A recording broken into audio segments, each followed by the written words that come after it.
Discovery, go at throttle up.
Discovery, go at throttle up.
Okay.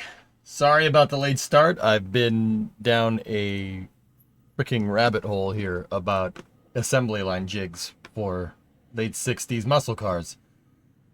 Gee, I wonder why we're doing that. Gee, that's weird. All right, how's everybody doing? Hope everybody's doing well. Down a rabbit hole. Who are you, Alice? No. I'm EJ.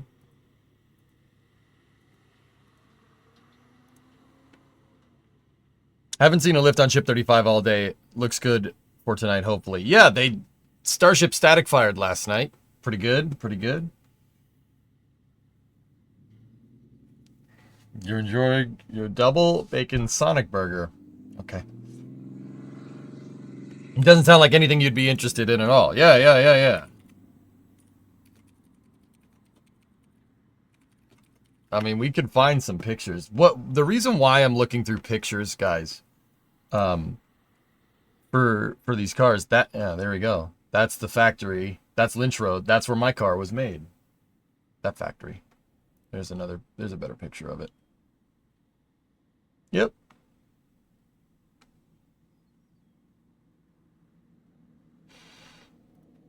There's pictures of the cars rolling off the line. They made Superbirds there too. Pretty cool. So there we go. That's the kind of stuff I'm looking for. See these pictures? I'm trying to see where they picked up on this stuff, like where the factory would lift the car, and what points they would pick up on it for making the unibody, right? The reason why is because the details there will show, that's a Camaro, or no, that's a Firebird. The details there will show exactly, where we should build reinforcement into the chassis when we go to replace the abomination that we found in the back of the car yesterday. If you guys didn't watch the car from yesterday, the car stream from yesterday, it wasn't great. It wasn't, we found a nightmare back there. Yeah, the rear quarters on the car are completely gone. They've been patched and they were pop riveted into place, and it's not great. It's not great. This part is gone. There's somebody just riveted a piece of metal in behind the trim to make it look nice. And yeah, it wasn't great. That's pretty much what we're probably gonna have to do with the car right there. The problem is that I'm not sure we can get 4-door quarter panels. We might need to buy a 2-door quarter panel and cut it up, which would really suck. Also, actually, this is a good picture to show. The trunk extensions, that's the trunk extension. That's what it should look like. That's gone. Somebody went in here to patch this thing and cut this completely up. They cut it right, like pretty much right there. Yeah, this is all structure. That's all structural parts of the car.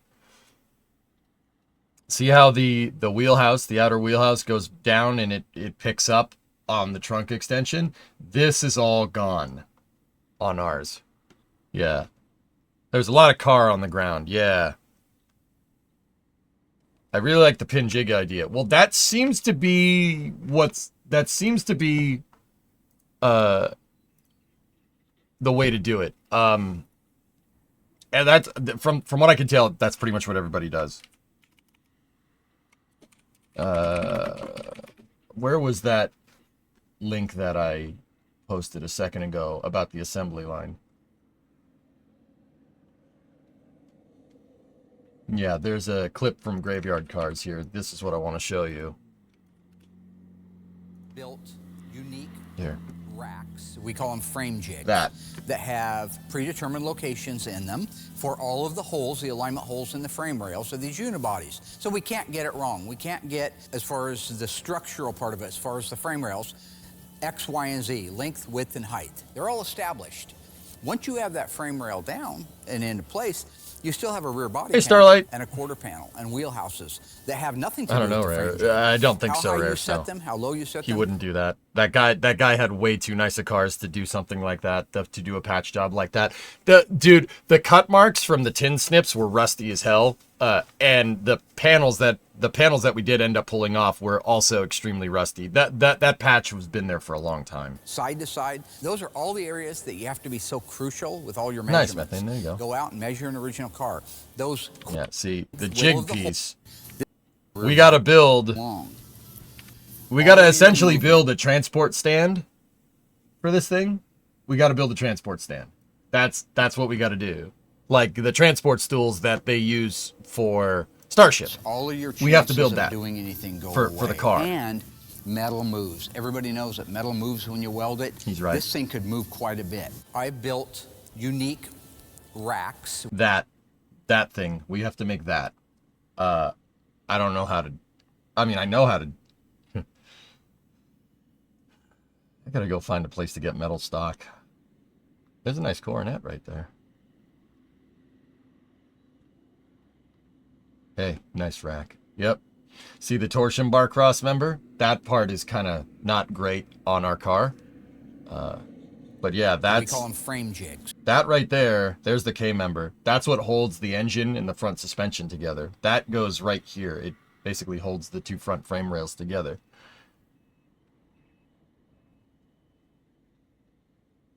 Are you going to ask Philip to get you the metal delivered? I don't think him procuring stuff in Texas is a good idea for me up in Massachusetts. Online Metals is a good place to start. Online Metals.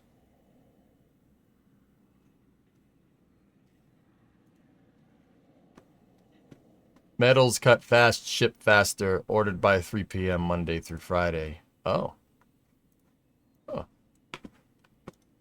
I mean, there's plenty of local metal supply around here, dude. Maybe I should just go there. It might be cheaper.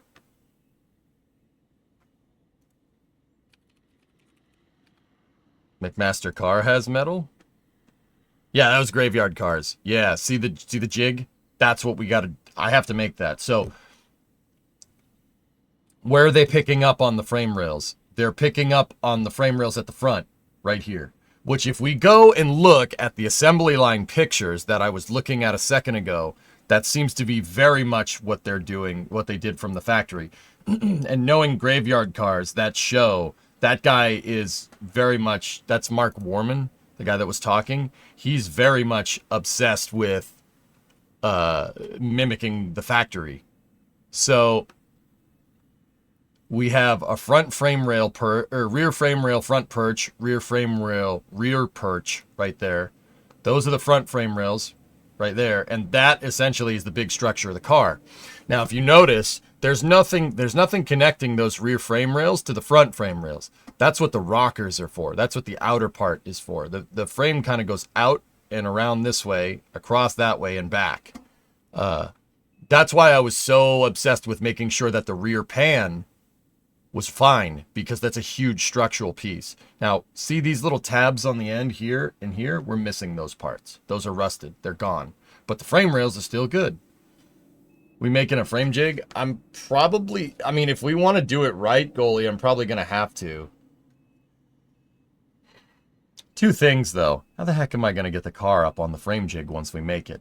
That's something that I'm kind of struggling with right now.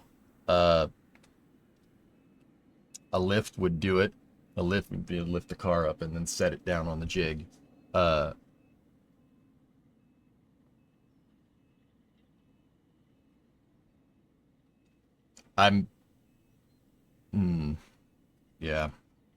The jacks, where are we gonna jack it up, Trenton? Where are we gonna jack this thing up to where the frame jig can go underneath it? Right? How are you gonna get that high enough up in the air? Honestly, if you're getting this time to work, it's time for a lift. Yep. Well, guys, I want a lift, but I'm waiting on a freaking lift. Waiting on one because the accountant forgot to do my taxes.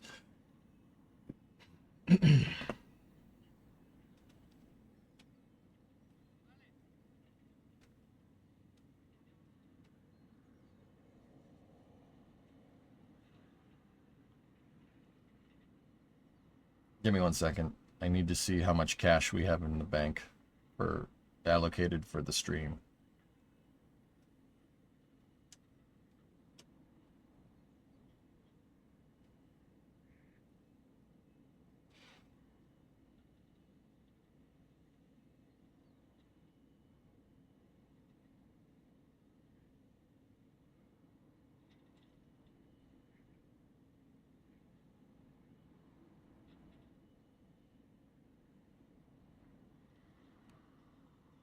Lift merch. Copy paste truck shirts, but with a lift.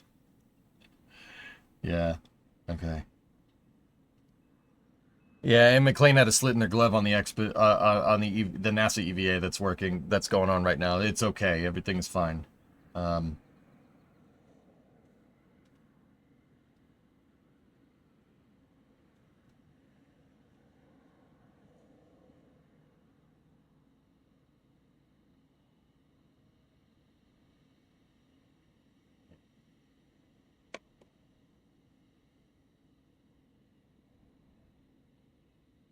Without a lift, you can punch the axle out and use that with a bigger crane.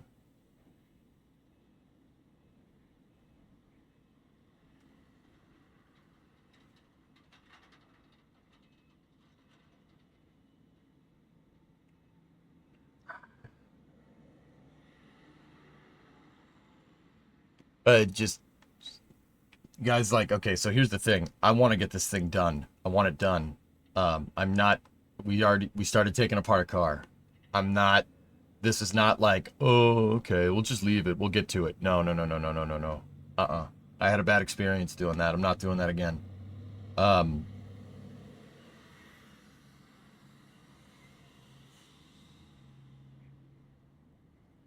We're not doing that.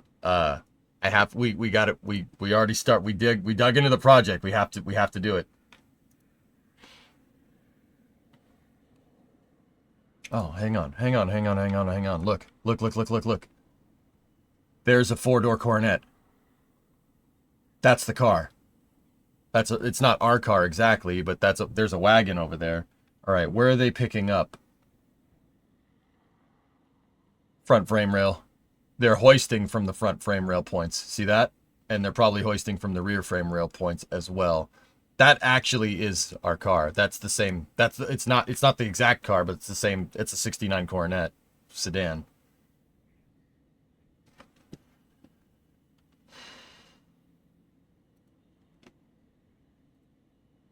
Okay, Baron. That's cool. So their jigs pick up on the front frame rail. It looks like the torsion bar cross member. And then probably the rear frame rails. If I had to guess, that's probably the same thing. The jig that Graveyard Cars made. That's probably the same.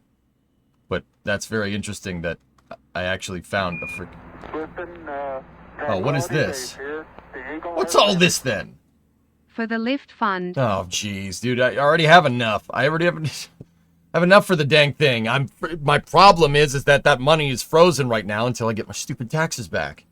I can't do anything with it.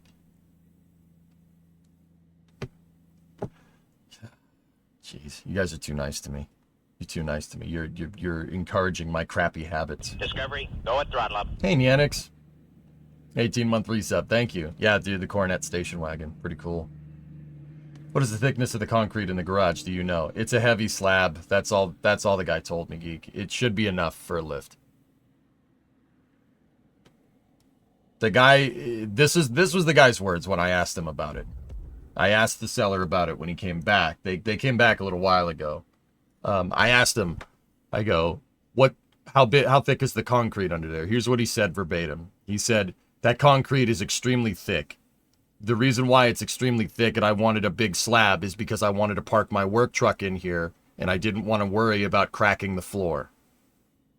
He had a work truck in there, the guy had a work truck, it was a van, but it was a 4x4 van, somewhere in the size, like a big old Econoline van. Somewhere basically about the size of Bluefus, give or take. So, those were his words verbatim. I don't know exactly how thick the slab is, but I know it's a thick slab.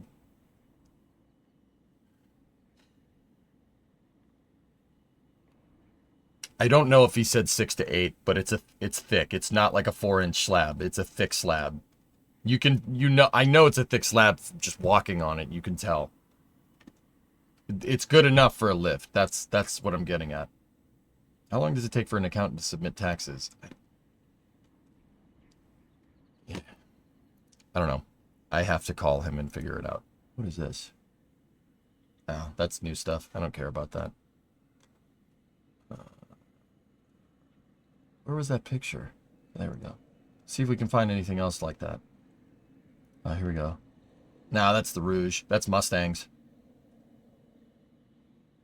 Similar idea, though, but the jig is picking up on the wrong spots because it's a Mustang, not a Charger. On the other hand, though, I do see people slicing into these things. I see people slicing into these dang cars while they're just with the tires on.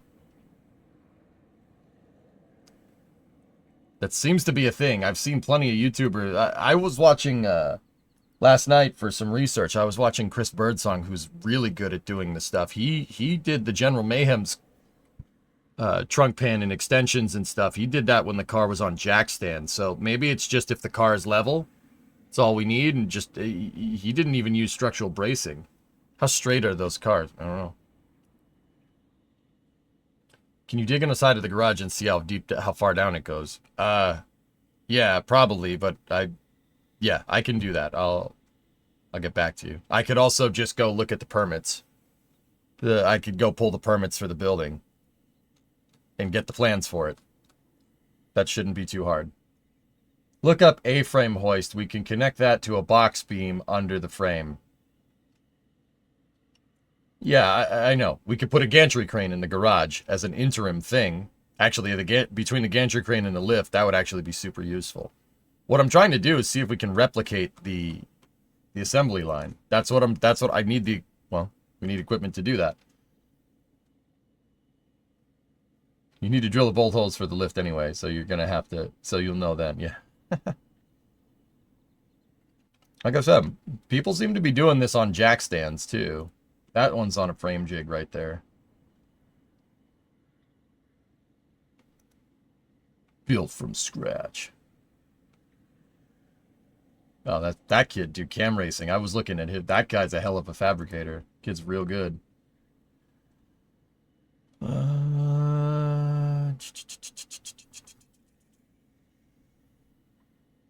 Let's pull up this picture and see if we can see anything else. So how is the IRL my summer car? Okay, I should probably get out in the garage and do work, but what I'm trying to do is just figure out some research here as to how, like, what I want to do is I want to figure out how the thing was made from the factory, just because, like, it'll help us putting it back together. And from everything that I'm seeing here, we'd need a gantry crane, or we would need, yeah, see, that's how they do it nowadays. I mean, it's still on a frame jig to an extent.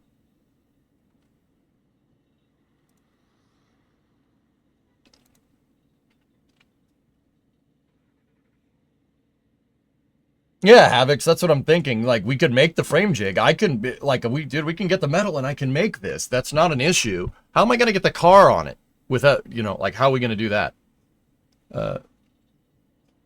Like, this is not an unsolvable problem, dudes. It's just something that we got to figure out. Build a modular frame jig so we could use it on future projects.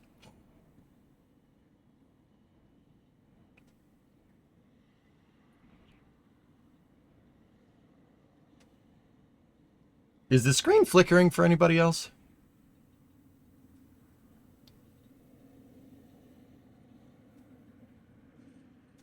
No, a bit? No? Okay, that's just me. All right. Tora Bruno just said that Vulcan needs another certification flight because they're making a Leo optimized Centaur that needs its own flight for certification. Yeah, we've seen that. Yep. A frame hoist? A-frame hoist? That's what RC, that's what Goalie was suggesting. It did for you. A modular jig that can be installed a section at a time. Could do that. We could do that.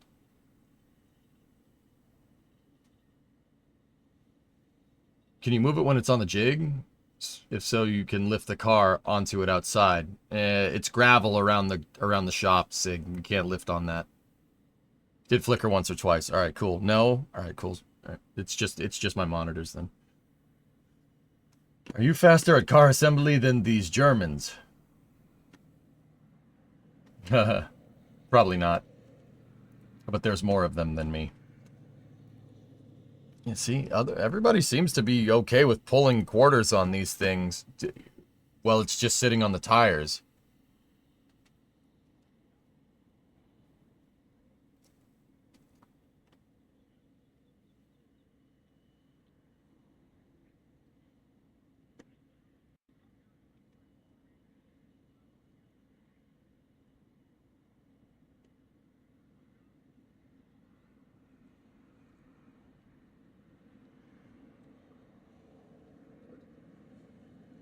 But the frame may be better than yours. Yeah, that's what I'm worried about. I mean, see this? See the wheelhouse right there? Ours is gone. It's gone. I'm telling you, it's gone all up in here.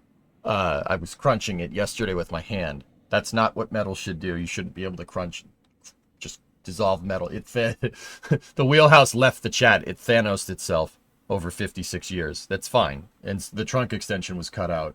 We saw that, and then there was a patch panel in its place.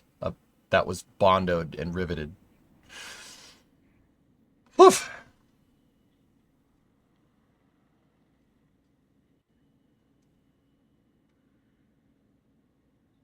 Dude, you did a burnout in it as is. I think you'd be fine repairing it. Zorax, that might be the way that we have to do it. And it kind of jives on me pretty hard.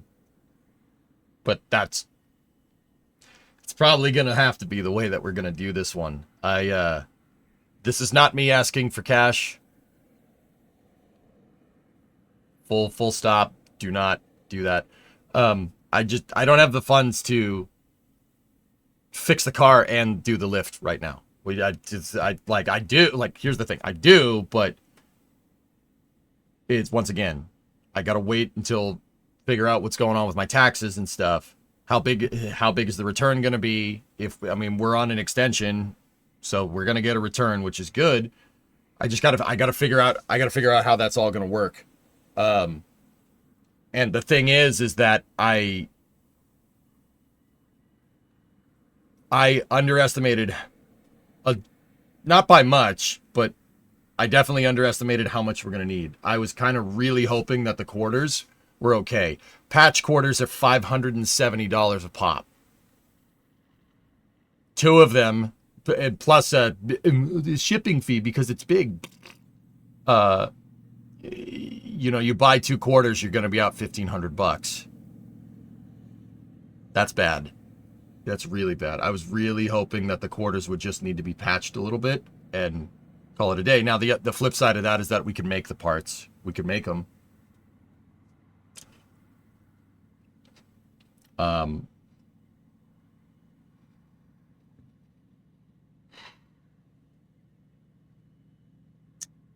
screen just flickered. Okay, it is flickering. I'll restart the computer after the stream or something. Oh, this is space. The way that life can suck. Don't do that.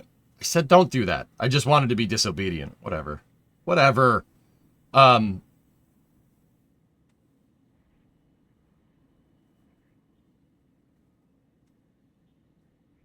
Okay, so yeah, the quarters, we're gonna have to figure something out. That was another big kick in the nuts. Like, I can take gut punches, but a crotch shot is just ugh. Everything up until this point has been kidney shots and gut punches. That the quarter panel patch was a kick in the balls. I'm like, oh, okay, I can only take so much. So I'm gonna have to think about this. I'm gonna have to think about how this is all gonna come together. How much is a new one? $560 a pop plus $200 shipping fee because it's a big piece. And then, what sucks about that even more, all systems, is that we're not gonna even use the whole damn quarter panel. I'm only gonna use up until here, and then I gotta figure out a way to get it to jive with the door that I have that's right here. Listen, Tranquility Base here. The Eagle has landed. Money to help with car. I just said don't do that. Damn it. I have the money. I have the money to do it. I just can't get at it right now. I said don't. I just said don't do that. Ugh. Be quiet and allow us to help. Whatever. Whatever.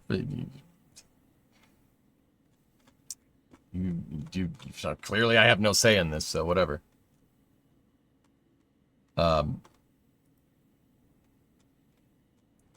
didn't gift as I felt you asked. I gifted as you have and will continue to provide hundreds of hours of ruddy entertainment, viewing ridiculous amounts of knowledge and passion for what you do. Plus, you're just a good guy.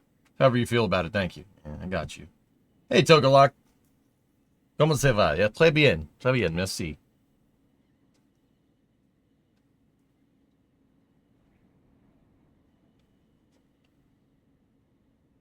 The garage floor is pretty damn level, Hellfish. It might be a little bit going in one way or another, like in certain spots, but it's pretty damn level.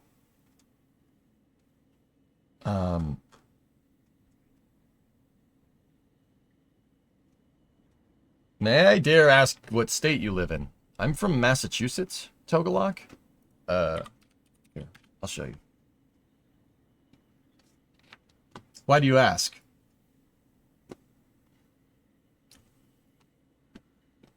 So, here's the United States. See this small guy up here? This little small guy? This is where I'm from. Specifically, I'm basically right here.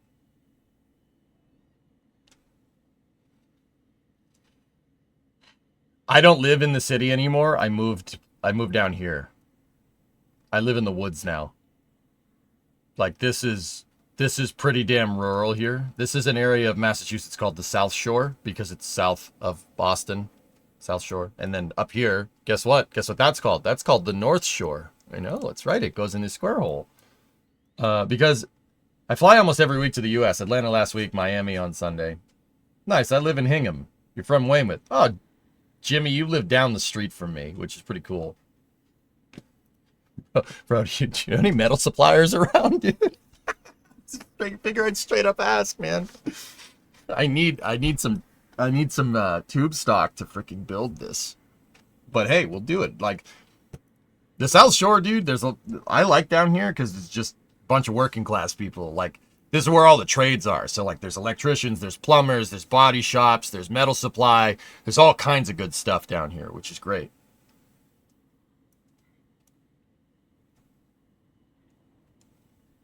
I thought Boston was in the top left of the U.S. Please don't hit me. No, Boston's over here. Seattle is the top left. So, yeah, Seattle's over here. So the corners, for the most part, you have Miami down here. You have Boston up there. Boston isn't the farthest corner. Up in the woods in Maine is, but Seattle's over here. San Diego's over here, and Los Angeles is just north of that.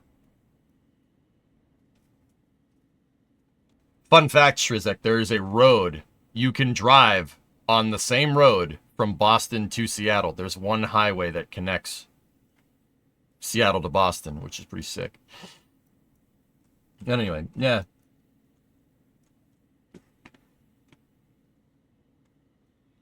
Living hanging on me from Weymouth. Jimmy, that's cool, dude. Yeah, dude, you're from right up the street from me.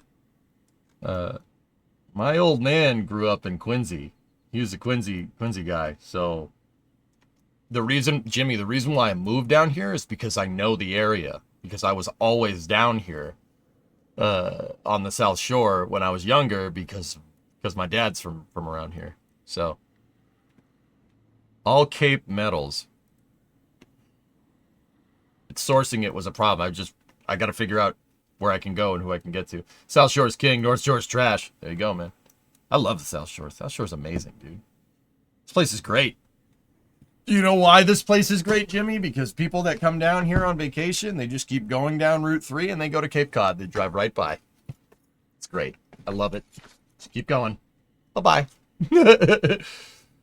Still the wrong Cape. Yep. Yeah, they just drive down the highway and they just keep going and everybody goes down here. It's fantastic. I love it. Fucking love it, dude. Discovery, go Local and races should be able to put it in touch with metal tuning. Yeah, Rochelle, I'll figure that stuff out, dude. Yeah, we do have cranberries. That's right. There's cranberry bugs all around where I'm at, which is pretty cool. GSF, you from the hood? What's up, man?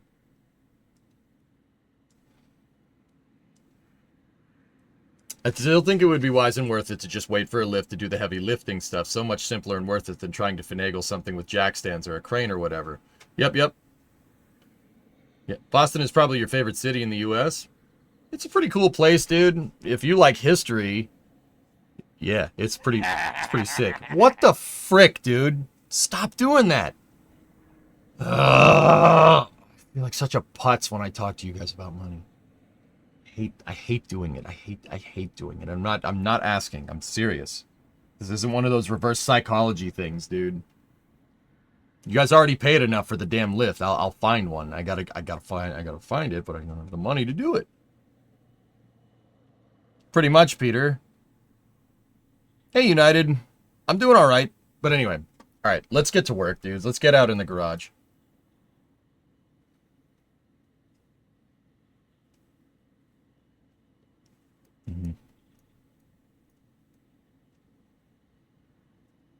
That's what a reverse psychologist would say.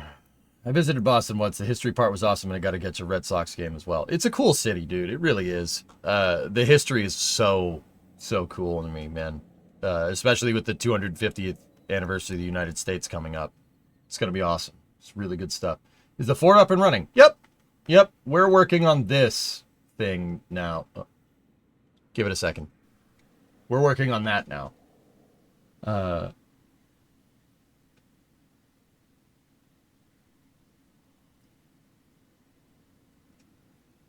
Great series you're doing on workers and resources. Thanks, United. Yeah. We'll get back to workers on Monday. Monday is my workers' day.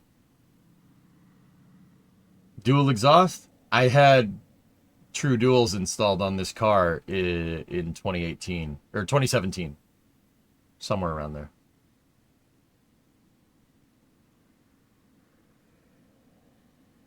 The truck runs. Yeah, I was driving it around last weekend, dude. Go for a cruise. It's nice. Mark, you love the Project Car streams? Cool. Will you edit the videos of the car work and make a YouTube playlist? I guess no time, really. Well, Peter, the VODs are good enough, dude. For now, because, yeah, I don't have time to edit all these videos. I'm streaming. Clayton, Monday is your 47th birthday. Well, happy birthday. Happy early birthday. All right, let's get out in the garage and we'll figure out what else we need to take apart. I got to drop the gas tank. And yeah, I got to drop the gas tank.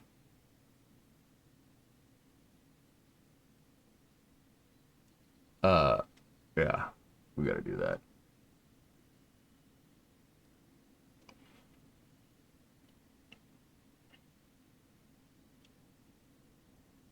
And Shaw, just going back to what you were saying about heavy lifting with the lift and stuff. I agree. I agree.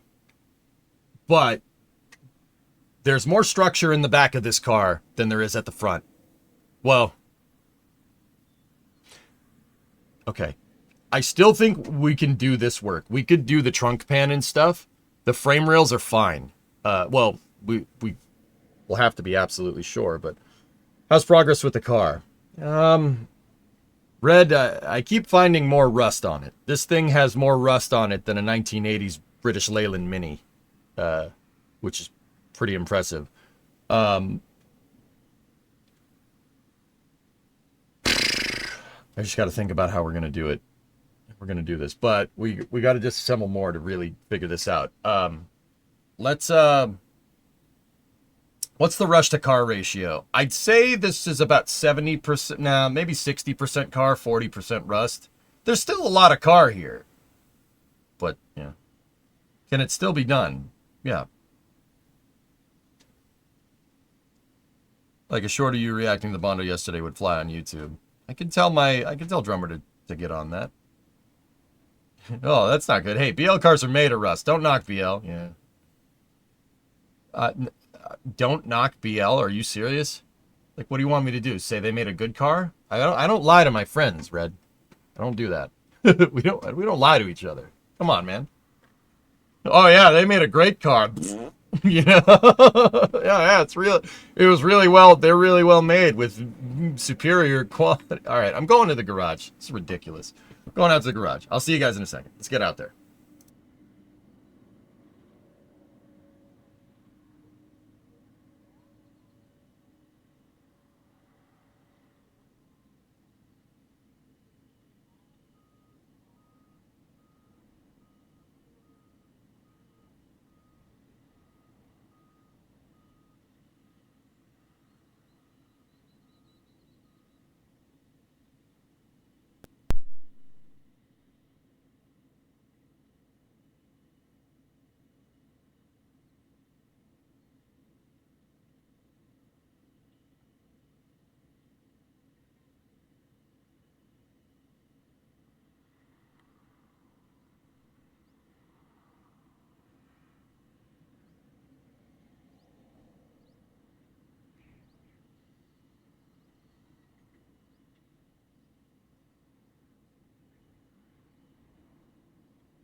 Test.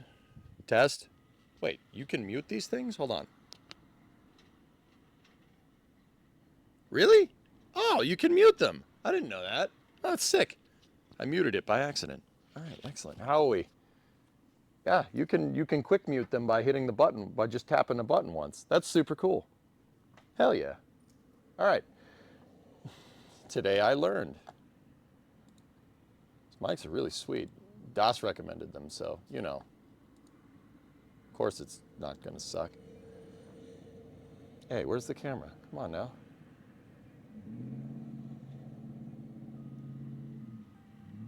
Come on back now. Come on. Hello? Ah, there we go. I need to turn you up a bit. Here, I'll boost it. I'll boost it over here just a little bit. Okay, so muted camera, nice. Okay, we're back at it. Let's get to it. You know, like, yeah, we gotta figure this one out.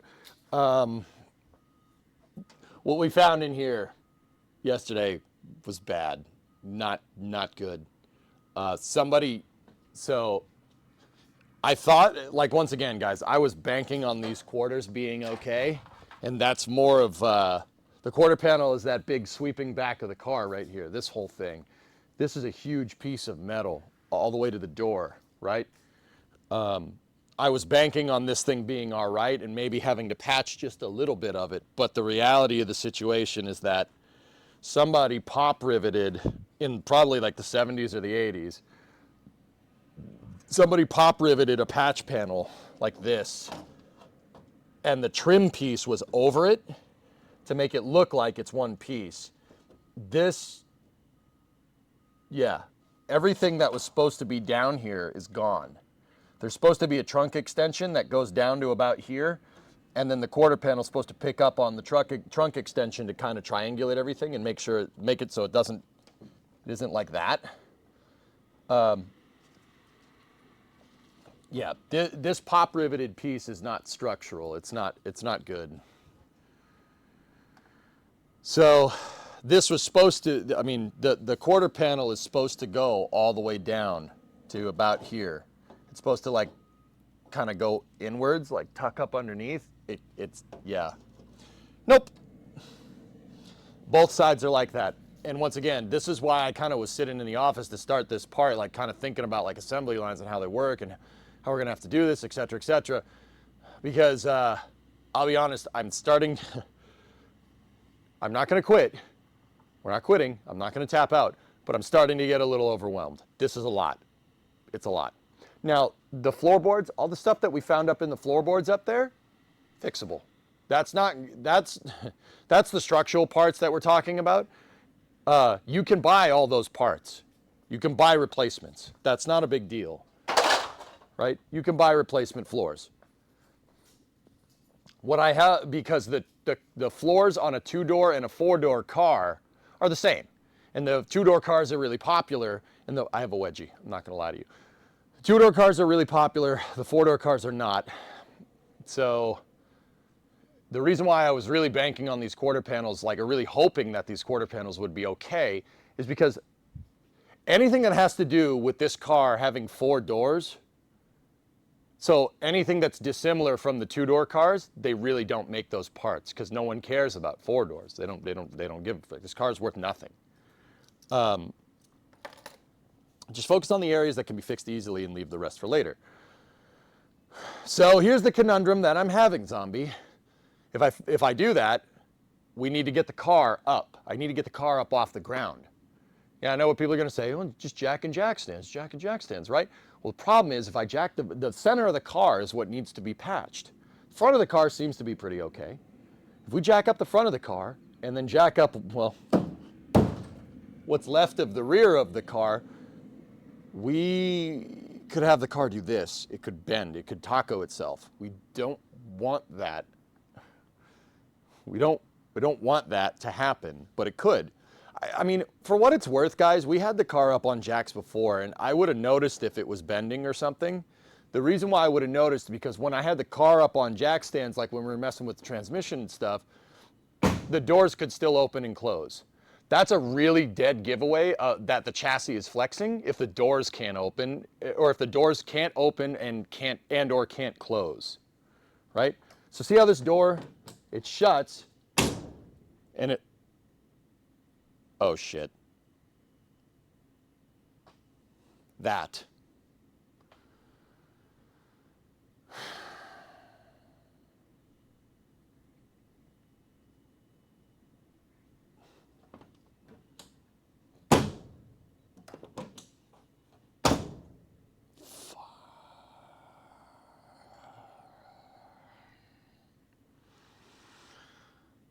That's not good.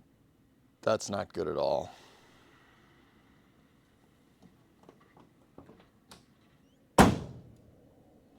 Does this one still work? That one works. What about on the other side? See how it didn't shut. It didn't shut all the way. That means the chassis is bent a little bit. It's a little bit off. Because this door would have, if everything was straight, this door would have opened and closed. Well, it closed right that time. Maybe it was just me.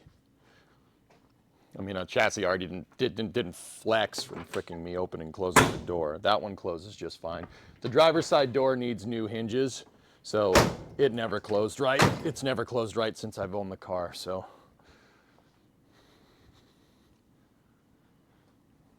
Why do you have to go and jinx yourself like that? Streamer luck, dude. Streamer luck.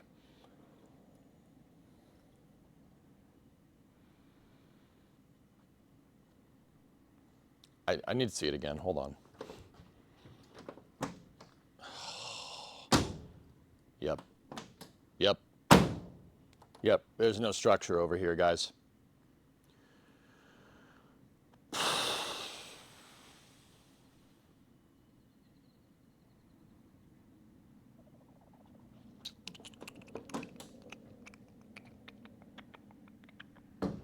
It's probably because of that. Probably because of the abomination that we found out over here.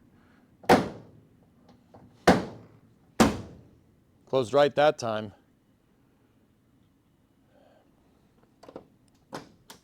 I'm having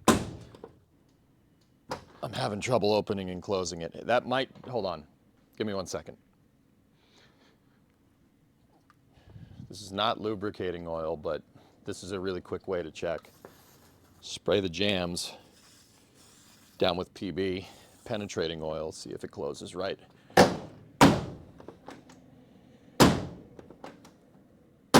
Yep, okay. It was hard to open because the mechanism is 56 years old and who knows when the last time that was greased.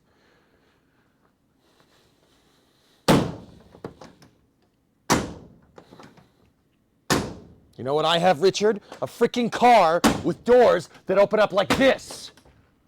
Not like this or like this. These are not the doors of a billionaire, Richard. This is great content, isn't it? Okay. All right, false alarm. Okay. There's still some structure there. It was just the mechanism. Thank you, RNGesus. All right. Whistle and diesel door test. Dude, you could open and close these doors 1,000 times. They'll never break. They're doors from a muscle car from the, or from a car from the 60s. Graham, this stuff was built freaking different, dude.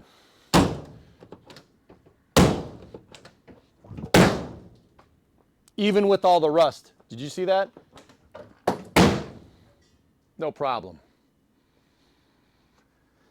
Yeah, they make a very satisfying noise when the mechanical latch works. It's like a mechanical keyboard. Listen to this, dude. Ready? ASMR. Oh, that's mint. It won't open tomorrow? Yep. Rust converter and Skyco OSFO, then a thick coat of paint on the frame and it should be solid. Yeah. Silicon Valley's awesome. It's one of my favorite shows, dude. Yeah. All right. Change the title. Watchman open and close car doors. Okay, so that was just the mechanism that made it not close all the way. It was just the mechanism. We're good. The other thing to look for is the gaps. See the gap? If the gap, you'll tell the car doesn't have structural integrity if the gap right here is off. Now, despite this being a bondoed mess down here, the gap is still okay. It's pretty much the same. Like how wide this gap is, there's a little bit because of the door skin wrapped right there. But this is pretty much the same all the way down, which is good. So, like I said, even with all the rust out of this damn thing, the car, oh, close it nice. Damn, you just don't get that nowadays, dude. You don't get that nowadays, man. Even with all this, even with the floor is gone, the door still works correctly. But we're getting off track. So there's still structural integrity here. Yeah. And back to what we were talking about. Maybe we could just jack it up. I've seen other people do it. We just got to verify that we have the structure, that there's enough structure in the back for it to work. And that's, one, this is a pretty good way to look at it. The second way to look at it is to actually just go under there and look. Look at the frame rails. Now, I've done that before, but we could do it again. Article, I think you're right. I think the roof is actually, the roof and the posts are the reason why this car hasn't tacoed. Yeah, why, despite all the rust, it's still straight. Like if you look at it, the doors all line up, all the accent lines line up, everything is nice and straight. That is a big one. I think the post is what did it, which is good. Anyway, so the point that I'm trying to get at is that if we're working on the middle of the car, we need to get it up in the air, all right? If we get it up in the air, how do I know? We're going to need to figure out if there's any structural integrity back here, and if there isn't, we got to build structural integrity in back here before we get the whole car up in the air. It doesn't matter how we do it, even with a lift, with anything. So my theories that I went with from yesterday is probably pretty right. It would be better to start back here and build the structure back in. That's probably the right move. At least the trunk pan, at the very least, because the trunk pan is basically what holds your frame rails together back here. So that means we have to get the rear panel out, right? This thing needs a new rear cross member anyway. So we have to pull the panel anyway. So we got to, the other thing is the gas tank is still in there. Gas tank is new. It's zinc coated. I replaced it in 2017. So it's not going to rust. Yeah. Would a mid-rise lift be good enough? I really need to get the car so the wheel height is pretty much right here. So you know, this is a big car. If I'm gonna get a lift, guys, what I was really pining for is a 10,000 pound lift. So 5,000 kilo, 6,000 kilo lift, somewhere in there, because of the trucks. If we're gonna get in here, we're gonna work on the trucks. We gotta get the trucks up in the air. We need a heavy lift. We can't have a car lift. I need a truck lift. Sorry, I like trucks. What do you want? I don't know what to tell you. How do you repair something like this when you can't pull panels and parts off the frame? Yeah, buy once, cry once. Yeah, right. As long as it's within a 1/4 inch, that's right. That's right. So Flagon, that's really the key. We got to figure out where we can cut and where we can't cut. I'm pretty sure I have a good idea of where we can and can't. Yeah.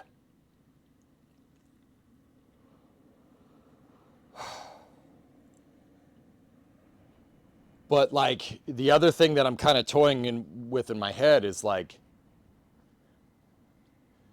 yeah, we gotta cut the 1/4.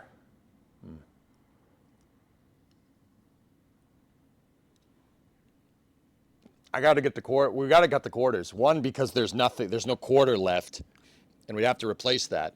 And two, I have to get at the inner wheelhouses here, which is a major structural component for the back of the car because the C-pillar connects into it.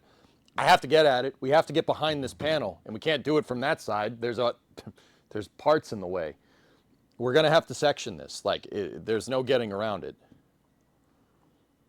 I mean, the good thing is that if I cut it, we can butt weld it back together. It's not a big deal. We have a welder. It's just, that's very daunting, to be honest with you. I'm like, ugh.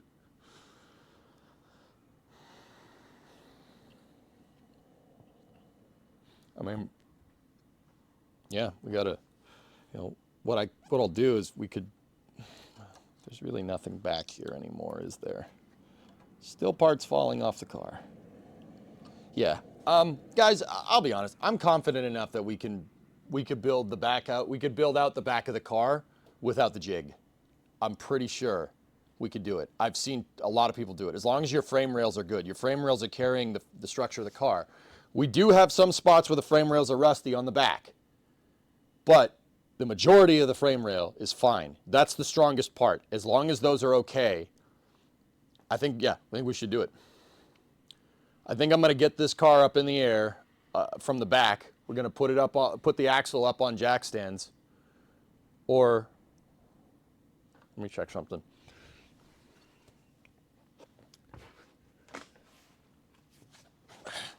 All right, hang on 1 minute. I'm just assessing underneath here.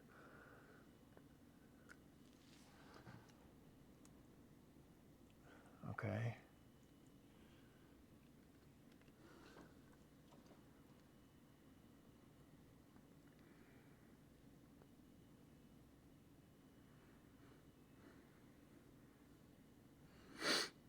Okay.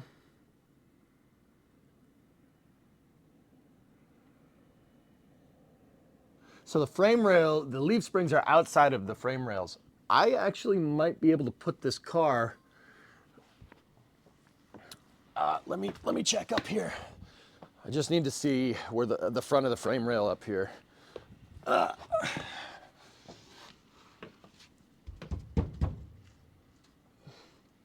Oh man, if the frame rails were rotted on this, I would have just said, screw it, I'm done with this. But the frame rails are fine. Frame rails, leaf spring perch, that's all good, which is very, very good news. Yeah, like I said, frame rails were gone, I'd probably be like, let's just go find a 2-door. It smells like burnt rubber underneath here. Gee, I wonder why that happened. Huh, that's strange. Can't imagine why. Okay. So, what I'm thinking is, get this thing, get the car, we could jack up the rear end, right? We could put jack stands on the rear frame rails, at the beginning of the rear frame rails, basically right where my head is, right? And then we could jack the front of the car up. I don't think it'll pancake, I really don't, or taco itself, I'm pretty sure it won't. And we go from there. We can drop the rear end too, like not physically, like slang term for letting it down. What we could do is because the front leaf spring perches are fine, if we undo the shackle on the rear frame rails, we can just pivot the rear end down and get it out of the way. And that'll probably be good for getting the trunk pan out.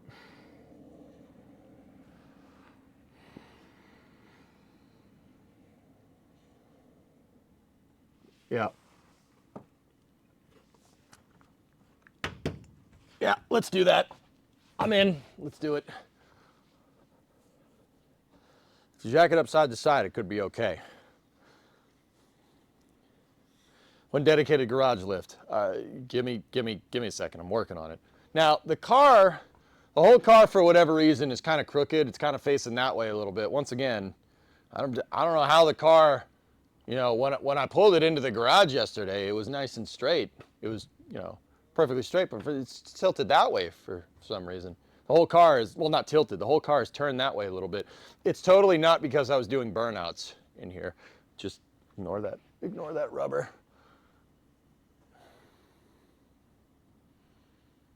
Yeah, Silent, I think that's a good idea. I'm going to build all the structure back into this car from the rear door back as much as we can. Then, hopefully, by that time, my accountant pulls his head out of his tail and we get a lift. If we have structure here and structure up front, we can use a 2-post lift to lift at those points, right? And then we can get at it.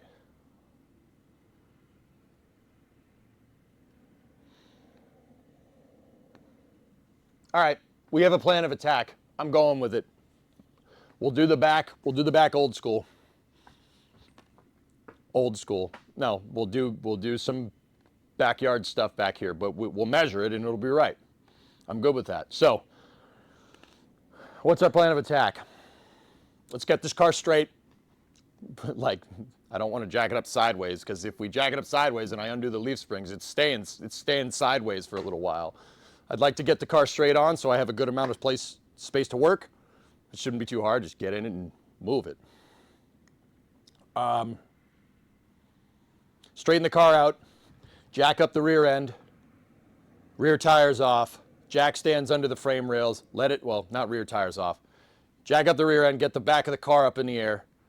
Big jack stands. My big 6-ton jack stands. Underneath on the frame rails. Set the car down. See if it moves at all. I'm pretty sure it won't. Like I said, the roof and the posts are holding this thing together. I'm pretty damn sure. Like I said, we did a burnout in this thing and the whole chassis flexed as one, which is good. We didn't have pieces moving in all different directions. Okay, that's the plan of attack. Once we get the car up in the air, what I'll do is we'll jack up the front K-member and then I'll put stands. I'll put stands on the front frame rails. And then, yeah, just so we can get the car level. We'll get the sucker level. So when we do the work here, we're not working at an angle. You should put a rotary in it. A rotary in a 69 Coronet? How many people are you trying to piss off? I mean, in theory, it'd be pretty cool, but dude, I'm not sure a 13B is enough to move this big car.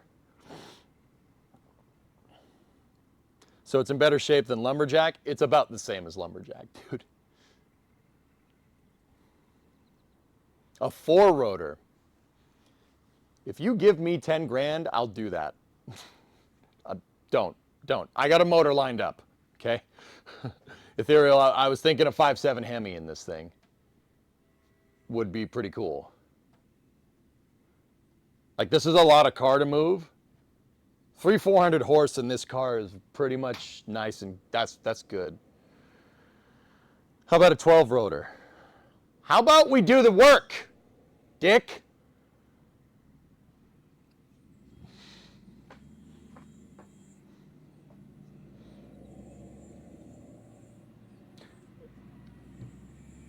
Well, it's not a lot of car anymore.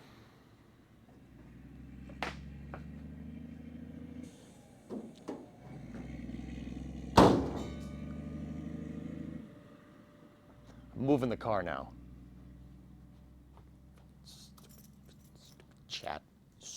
ideas.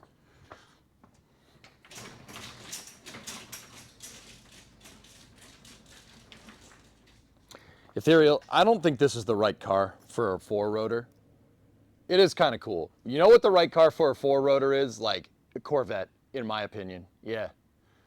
I think it would be super cool. Like if I was gonna put a 13 or a 20B in anything, it'd be a C3 Corvette. Because that's what Corvette's chief engineer, Zora Duntov, wanted to do in the 70s. He wanted to put a rotary engine in Corvettes. GM nixed it. Yeah. Can you imagine a C3 Corvette with a 20B in it? C3 Corvettes weigh nothing. It weighs nothing. It's fiberglass. It weighs nothing. Imagine C3 Corvette with a 13B in it, 13B turbocharged, or a 20B turbocharged, making like 350 horse. Dude, that thing would scream. That is a different kind of speed. Old cars are... Going fast in old cars is not going fast in new cars, dudes. Those are two different things. 80 miles an hour in the Fusion and 80 miles an hour in this car that's not the same thing. I don't know what it is, but it's not. It's easy. It's easy to go fast in a new car. Like, it's scary going fast in this thing. All right, let me straighten the car out. Yeah.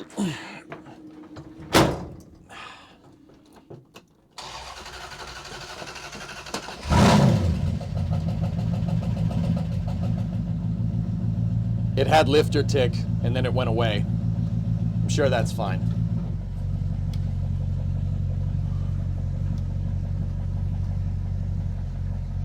Does the horn work? Oh, it does. It's coming around.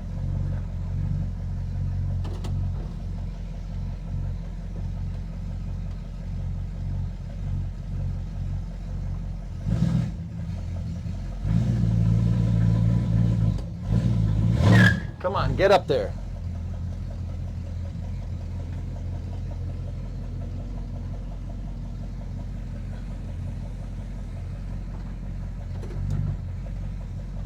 Dude, the more you drive this, with the exception of the lifter tick, the more it really comes around. I'm actually pretty happy about that, but all right, that's good enough.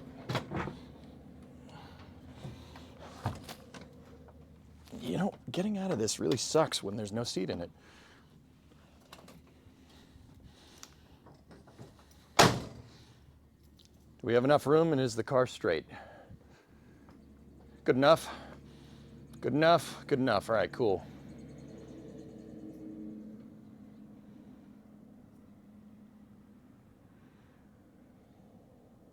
The knowledge of impending death makes old cars faster. You know, that's a good way to put that, dude.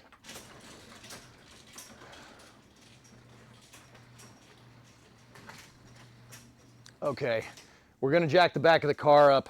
I'm going to get my very, very super awesome and safe wheel chocks and put them under the front wheels for now.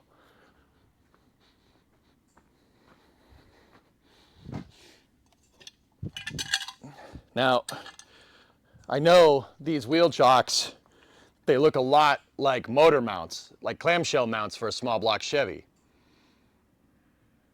Because they are. But these actually make good wheel chocks if you put them like this up against the wheels. Yeah, they're great wheel chocks. They work really well. It ain't moving, that's for sure. Like you put this parallel to the ground, tires right here. It actually, dude, you won't move. And you know, if it doesn't work, the good part is my garage door is right there. It'll stop it. And if not, there's a tree out there. It's fine. How full is the gas tank? It probably has maybe a gallon of gas in it, maybe. Maybe.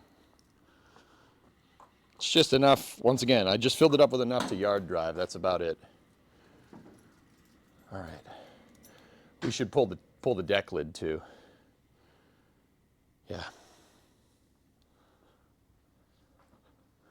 You could do more burnouts to get the fuel out of the tank. We could.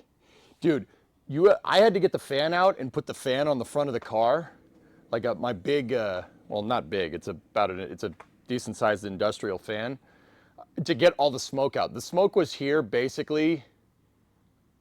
The smoke, because like there's no way for it to go out of there, so I had to make like kind of a vacuum to get it to go that way. Dude, the smoke stayed in the garage for a long time. I posted a picture of it on in the My Project channel on Discord. Fair enough, even a 3-rotor could do stuff here, but it sounds like a dragster you're describing at this point. So Ethereal, what I want to do with this car, it kind of does look like a muscle car, but it isn't a muscle car. What I want to do with this is, this is not a race car. I'm going for a mild build. But I have this thing about motor swaps, dude. What I like doing, what I consider fun with cars like this, I'm going to talk and work. What I consider fun with a car like this is figuring out, like, out of all the Dodge things, like all the Dodge motors, what would be the motor for this car? Like a 5.7 Hemi is actually pretty good. Like the motor from the car is a 318. That's a 5.2. All right, that's what the car came with. We could switch, you switch it up to a 5.7, and I like keeping motor swaps usually within brand. The LS is like kind of one of those things where I'm like, doesn't need to, but I mean, because people put LSs in everything. And then whatever, that's fine if that's what you want to do. With the way I want this car to be built, I'm aiming for a mild build. I want 400 horse, 400 horse. That's about it. Anything past that, you're gonna get in trouble. I don't want to get in trouble. I want this car. My idea for this car was basically a grand touring vehicle. But I understand that like grand touring vehicles are not, obviously not like usually a 2-door. They're usually a 2+2. But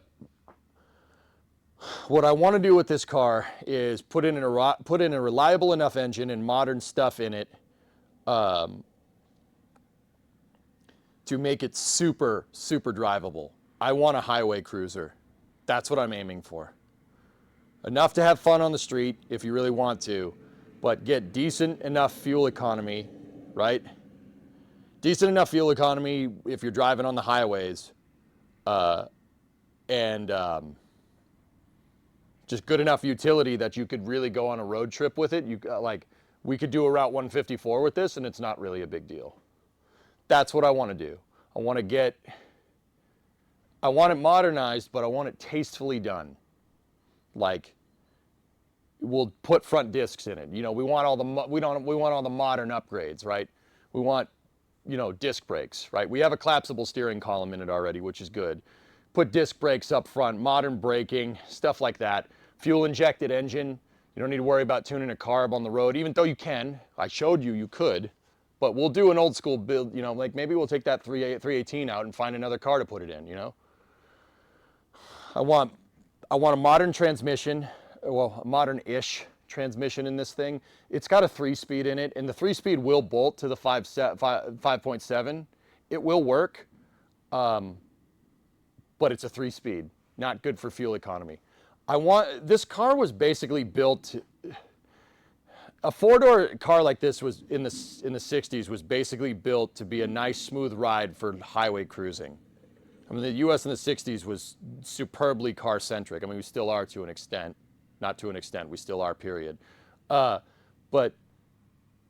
this is like, riding in comfort, riding in style. You can drive across the country. It's not a big deal. So I want like modern systems in this. Stuff that's, I don't know. I was going to say relatively easy to diagnose, but I don't know. I'll think about that. Like, I just want a fun cruiser car that has enough power to have some fun with, but, not enough to get you in trouble. Yeah, you want something with plenty of torque and a longer gear so you can cruise 80 miles an hour at 2,000 RPM. Exactly. We got a highway gear in that 7 1/4, but Tesla, the problem is that it's a 7 1/4. I'm not sure how much power a 7 1/4 rear end with open gears can take. It's probably not great, but all right, let's get this sucker up in the air.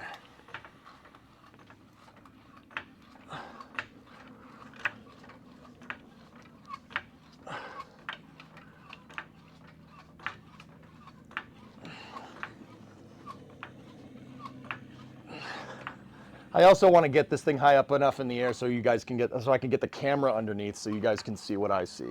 That's another thing. Man, what's all that burnt rubber? Jeez. Yeah, I'm looking at this, guys. It's not, frame rails, yeah, frame rails look okay. Frame rails and the leaf spring perch in the rear torque box looks pretty good. I'll show you guys what I see in a moment because we'll be able to get stupid cameras there. All right, now let's test something. The chocks are out. Oh, yeah. Thank you.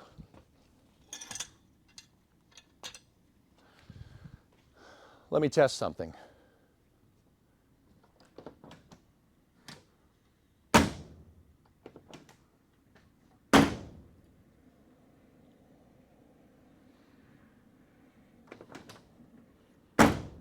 Looks good to me.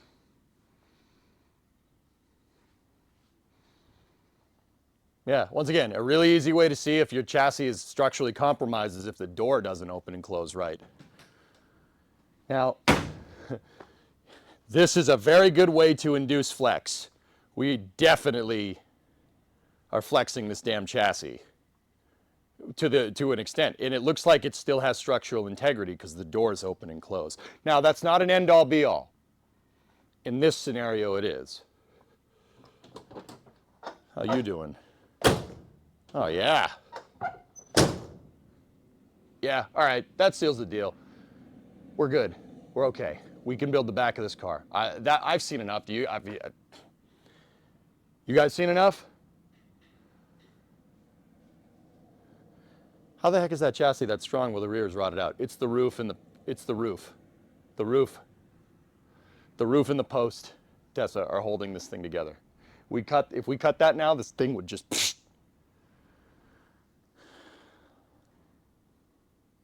We are at the bargaining portion. Bargaining what? What are you talking about?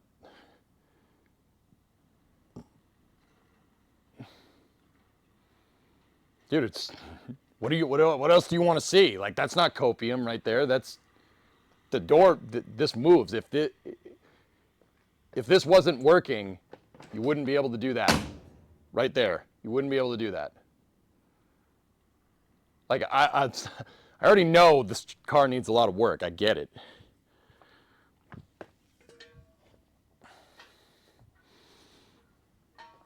Like, we're past that. I'm just trying to see what's not too bad.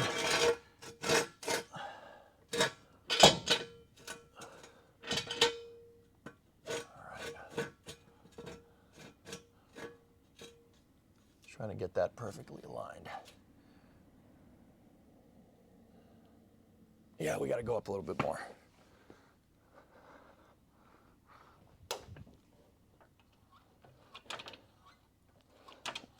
There we go.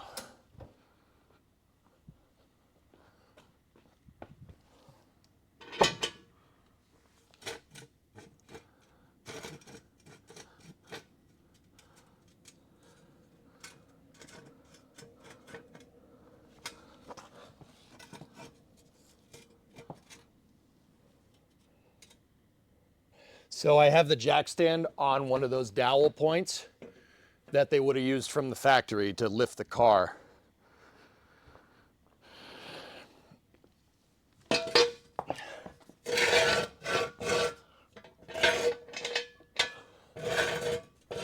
So I know that that's a good hoist point.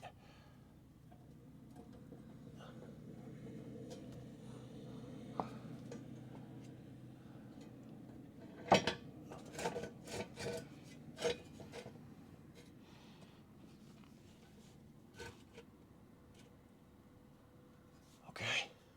All right, cool. Coming down.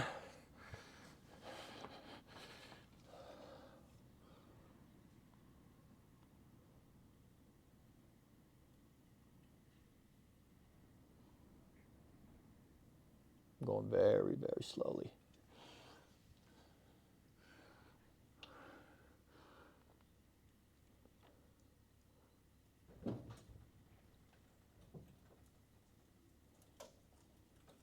Car is going to flex a little bit as the rear suspension decompresses.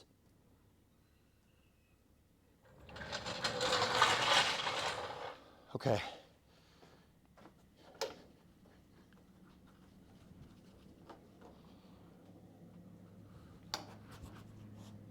Looks all right.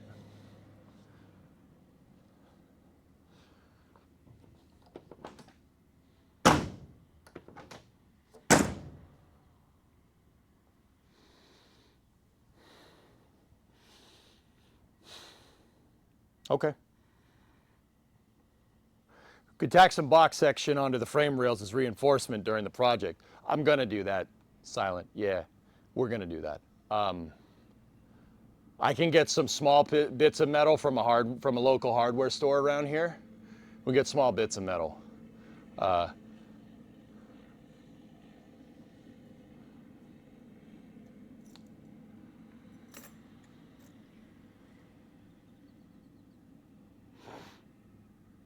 We will, yeah, we're gonna have to triangulate some stuff with bar stock. Or not bar stock, tube stock, square tube stock. So I ain't worried about that. But yeah, it doesn't look like it flexed too much. There's still structure back here. Cool. All right, I'm gonna bring the jack around and we'll get this thing up on the front frame rails too. Get it up on the front frame rails in the same spot. Well, not the same spot, you know what I mean. You know what, I'm opening the garage door, screw this. Gives me a little bit more space. That's good enough.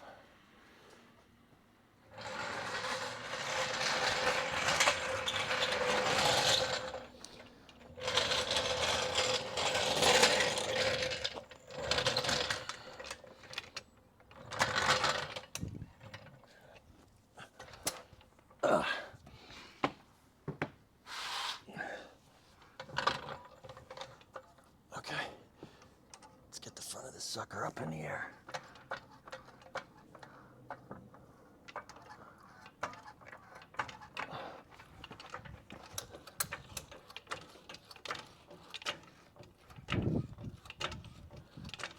Front tires are off the ground.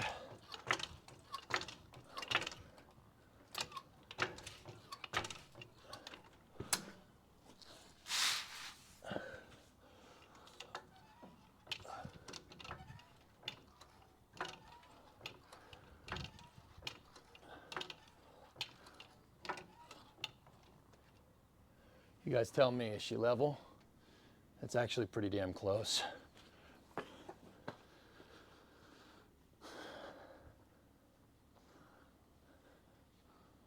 Actually, it's a little high up front, but that's okay to put the other jack stands in place.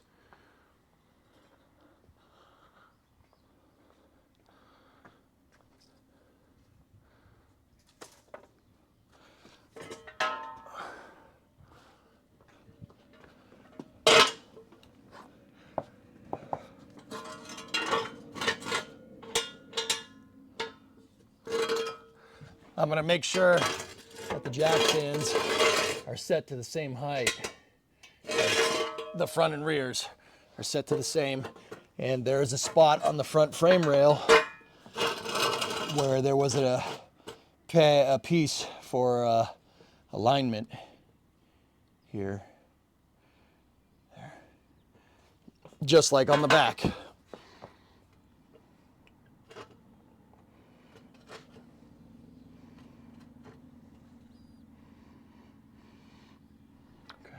We're on the front alignment frame rail on the left jack stand.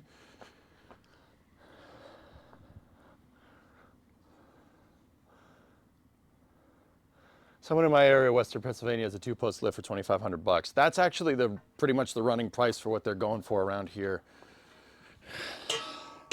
I'm sure I could sauce it locally.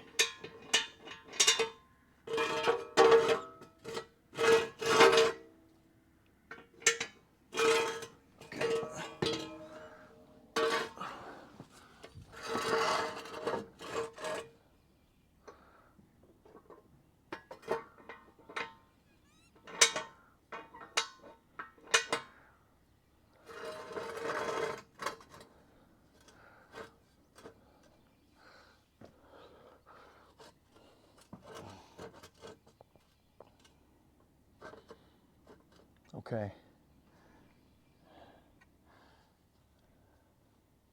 Okay, we're pretty much over the target.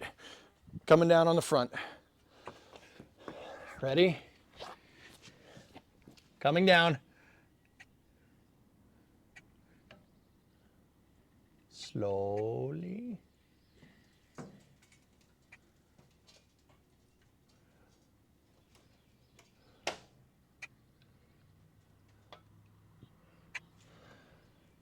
All right. There it is. She look level, guys?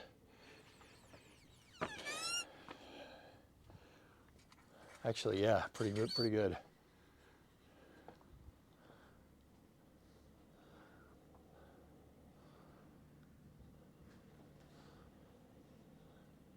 It's not bad.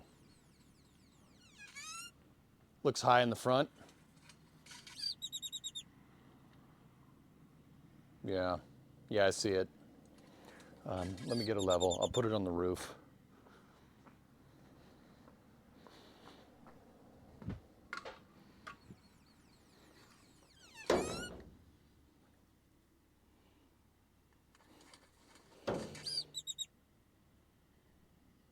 It is a little smidge high in the front, but that's pretty damn close.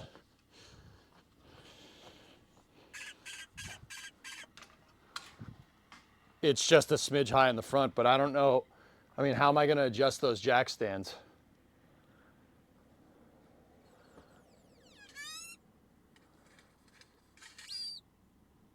My Garage Supplies has a 2-door post for 1,800 bucks, 10,000 pound lift capacity. Oh yeah? Where is it, Hillness?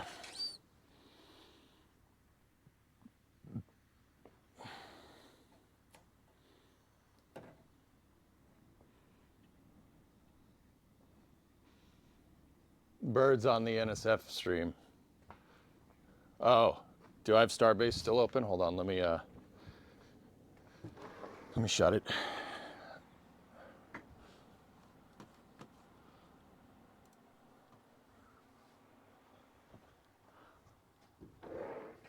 Guys, it's pretty, I think it's pretty straight.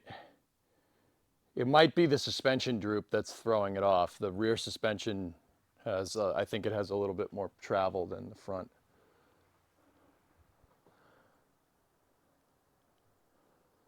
Okay. All right. What are you working on? Diff fluid? No. I got to get the rear tank out. Well, yeah, we got to get the rear tank out, and that means taking the back tires off. Well, doesn't necessarily, but it's going to make it easier, that's for sure.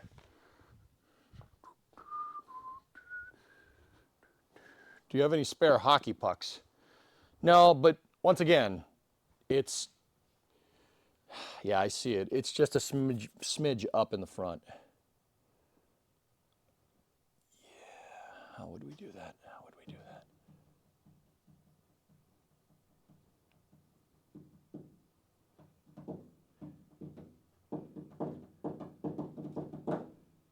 How would we do it? I'm thinking. Chat, shut up and let me think. No. I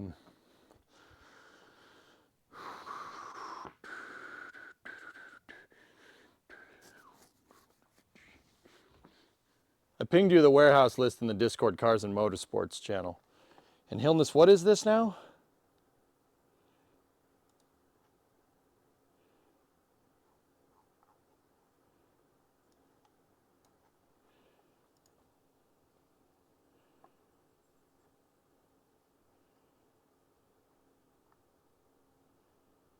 Oh. Okay.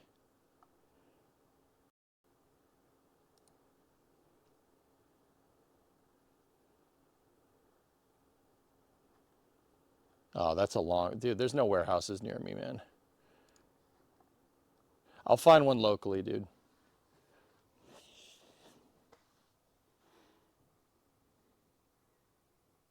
Said we'd have flying cars. Yeah, we kind of do.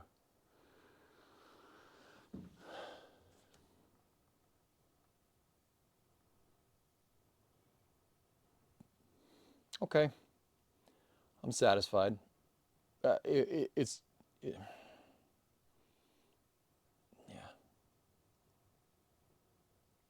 Should be okay.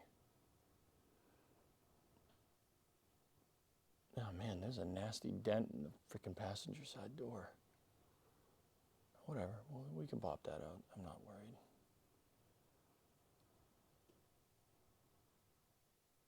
Okay.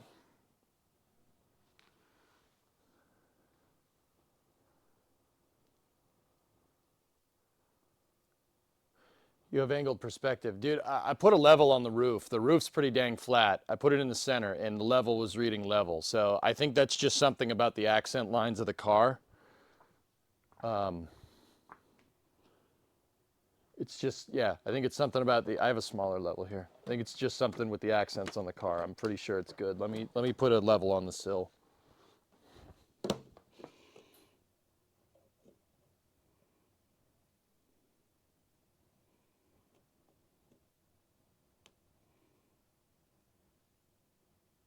See, this level is telling me it needs to go up in the front just a little bit, which is weird.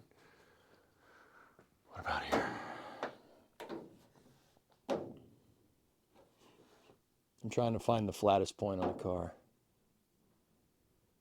Yeah, we're good. I'm happy with this. That's fine. Hey, Leo, what's up, dude? How am I today? I'm good. I'm just, yeah, we've been trying to find a plan of attack for this damn thing, but let's get the rear wheels off so we can see up in there. Yeah, let's get the rear wheels off, check what's good.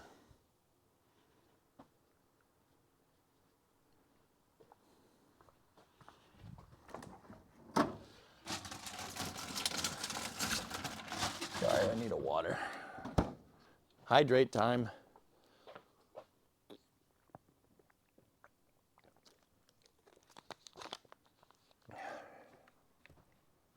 Cool ride. Is it a stick shift? No. Not right now. All right. Yeah, impact gun. Let's go. Let's get these wheels off. I already coated the wheels in penetrating oil. And if I'm remembering right from when we did the brake stream, I think we got a 3/4, I think it's 3/4 inch socket. That's the one that's covered in anti-seize, so it's definitely that one. All right.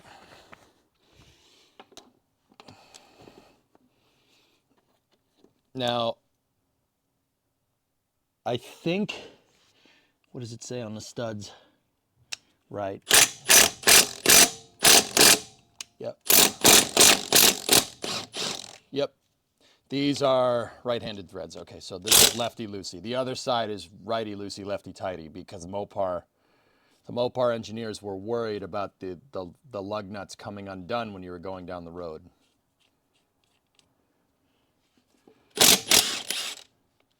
So they gave, on the driver's side, left-hand side of the car, they gave them reverse threads.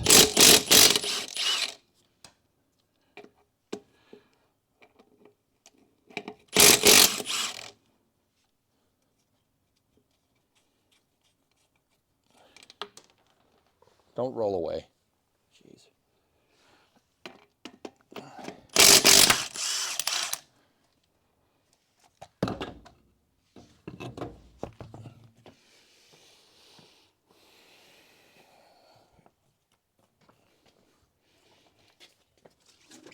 Okay, that tire's a little scruffy.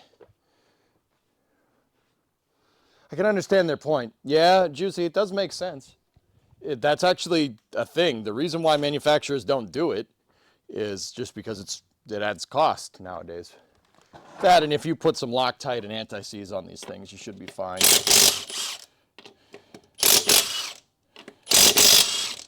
Just imagine what I just did, but in reverse.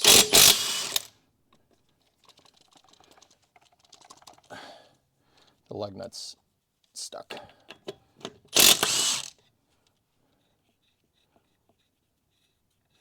Yeah, see, this is righty-loosey, lefty-tighty. Cool.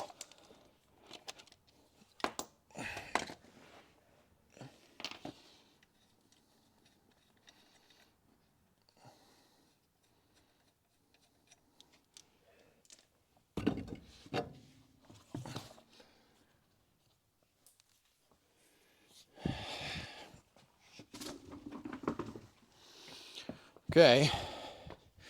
What I'm gonna do now, just so I don't lose the lug nuts, I'm just putting them back on the studs. I'm crazy about losing hardware. I hate doing that.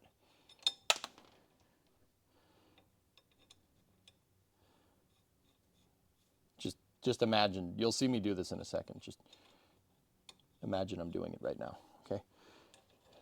I'll get the other camera angle set up in a second. Oh, man. I was just talking about how these are left-handed thread, right? And it's still screwing with me. I'm like, why isn't it tightening? Because you're turning it the wrong way, guy. What? Really?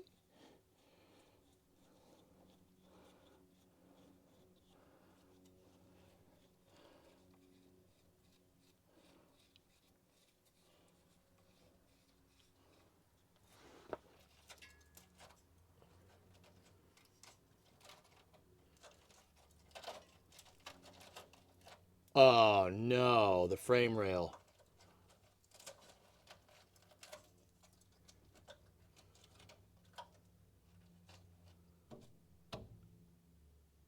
Ah.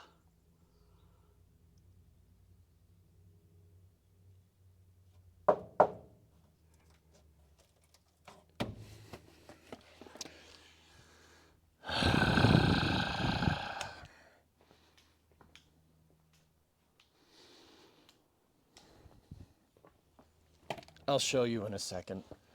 Let me look at this side.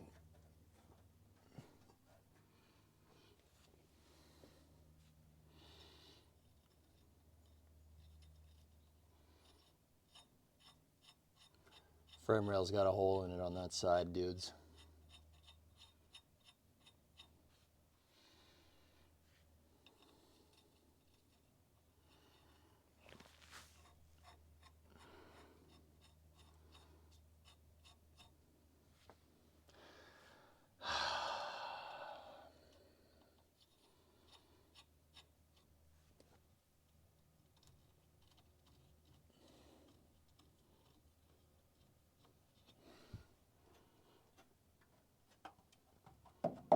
This one seems okay.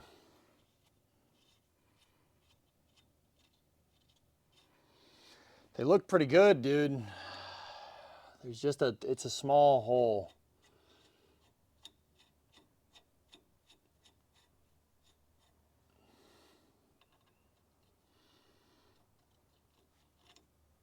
Don't look too bad, but yeah.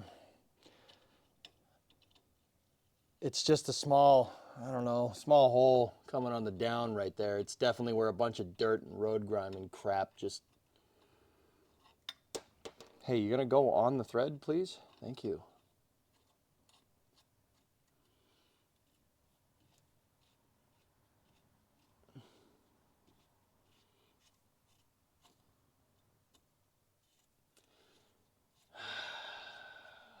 That's problematic.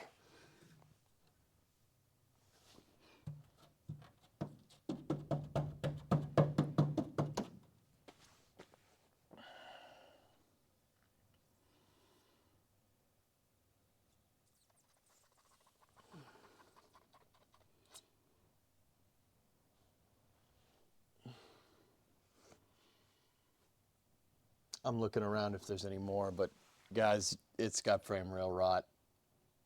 That wasn't there before. I may have let it sit for too long.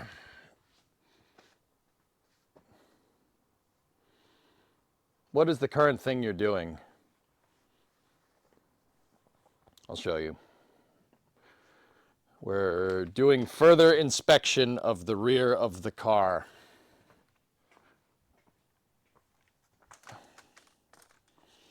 Let me adjust the camera to show you what I just found.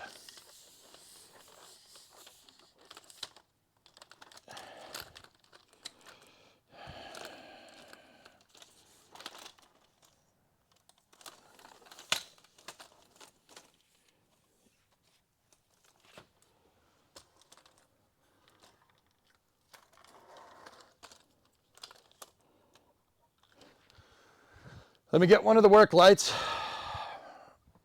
Mission scrub. I don't know. You guys tell me. Here, let me flip it over. There's your rear frame rail on the driver's side. Let me get you guys a light.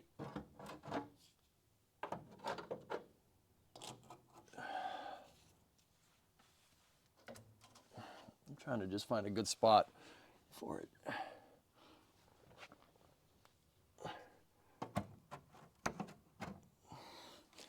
Okay, so like I was saying, this is all good.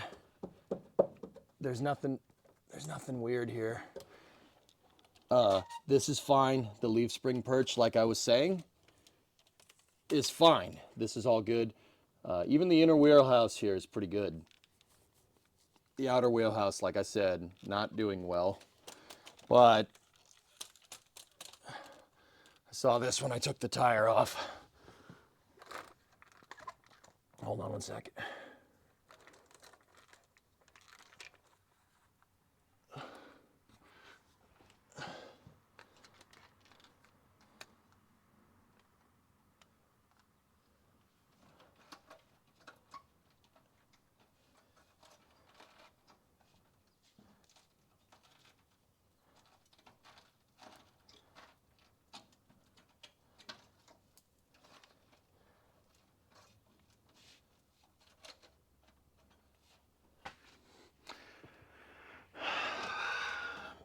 How far is it in either direction? It's going to...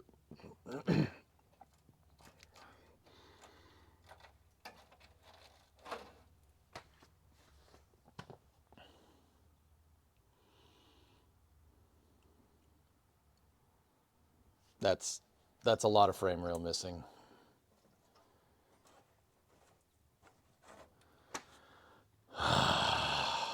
Crap. Yeah, that wasn't there when I bought the car. This is on me for letting it sit. Yeah, it's gone. It's just this one area from what I can tell. Now, me trying to tell you that this is not a big deal, that's coping. This is a big deal. It seems like frame rail's still okay, but that's a big deal. Yeah, that's a problem. That's a pretty big problem.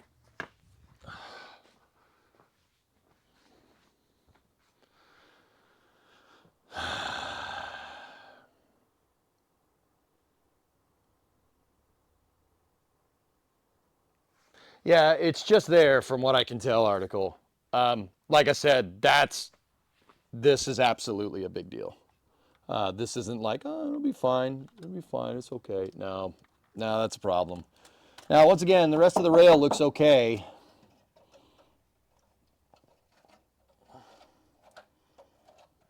There's all kinds of crap in there.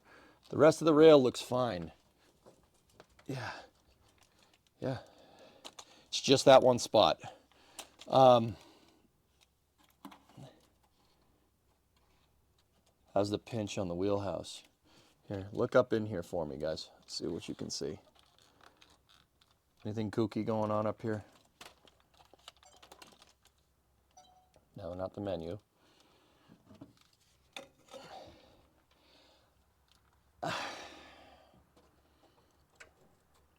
This is the outer wheelhouse.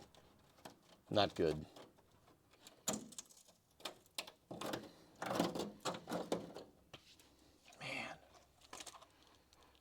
Man. We knew the outer wheelhouse was bad, but that's another gut punch right there. That's another kick in the nuts.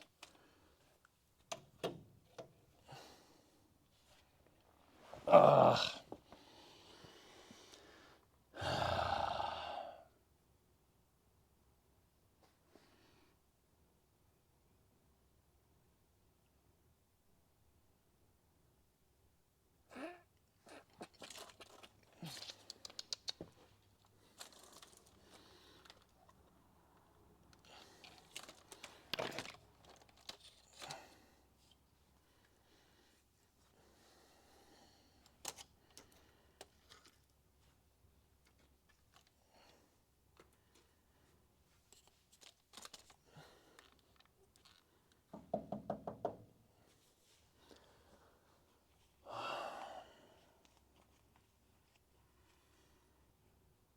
that's not great news.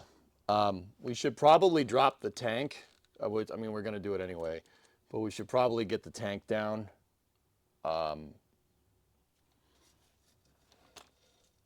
To see how bad this is, so I can get eyes on it from inside.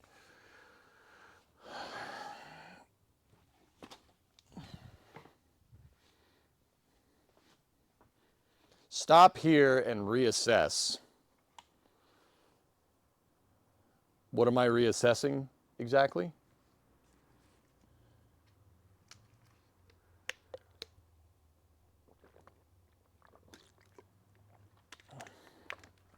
Your plan. That's very fixable if you don't think about, if we don't need to worry about making it factory new.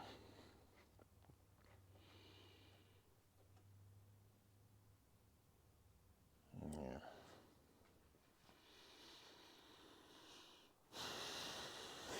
Nice, Clavic. Good for you. What am I reassessing here exactly? Nice, Clavic. Yeah.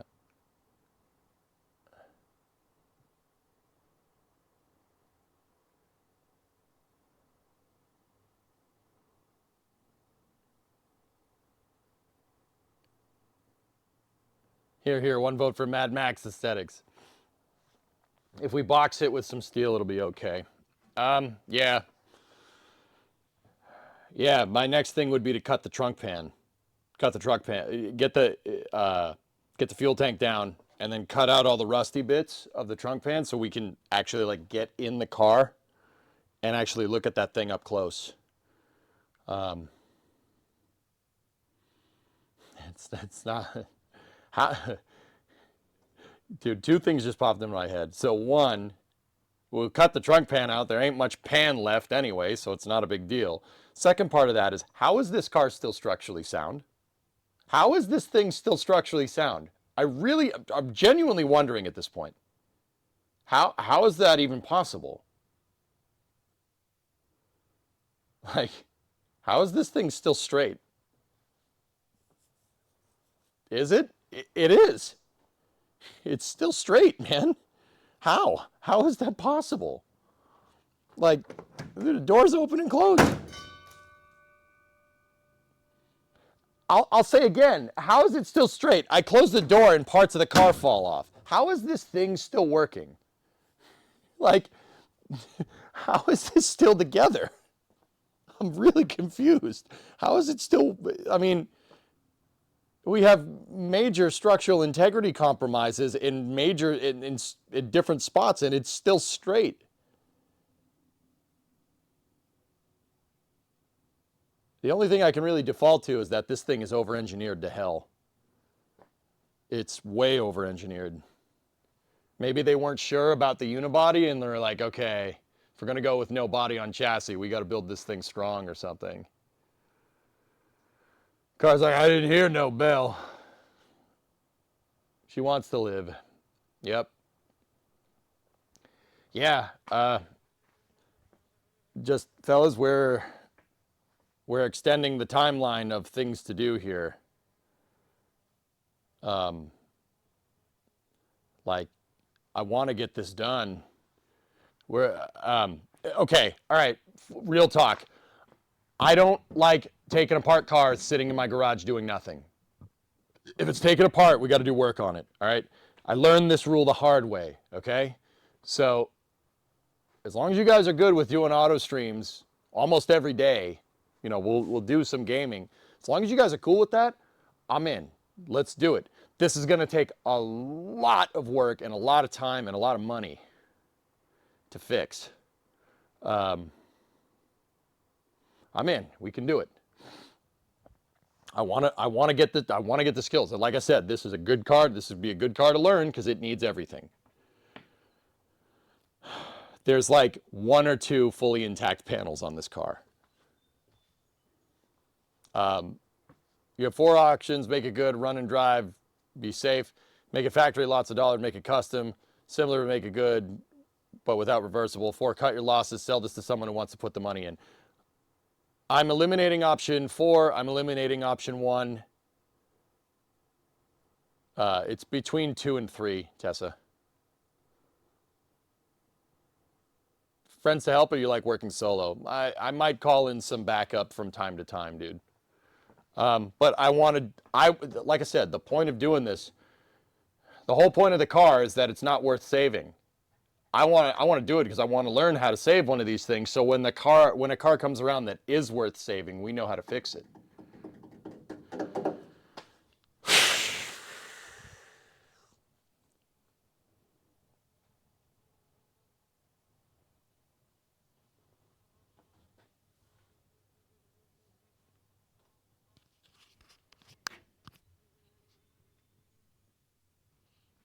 Freaking B. This is B. What is it with B's in this car? Super B. Sometimes the world tells you things. Did your car just yell plot twist? Yes, dispatch. Yeah, dude, I've noticed that. Bees love this freaking car. Now, the most likely thing is that the universe isn't talking to us. There's most likely a bee's nest in it somewhere. Maybe. I don't know. It's been inside for a little while. But I noticed that, have you guys noticed that like a bee stung me the other day? Jeez, there he is, right in my face again. And that's not like a wasp. That's a bee. Now that's not the thing that stung me. Like a yellow jacket got me the other day. But it's not a bumblebee. It's the hairy kind. It's not the kind with the stripes. You know what I'm saying? You got this. She yearns for the super bee. But yeah, bees are all over this thing. It's a sign. That's a sign.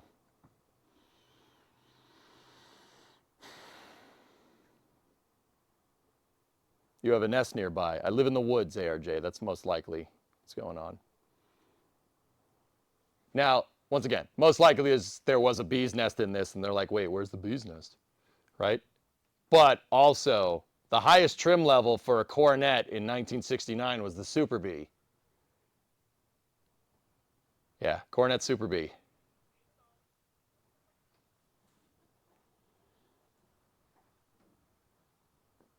So again, the universe is talking to us. Okay.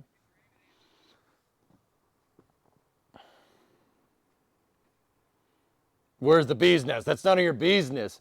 Should I start fabricating a wing?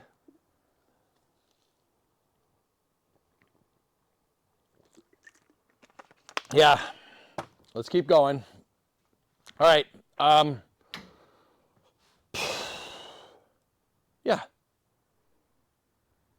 Man. Yeah. Guys, the reason why I sound all down in the dumps isn't because I'm like, frick, I've gotten into this, sucks. I want to fix it. We're going to fix it. Don't worry. I underestimated what this car needs. Yeah, I underestimated it pretty hard. That's my fault for 2 reasons. One, I let the car sit for too long. There was no frame rail rod on this thing when I bought it, which sucks. That's my fault. That's my fault. Take responsibility for that. I let it rot. It sat outside. It's been sitting outside from 2017 until now. Either it was at my parents' house or outside in my yard here. Is the car going to have a nickname like Betty or something? It's called the Crew Cab Charger. But, yeah, that's Crew Cab Charger is good enough name for me. Yeah. Balls.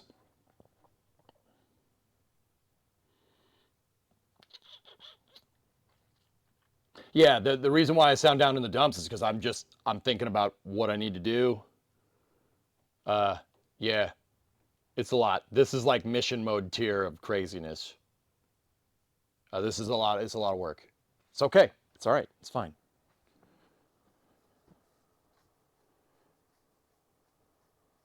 Make this a modded Coronet. Screw the factory. Well, Tessa, I want to build back the factory structure. But what I also really wanted to do was they make subframe connectors for this, and they make chassis reinforcement kits. What I wanted to do is patch what we needed to patch, like a floorboard or two here and there, and then get the chassis reinforcement kit, right? But now, it's going to cost a lot more to get it back to stock. I want to get it to the stock frame and then reinforce from there. Get it back to the stock shell and then reinforce it from there. That's what I want to do. But that's going to, yeah, that's what's really screwing me up. That's what I had planned, because, you know, if we put a 5.7 in the front of this thing with 400 horse, like, it should be okay, but I want the reinforcement. I'd want the rigidity. Yeah, so like maybe down the road we put 700 horsepower in it. Like if we put a Helifin engine in it, we could just put it in and it's not a big deal. I mean, because the way I see it, we're going to be here building out the chassis anyway. And if we're here building out the damn chassis, we might as well reinforce it. So yeah, that's what I wanted to do. I wanted to get it, you know, get it good enough, right? And then reinforce the frick out of it. But now just getting it good enough is going to basically eat the cost of reinforcing the crap out of it. But I want that. That's what I want. So Project Binky solution it is, I guess. Let's do it. Who was that subbing? Geek, 72 months. Thank you. I need it, man.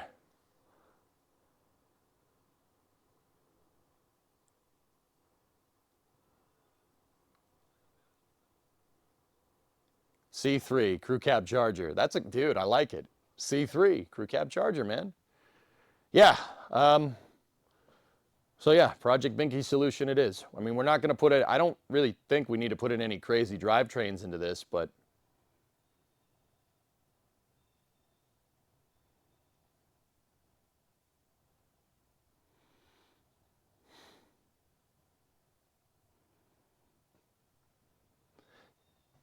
yeah. Okay. So, like, guys, these parts of the streams aren't me necessarily fixing anything, just for what it's worth. These parts of the streams are for me trying to figure out what I need to fix. This is basically assessing the car. I haven't, yeah, we got to figure out where our baseline is. What's the lowest common denominator of things that need to be fixed? And I think I found it with that damn frame rail. This shouldn't be four-wheel drive, rear-wheel drive or bust. I want it rear-wheel drive. Like, so Tessa, what's my ideal? My ideal with this thing is front power discs, front power disc brakes. Like a Helifin engine, this thing would be hilarious. That'd be, dude, a supercharged 6.4. That'd be awesome. No one would see that coming, which would be sick. I mean, I've seen people do it. There's a YouTube channel that's done a Hellcat swap on a four-door car. It's a yellow car, if I'm remembering right. We're gonna need big discs up front. You know, four-way discs would be cool. That'd be pretty sick. Yeah, and then behind it, I don't know. I want this car to cruise, so I don't. It's an automatic car from the factory, so. Oh man, how the heck am I going to get that Z-bar to jive with that?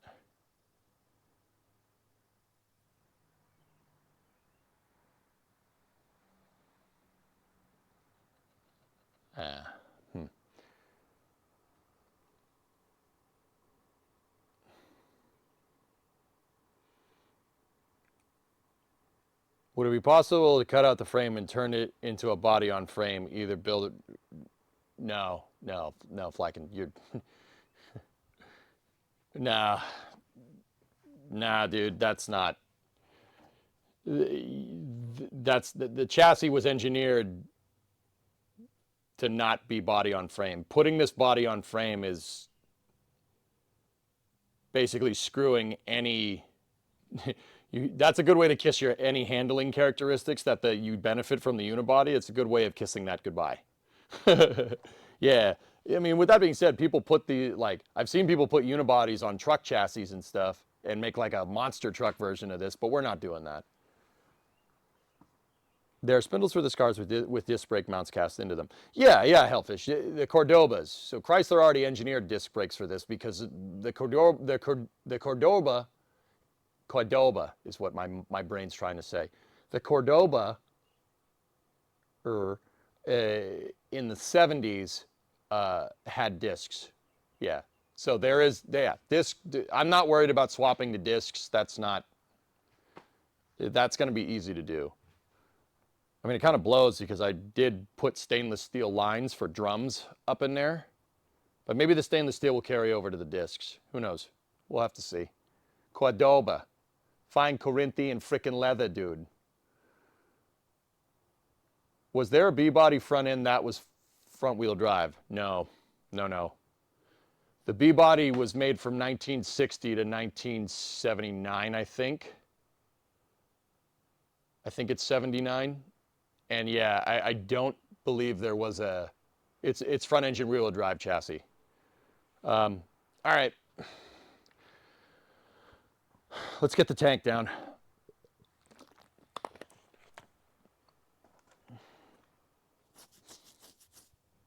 Con. You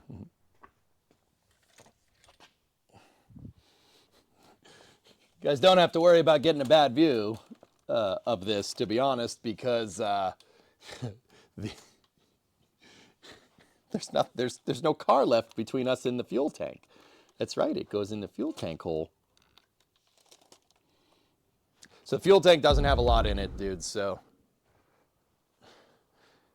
you can only suppress the Boston for so long. Yeah, especially being in the shop, dude, right? Right? All right, actually, you know what we'll do real quick? I'll show you guys the other frame rail real fast. So take a look. This one's money. This I was about to say money and mint. So inner and outer rockers are struggling. That's not something we didn't know. That's supposed to be like that. Let's just, you know. There. It's fine.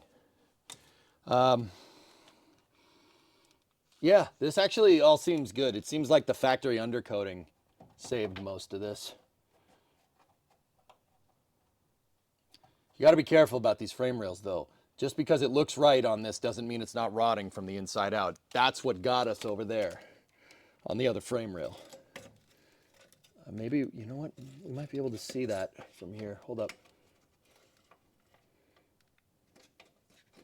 Yeah, there it is. You can see the rot. There it is. Where are you? You pissant. We can fix that. We can fix it. Let's do it. We can fix that. That's no problem. That's not too bad.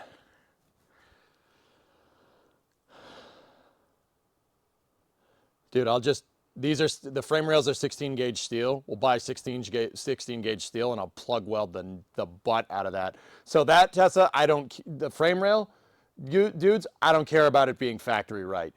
I just want the frame rails to be strong. The reason why, no one is going to see that, okay? Freaking B. He's back. Bro, what are you doing?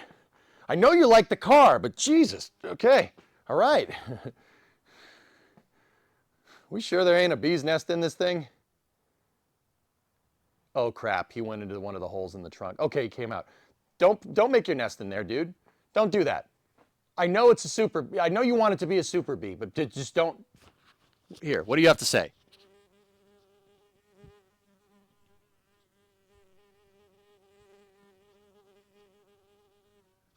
That was a lot. You said a lot. Did you hear him?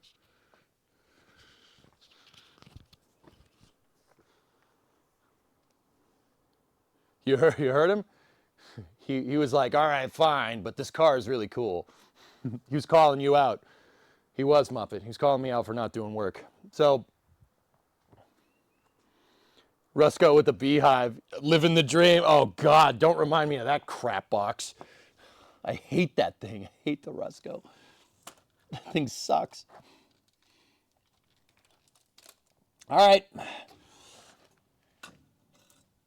Let's do this. I got you guys a pretty good shot of the sender unit on the gas tank and stuff.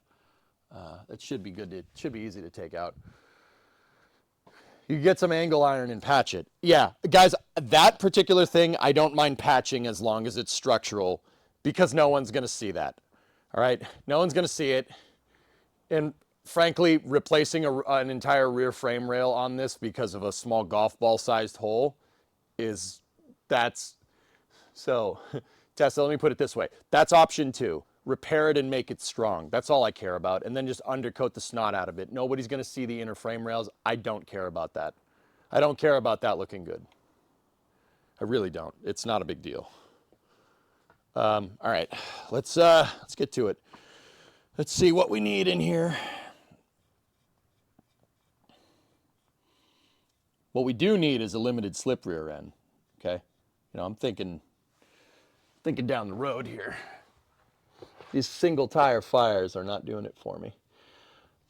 Okay, there's the fuel line. Okay, there's the vent. Sending unit is there. And it looks like the original fuel straps are struggling. I had a good buddy of mine that's an old school hot rodder do the fuel tank for me because I didn't have the space to work on it in my parents' driveway. Truth of the matter is that I probably did, but he gave me a good price. So it looks like the straps, there's two straps if you guys see them.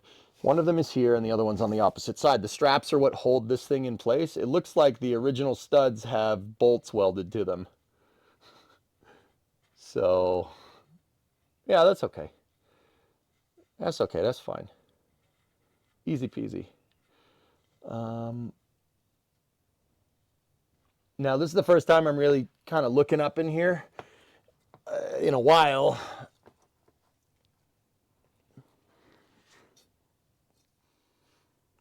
And Hellfish, you know, I know what you mean about the inside of the frame rail. We're taking the trunk, we're going to have to do the trunk pan. The trunk pan will give me a good shot of what's going on the inside of the frame rail. If we have to reinforce it from the inside, no problem. Just on a side note, dude, I'm not too worried. And, you know, if we're going to get new wheelhouses for this, we're tubbing it too. Because, frick it, let's run a wide tire. Why not? Who cares, right? It's not a big deal. All right, I'm really, yeah, like I said, I'm just looking around under here.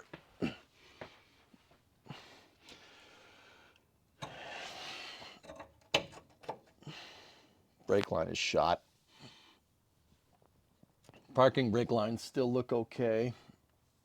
Shock absorber doesn't look to be in that bad a condition. I think it's still holding fluid, which is pretty cool. There's the fuel tank ground. Fuel tank grounding strap. There's the mount straps. These lines are the vent. Those are the vent lines. If you guys can see that. Can you see it? Where's my hand?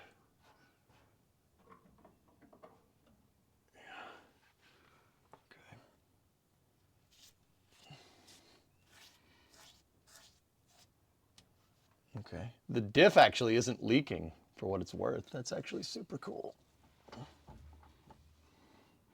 I'm looking around any other points with the frame rails. And you know what, dudes?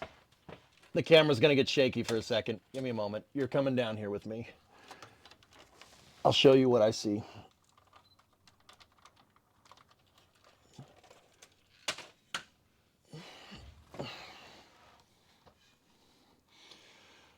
There's my glass packs. I paid good money for those. Okay, okay. Rear brake line is struggling, but that's not anything we didn't know. Like I said, the shock, it's not leaking. You can tell if shocks are bad if they leak. They leak fluid down here. There's no fluid there. That's good. There's the issue.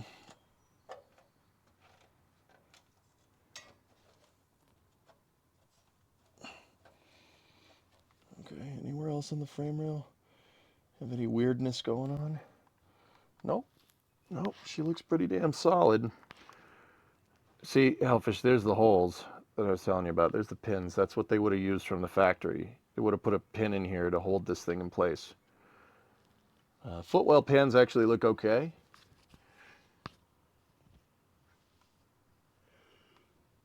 Oh, excuse me. I sneezed. Sorry, I didn't mean to sneeze into the mic. Yep. The rear pan looks good, man. Everything's good over here. There's the shock mount cross member. We'll see that from the top when we get the floor out. Okay. Anything weird and wonky with the frame rails over there? What's that? Hold up. See that? What am I looking for here? What am I looking for here? What's that you got there?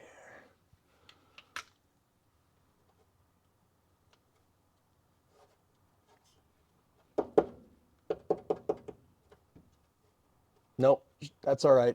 She's good. This is all fine under here, man. Like I said, the undercoating saved a good amount of this. That's the e-brake adjustment line. Or just the e-brake line, the adjuster's right there.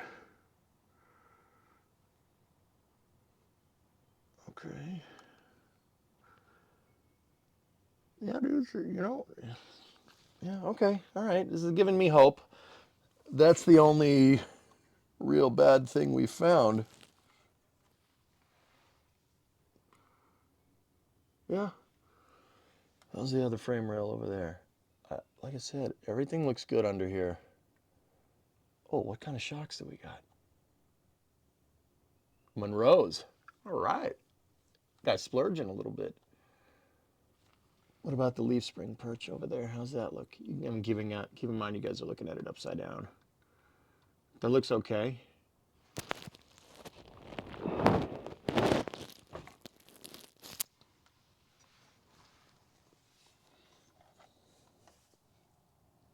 Actually, that looks fine. Sweet. This is the inner rocker. This is a big structural piece. It's actually okay. Good.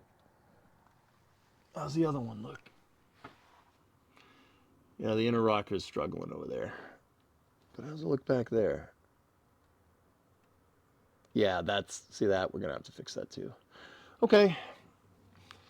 All right, let's, what we got to do is I'll put you guys up here.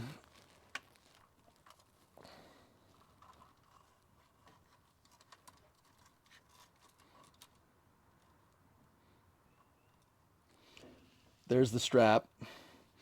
That's the sender. This is the vent line.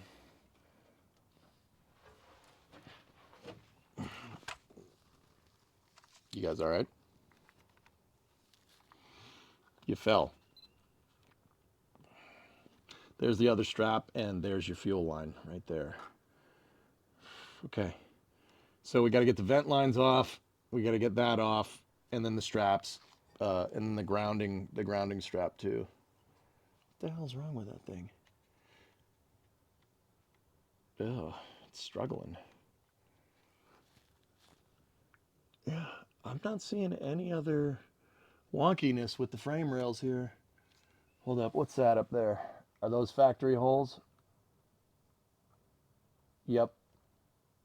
Wait, what's that? Is that a factory? Maybe not.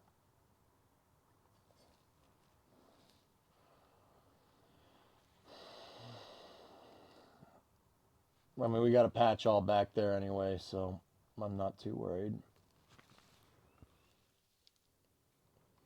Yeah, like I said, dude, ooh, shock's got a little bit of an observation right there. It's a little bit of a funny.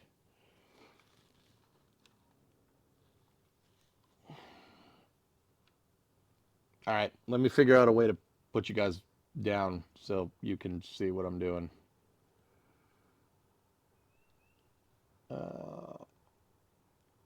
I need a smaller tripod. Give me one sec.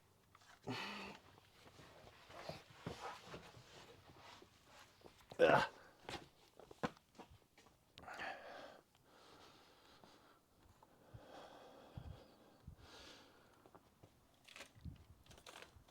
Actually, where you were before was not too bad. That was a pretty good spot. You guys can see what's going on here. The shock is a little bit in the way, but that's all right. That's actually a good spot. We'll keep that spot. You guys good with that spot?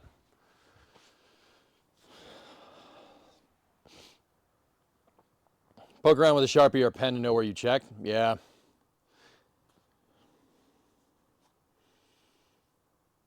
I have an engine mount broke off in the block. There's still one on the other bolt holding the mount to the engine. Should I try drilling it out or leave it and replace it later on? Methane, the right thing to do would be to drill it out. But if you don't have the time, I mean, you could just remount it, but that's not. Done a bit of Googling. It looks like putting the K platform front end of the Coronet is pretty feasible. You'd get better suspension and a drive hookup. You think you could connect to an electric motor for dual drive? Thoughts? No. Drill it out, methane. Do it. Just, yeah, you got to drill and tap it out. So get a caliper, okay? Here, real quick. So you got to get a caliper, and you got to measure what the inner diameter of one of the other bolt holes that you did get out, right? You got to measure the inner diameter of that. So when you go to drill, you don't screw up the threads. So get a small drill bit, try to drill right through the center of that bolt, right, if you can,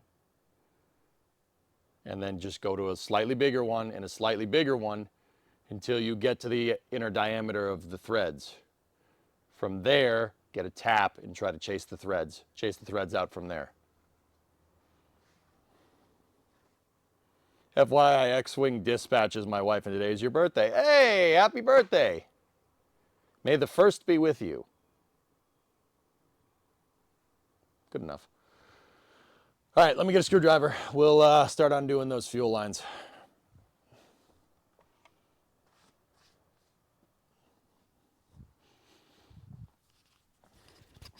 Hang on, I'm just adjusting the microphone.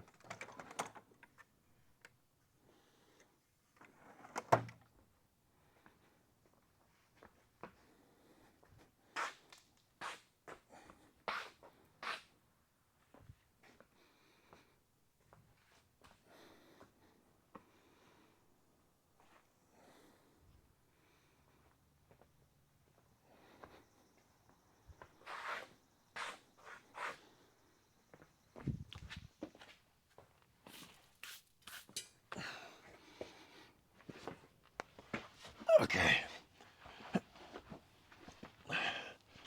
All right, first thing I'm going to do here is get at the main fuel line.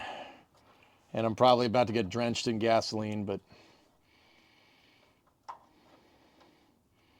stuff happens.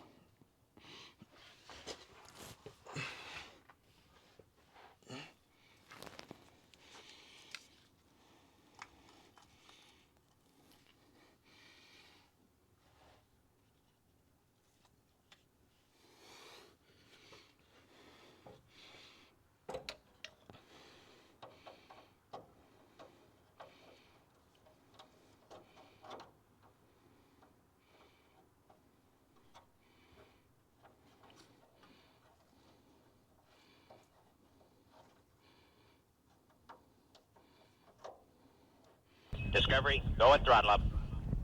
Thanks for the resub or sub. I appreciate you. I would go to see who it is, but I am under a car. So just bear with me, okay?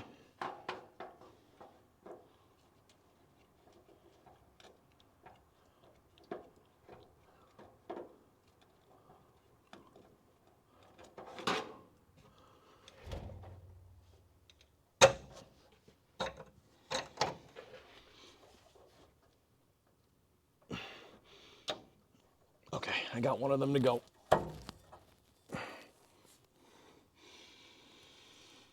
Chad, you want to hand me a fuel hose, please?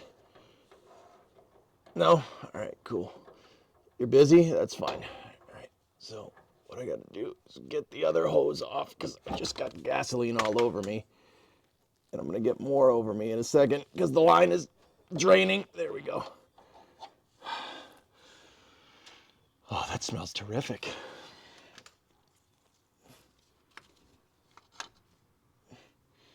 There. Just put that line up there, and then it won't drain as much. Okay, so that's that. The next thing is the sender. That's the sending unit wire. We don't need that. And then the vent lines over here need to come off.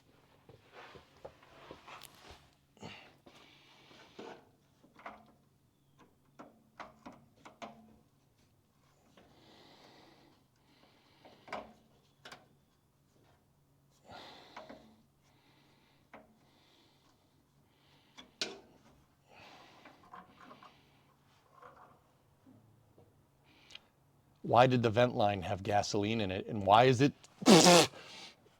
dripping into my mouth? Damn it. Oh, that tastes terrible. It tastes like dirt. You know, who knew? The stuff that comes out of the ground tastes like the ground. That's weird.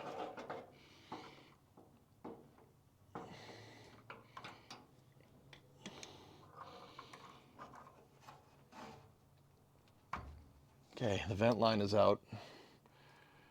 I don't know what that thing was supposed to be attached to, but whatever. Oh, that tasted horrible.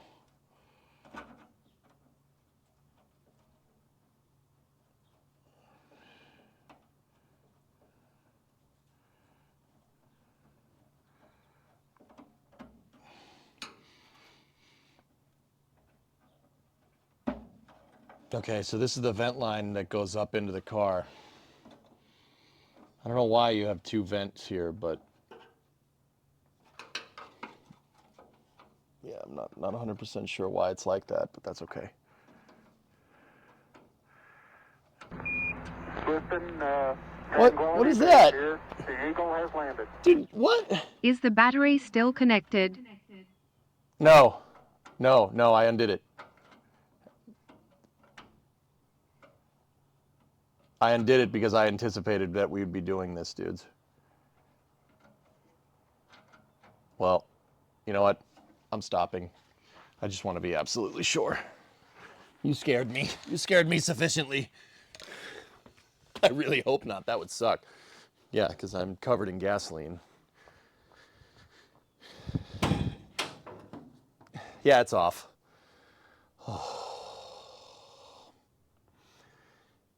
Yeah, we're good. It's off.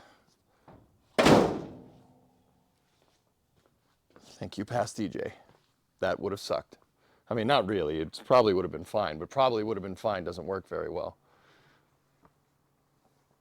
Probably would have been fine doesn't work all the time. Oh, Tessa, look at you in all caps. Man, you're so helpful.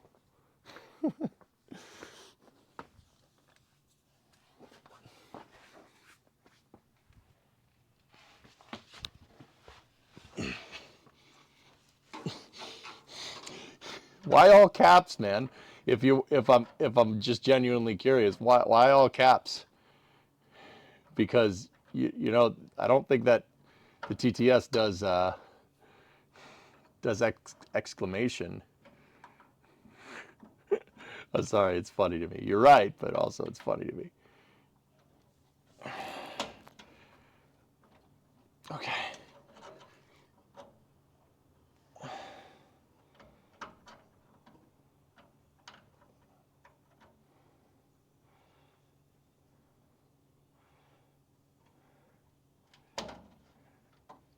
Come on, baby.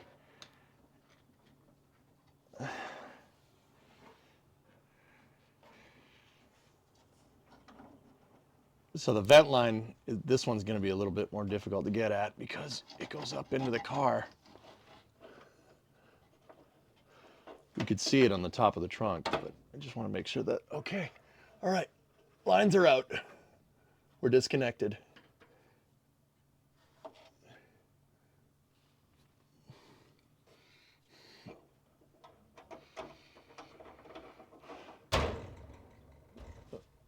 Yeah, there's not a lot of fuel in that thing. Good. That would really suck if there was. Yeah, dropping a tank with fuel in it is not fun. All right, we just have to get at our grounding strap here, which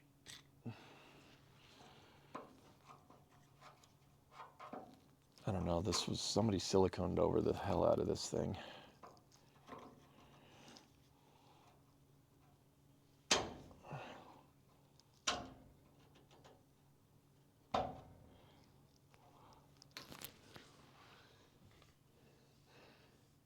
You know what? I'll just get the grounding strap that's on the, it's up on the pan. We're gonna have to get that, we're gonna pull that part of the pan out anyway. So the grounding strap seems to be covered in silicone, or silicone, not silicon. That's weird. You guys can't really see it too well, but yeah, there's... Yeah. Okay. It looks like just a quarter inch nut. Nut.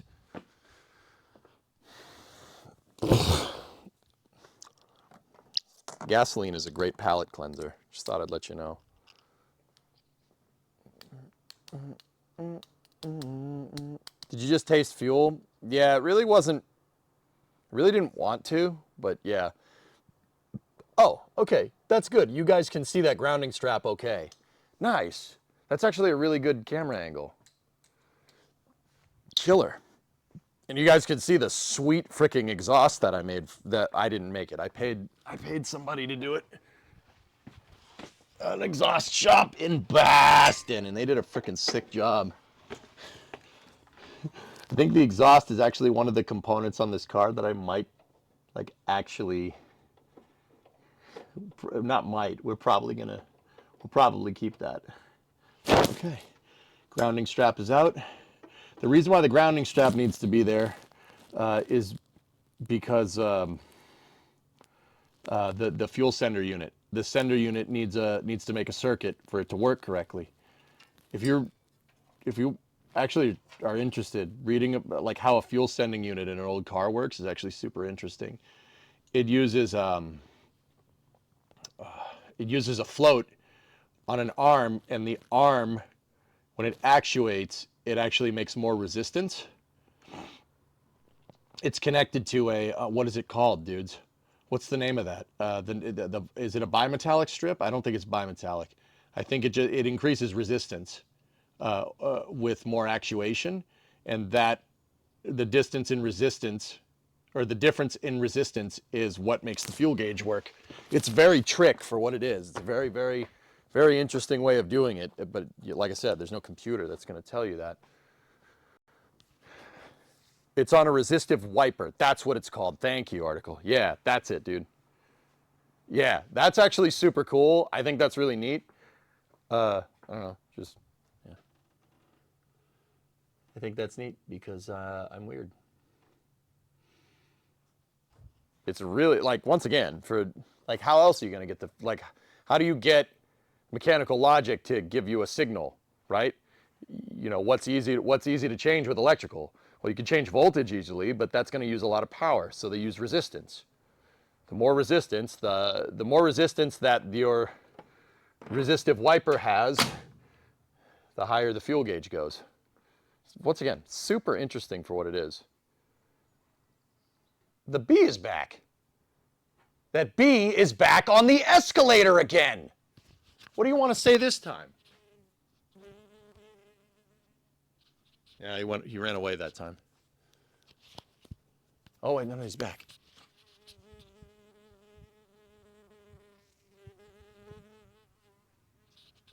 Yeah, potentiometer. There you go. Rarest, yeah. Dude, I'm starting to think there might be a bee's nest in the trunk of this car, in the deck lid.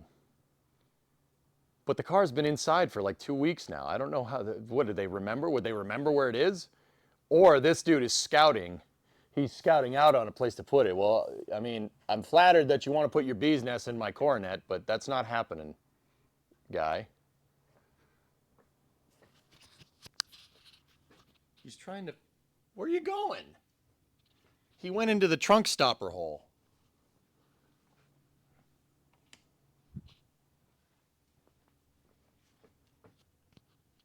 Oh, he poked his head out. Look at you got. Dude, I don't want to move the camera, but yeah. Did you find anything in there?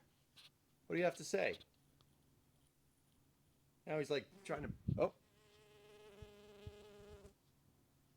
Huh.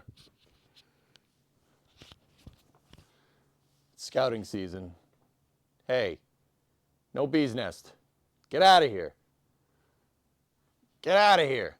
Come on. I'm going to shut I'll shut it. You don't want me to shut you when you're in it.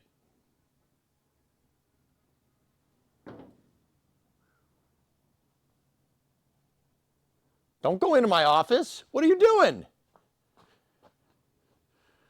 Get out of here with these eye holes.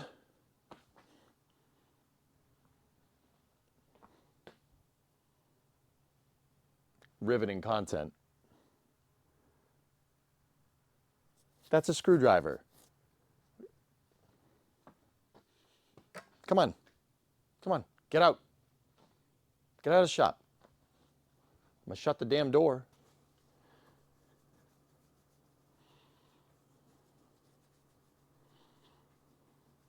Fill it full of brake clean and that should take care of it. Yeah.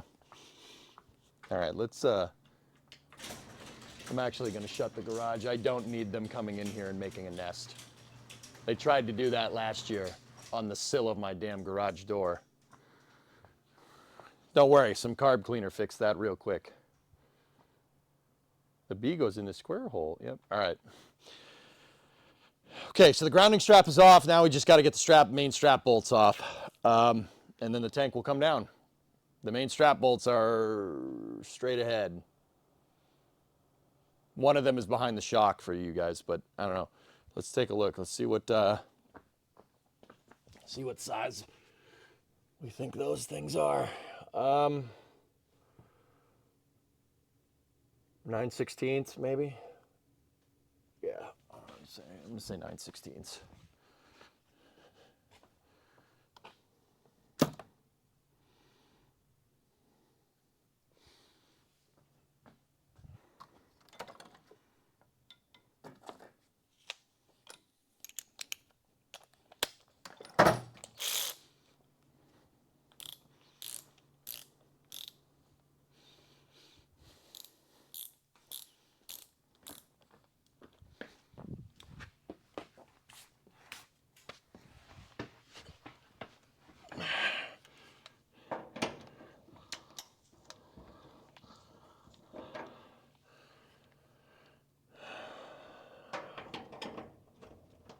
Well, that one is.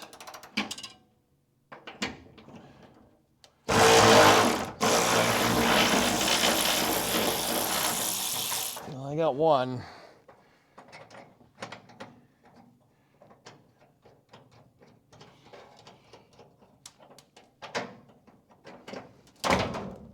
Yeah, all right, one strap. We got one. I don't think I can get the deep socket on the... Oh, no, I got it.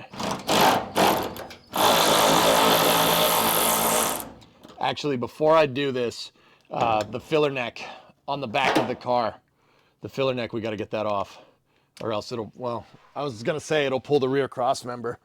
But, I'm pretty dang sure that that doesn't, there's not much to... It's not much there. There's not much left. But I don't want to bend it. It's still in good condition. 7/16 perhaps on this rear mounting bolt. Yes. What is it with Mopar's aversion to 1/2 inch? Everything is 9/16 or 7/16. Now,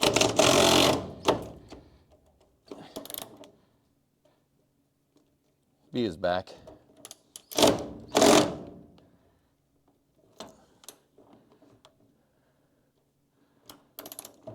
Now, like I said, I kind of understand 7/16. 7/16 is extremely close to 10 millimeter. But these guys just hate 1/2 inch. What's the matter, Mopar? You don't like 50 cal?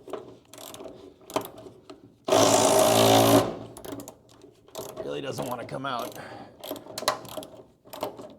Support the tank with a jack?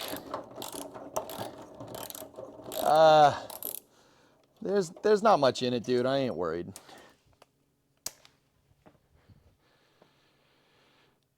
The B is back.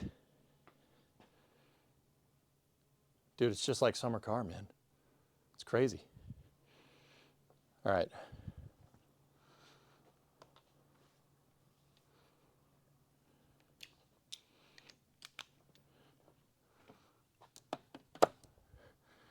All right, now I think there's a the back. Listen, What? Tranquility Base here. The Eagle has landed. All worker bees are female. That's why they're all angry, violent, and always sticking their nose into things. You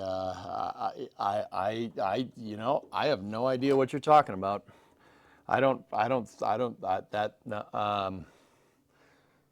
yeah, no, that's, I don't know what you mean.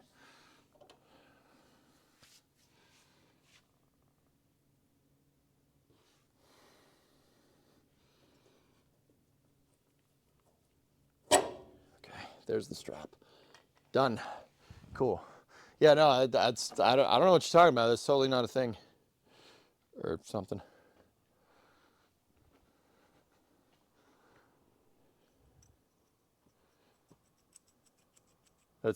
Yeah, I don't know. I don't know what you mean.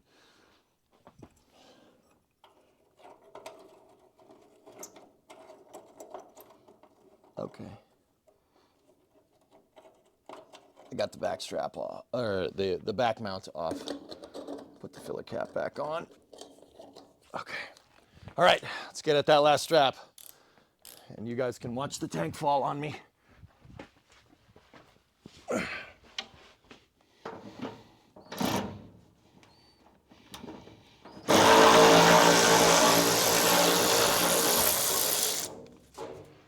You know what, dude? There's more gas in this than I thought.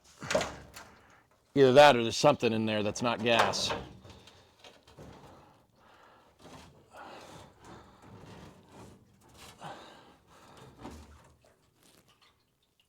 Wow.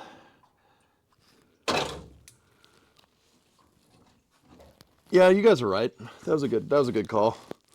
It would have been smart to put gas underneath this, but put a jack underneath this because it's quite heavy, but that's okay. Your boys got it.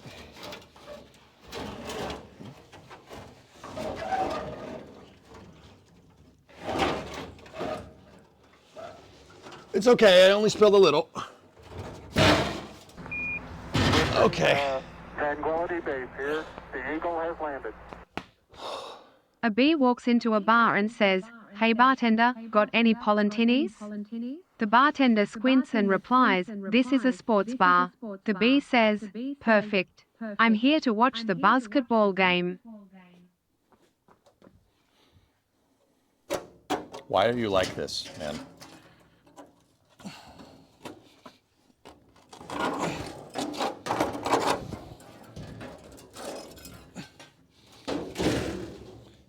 Okay, the straps are out.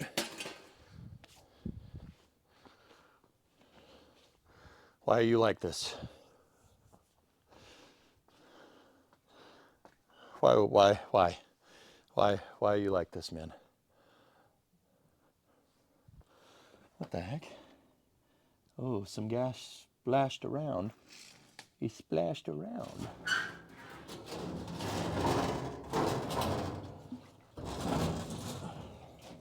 How much frigging fuel is in this thing?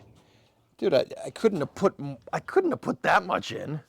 Holy balls. All right, I need a life. Yeah, I mean, well, yeah, that's right, but there's a lot of gasoline in this thing. Much more than I thought. Wow.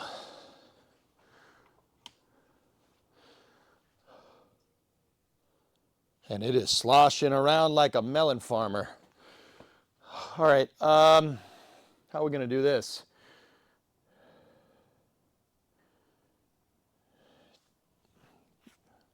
Man, it's a big tank. It smells like gas, Tessa, for what it's worth. Man.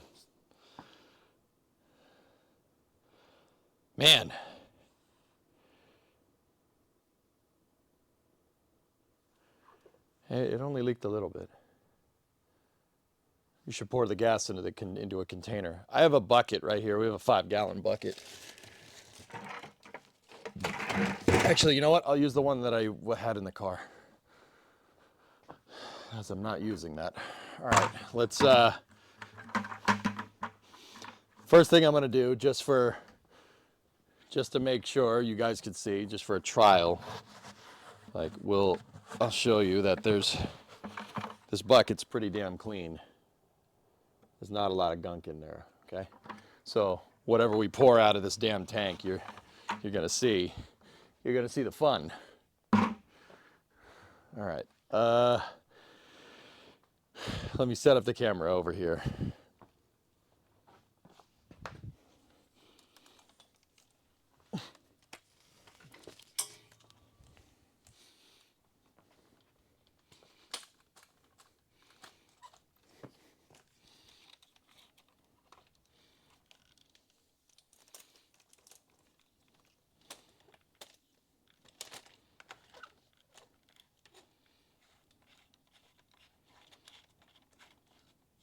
Hang on.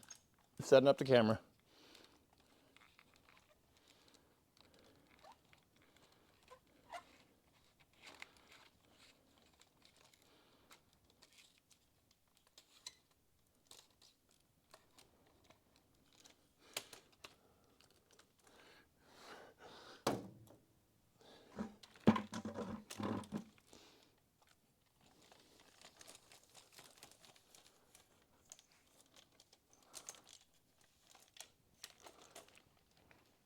Okay.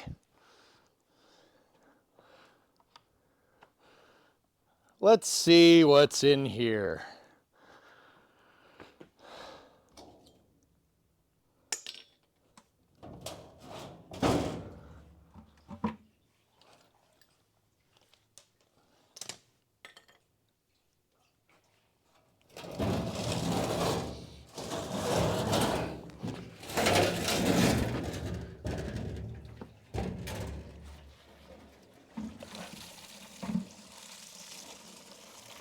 Oh no. Oh. Oh no.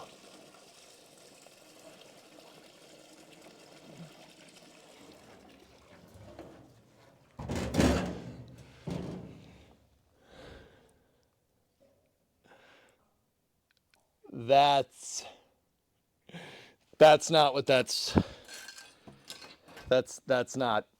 not what that's supposed to look like. Oh. Oh.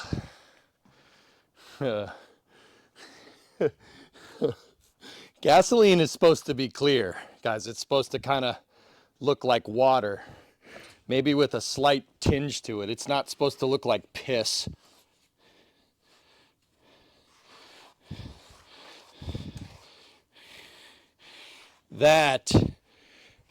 What we have here is failure to gasoline. Some boys just can't be reached. And that's the way you want it.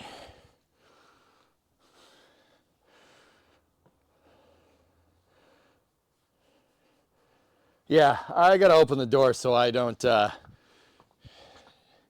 violate the terms of service here.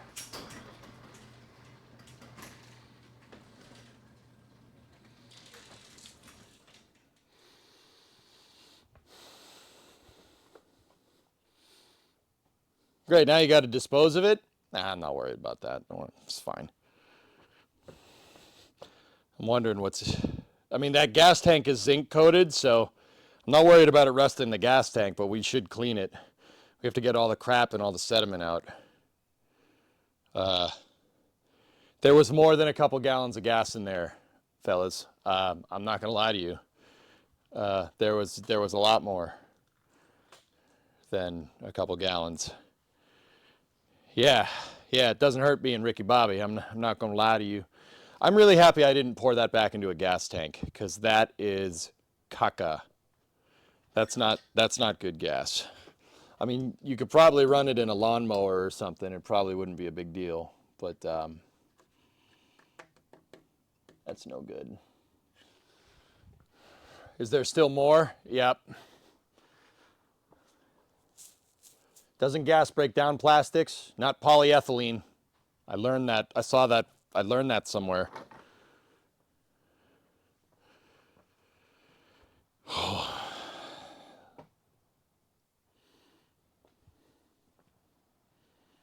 You got 5 gallons of grade A weed killer.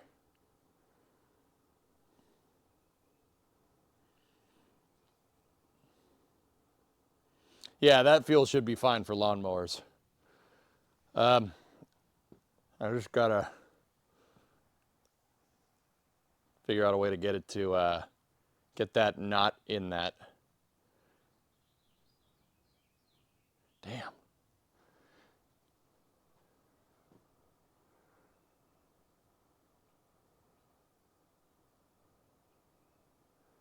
Pour it back into the tank. I gotta get my fuel funnel. I'll pour it into an empty jerry can and we'll mark that can as bad gas. I have plenty of these things. I have plenty of gas cans left over from all the Route 154s. Route 154, EJ and Ernock's Excellent Adventure. I always have extras.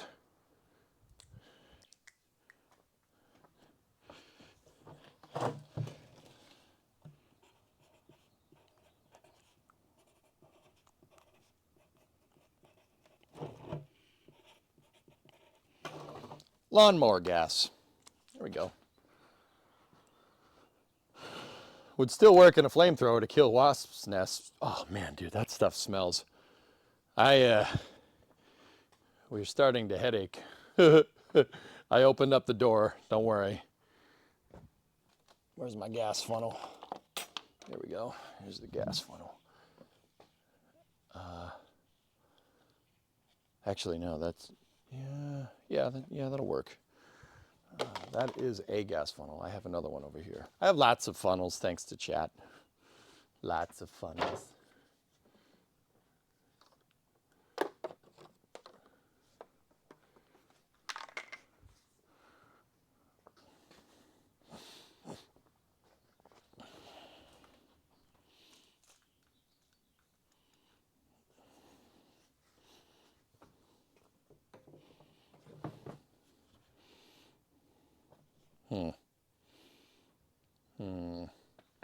So I have this funnel is specifically, I use it specifically just for gasoline. It has a cap in it too, but I have it attached to old heater hose, so we can, you can pour it now. But the question is, how do you pour it without the funnel going overboard? And how do we pour that bucket without it making a mess?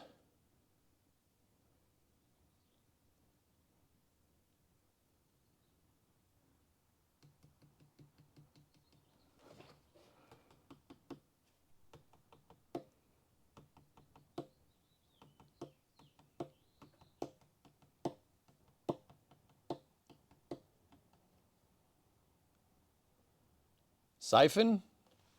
Nah.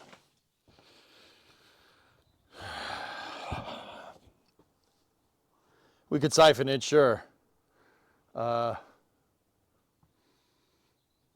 I got a better idea. I'm thinking.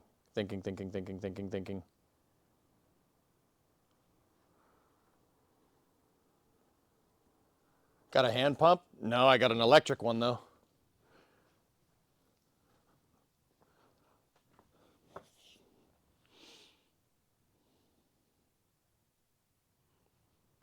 Bro, that looks like apple juice.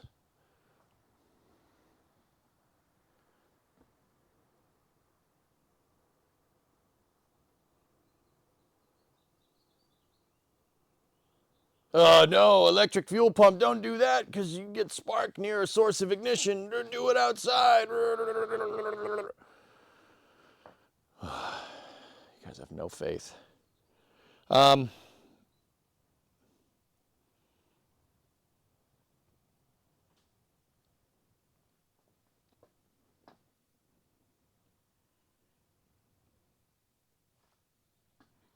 Hold on a sec. I got the best solution out of all of them.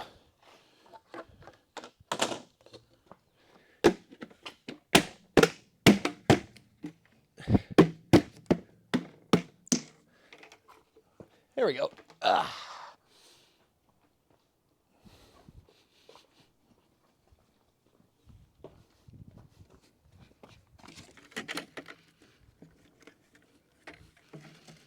Here.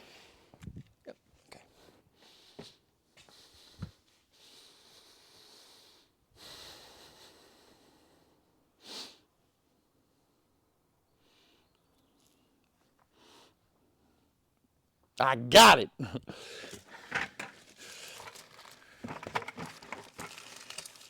So we filled that bucket up all the way to the top, which means there was more than 5 gallons of gas in there. But I got another bucket.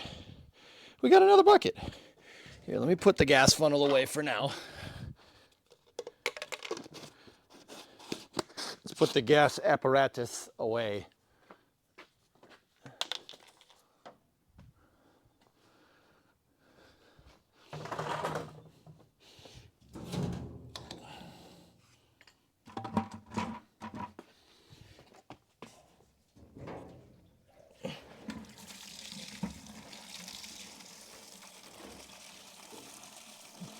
Why? And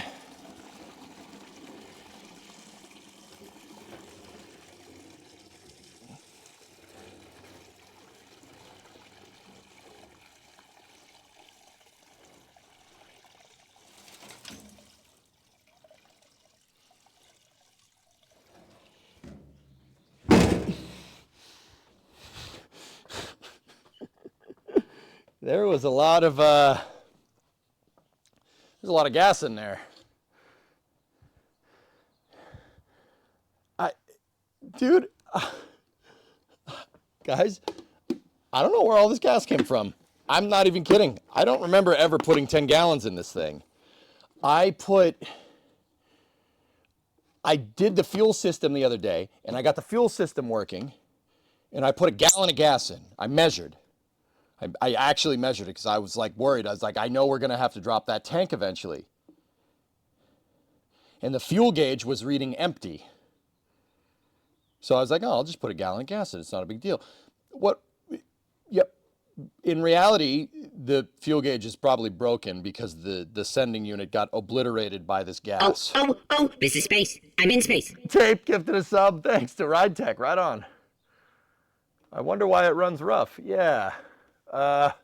So I probably put another gallon of gas in, dudes, thinking like, oh, it's empty. I'll pour it in. What probably should have tipped me off is that I poured it in and the fuel gauge didn't move. Yeah, that probably should have been a good sign. Yep.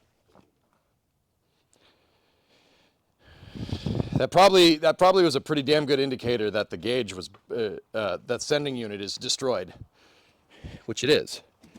We've quickly figured that out because it was reading E with 10 gallons of gas in the tank. Frick, is there still fuel in this thing? A little bit. Not much, but a little bit. E is for extra fuel. Yeah.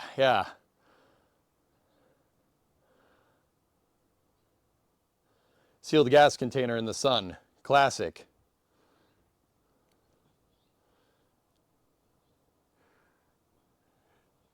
Eutychus, what would you be doing in this particular scenario? Just, out of, you're gonna bust my balls for putting that. They're not sealed for what it's worth. I know because when I moved it, it leaked some out. But what's your solution here? Using DOT approved containers. This is space. I'm in space. Oh, Giza gifted us up to a bucket of gasoline. Nice. It's okay if it's not sealed. Yeah, I'll just crack the lids a little bit, but it did leak out. Yeah, DOT. Okay, DOT approved. Yeah. I have a lot of fuel jugs, but I don't want to make a bunch of them bad gas fuel jugs. You know what I'm saying, man? Picking up what I'm laying down? So yeah, that's dookie. Let's see. I think I can lift the tank up to get it to the point where we put the rest in this DOT approved fuel jug. Is this DOT approved? Right here. Just here. Look, ready? Is this DOT approved? You sure?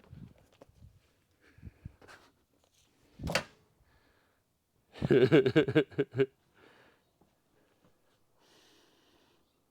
it's all good, man. I'm just like, dude, I don't know if I want to mess up all my fuel jugs, to be honest with you. I don't want to mess up all the damn fuel containers. I mean, how many do I have? I have 1, 2, 3, 4. I have a couple down in the shed. Yeah, it shouldn't be an issue, but I don't think I have 10 gallons worth of that, but whatever. This tank is empty. This tank is empty. Empty. The opposite of full. All right, let's see how much is left.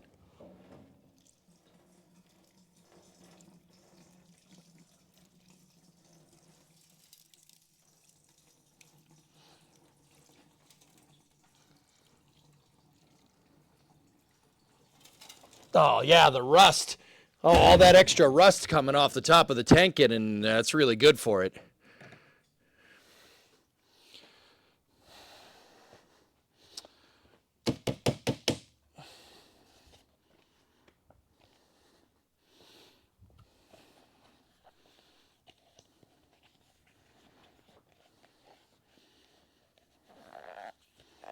Brush all the crap off the top of the tank. You know, that's a good idea, Tessa. I'm really happy I thought of it.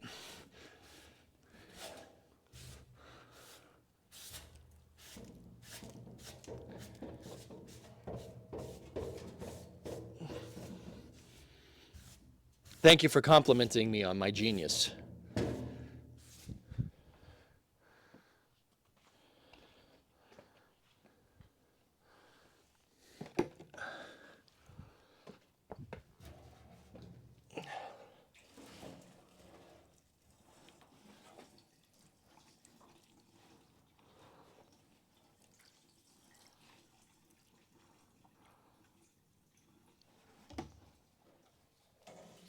Okay.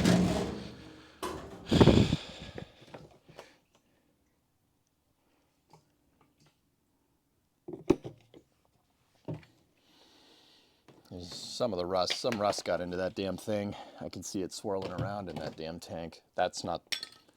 Idiot. That's not that. That goes here. There you go. There you go. That's right. It goes in the square hole. All right. This goes right here. All right. Let's Ow.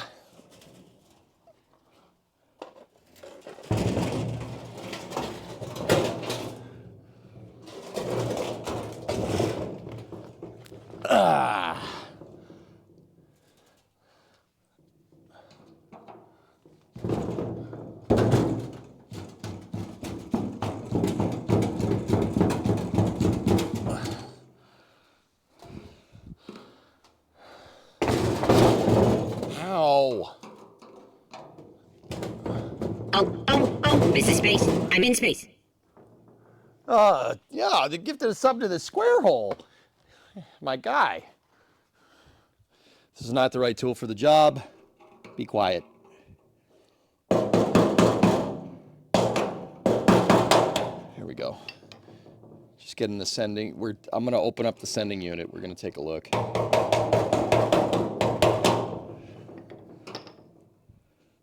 Okay, that's the retaining ring.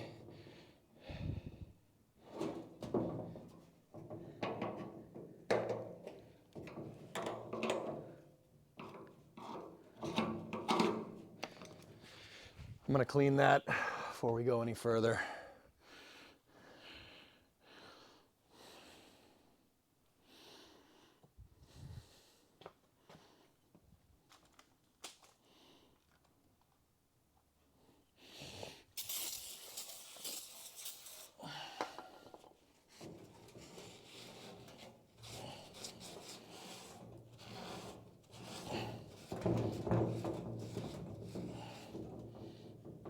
Lick it. I'll give you $1. I'll give you $1 if you lick it, chat.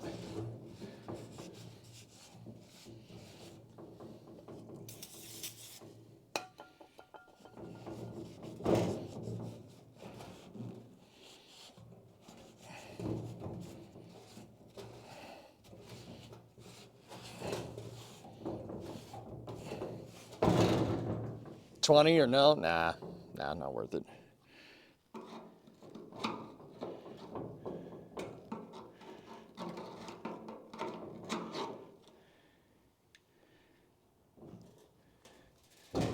So usually this is a retaining flange, right? And you snap this into place, and when you pull it out, you should be able to pull the sender.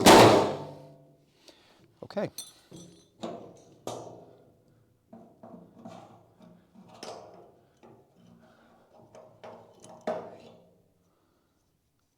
Okay, there's your potentiometer. There's your fuel pickup.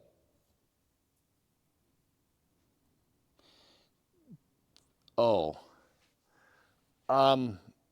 There,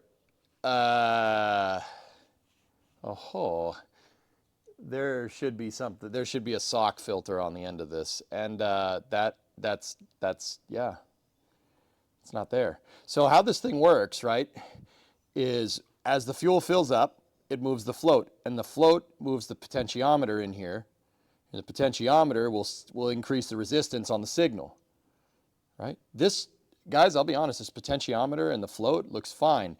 The thing is, the strip, or not the strip actually looks good too, and that's the positive coming from the fuel gauge right there. This is to the fuel line, right?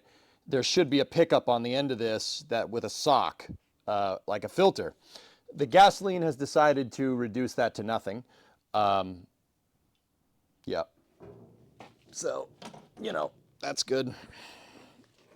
Now there should be an O-ring here to seal this up.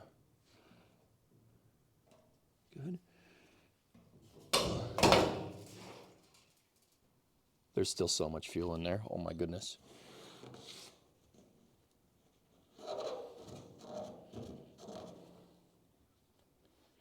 How am I going to get at that? So there's the O-ring for the seal. Wow. Wow, this is caca.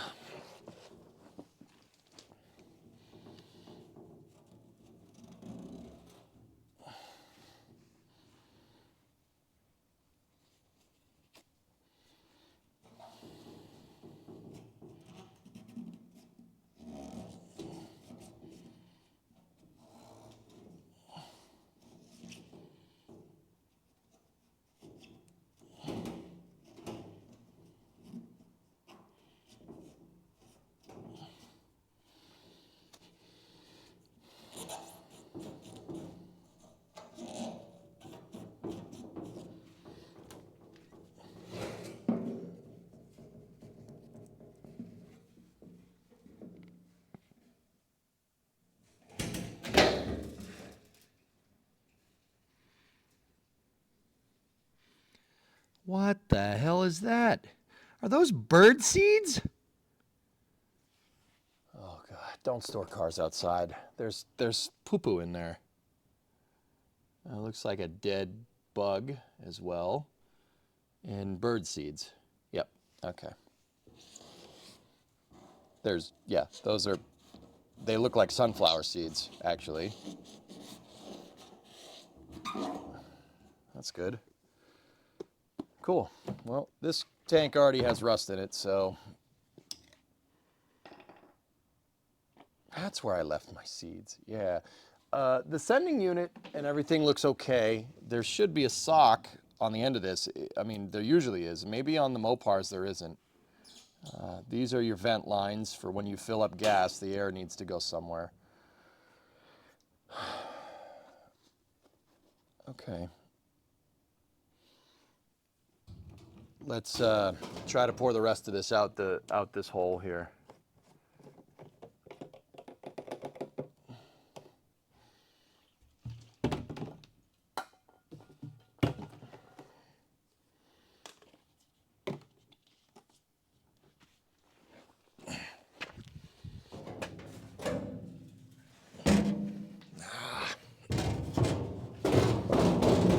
How are we going to do this?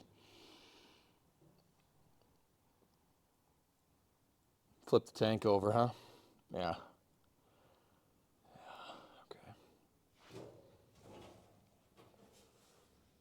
Okay.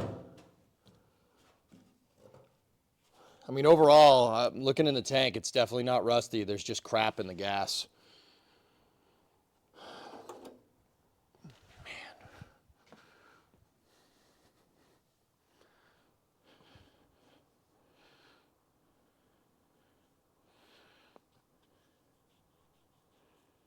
Dumping out the filler neck is the way. Yeah. The problem is I think the filler neck goes into the tank a little ways. Like this pipe. You guys can't see it. The pipe goes, that pipe goes into the tank a good way. It's probably so the pump can figure out that it's full, but here, let me see if we can just massage this one out of here.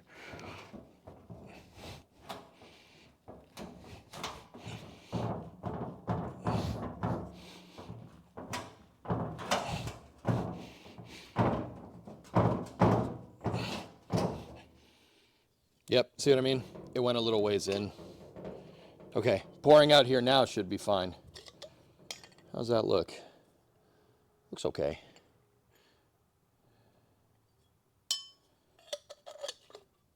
Just put that in there. This is definitely sealed up, which is good. Okay.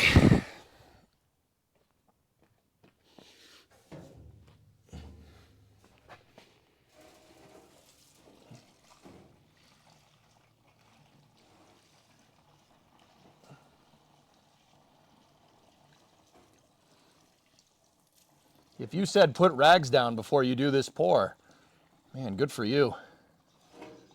You win. Okay.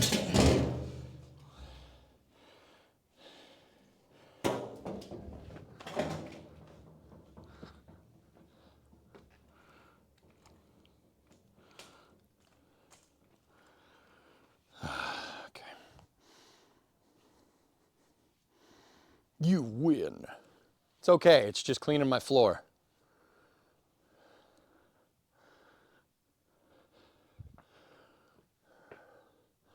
Where are my shop rags? But yeah, that's a zinc coated tank, guys. I'll show you the inside of it in a moment, but it's yeah, okay, there they are. I found them.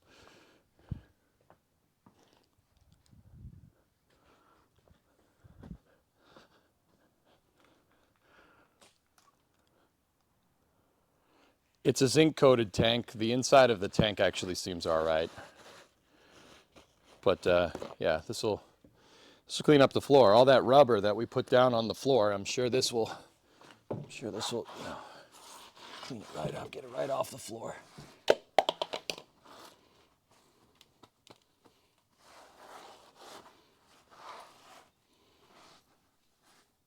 I got this problem. Every time we do one of these streams, more and more of the car seems to find its way onto the ground.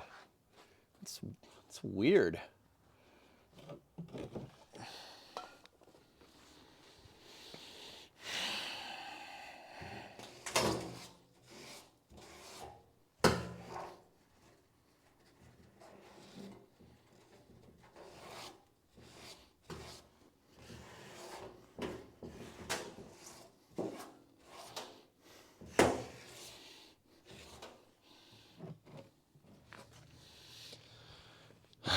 I almost got all of it. Let's just...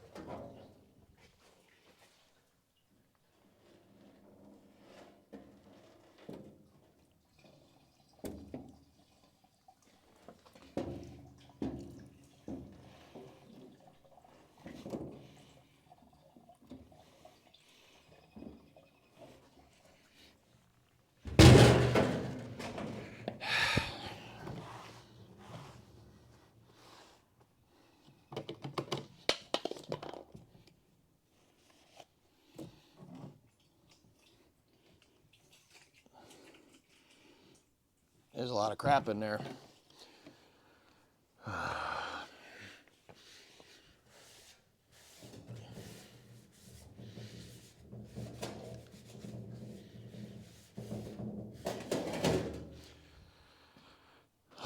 That's a big freaking fuel tank, dude. Flip it over and it'll pour easier. Yeah. God, I'm worried about it coming out the filler neck. Or not the filler neck, the sending unit side. But yeah, actually, if we did something like this, we turn that like that, and then we did something like this.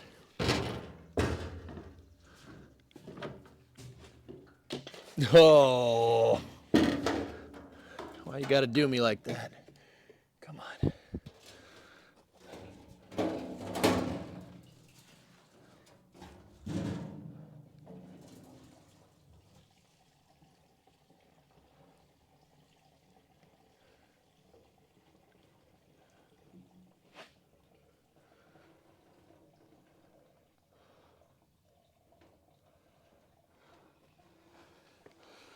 Yeah, fellas, I'll be honest with you.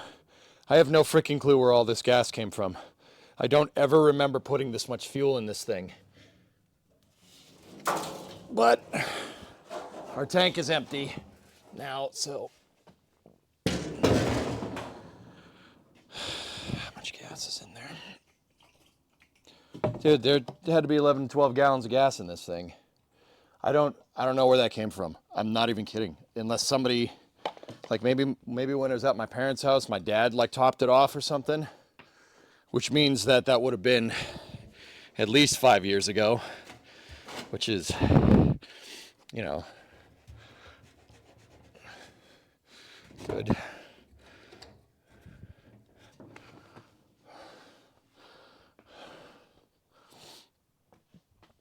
Let me just clean this area up real fast, and then we'll get back to it. Oh, man, okay. It explains why it's varnished. Yeah, man. Yeah, man. Let me just make sure these buckets can actually vent.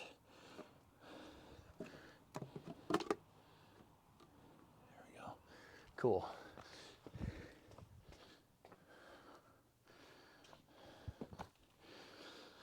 Oh my goodness. It's gonna be worth it when we can work on this car and not have the car fall off of it. It's gonna be worth it, EJ. It's gonna be worth it, right? Right? It's gonna be worth it. It's gonna be good. It's gonna be a good thing.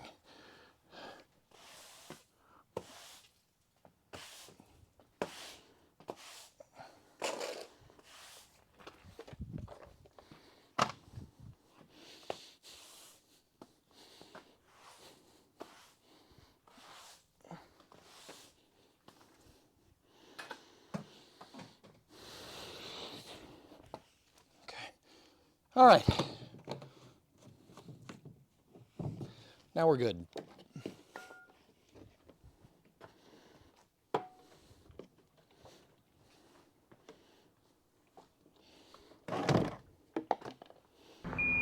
Listen, Tranquility Base here. The Eagle has landed. 19 gallons worth of fuel in your area, for when you want to fill it back up with clean stuff. Oh. Nice, man. Thank you.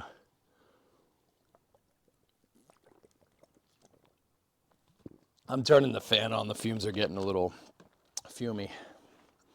Yeah, we got enough gas for a good while. Yeah, absolutely.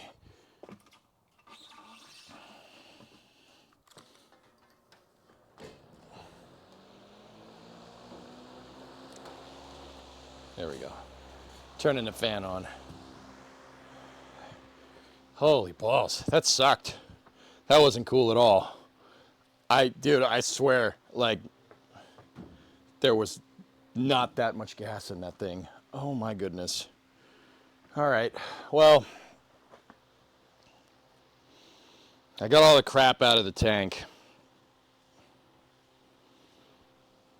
So I'm gonna put the sending unit back in. Put this over here. I'm gonna put the sending unit back. I'm fine. I'm fine. It was just the tote falling over.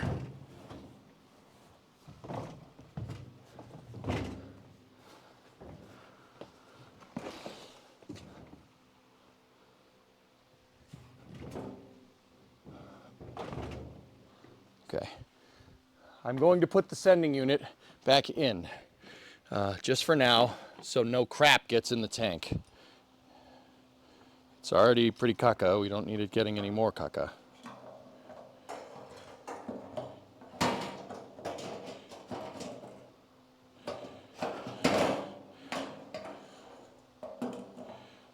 Okay, so O-ring goes on there. The O-ring is still good. It's not cracked. So there we go.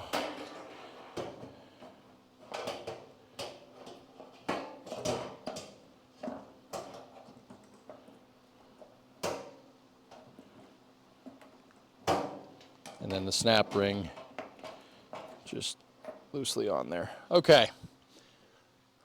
All right. Well, that was a good amount of work.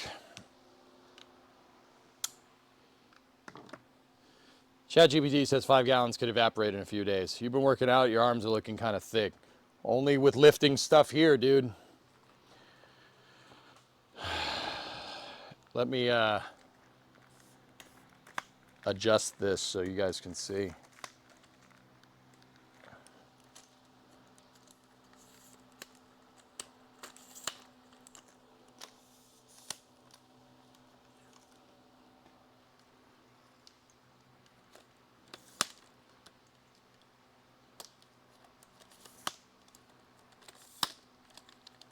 Remo needs help. What's up? What does she need help with?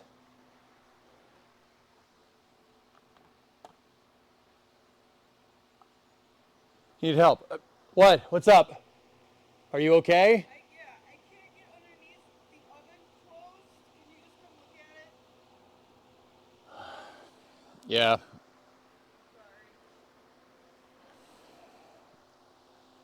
Sorry. Yeah. Just, is it pressing? Like, do you want to fix now? Can I do it at break? I want to fix now. I can't cook with this oven. I'll be right back.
All right, I'm back.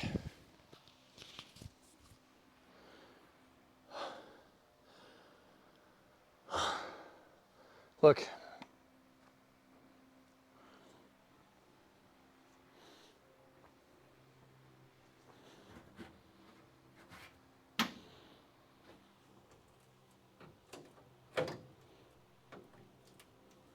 The only thing holding this trunk pan in place was the top of the gas tank.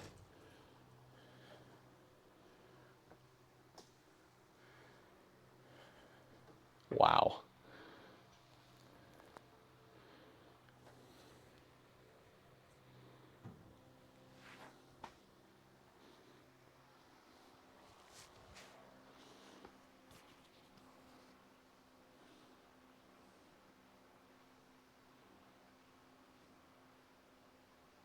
How's the gas tank being held up? It's got retaining bolts and straps. The straps actually look fine.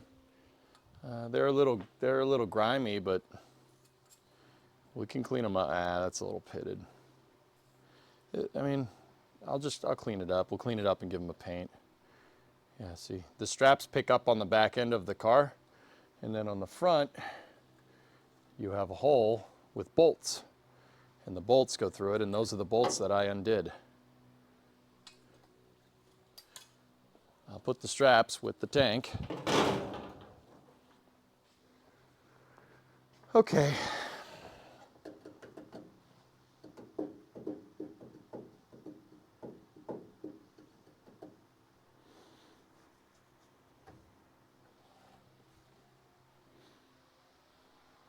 Hammer test. Test this. What do you want me to hammer? Here, how about I drop a screwdriver through it? Does it go through? No. Yeah. Uh-huh. Oh, there's some rigidity in it. We could totally save this.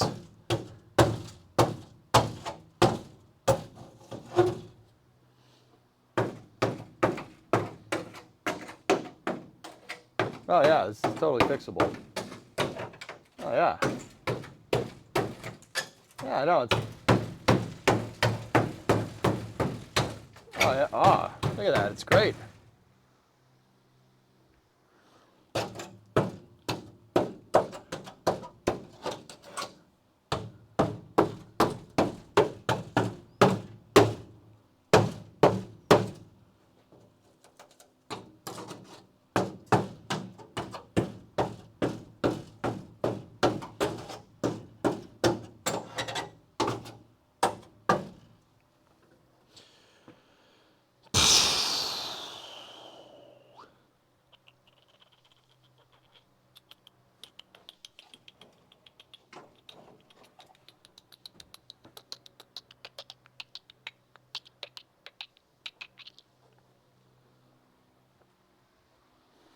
Try jumping? I'm not jumping on that, dude. Hell no. I'm not jumping on that thing. Dude, if I jumped on that, I'd go right through it. It'd be like some Indiana Jones trap door stuff going on there. I'm good.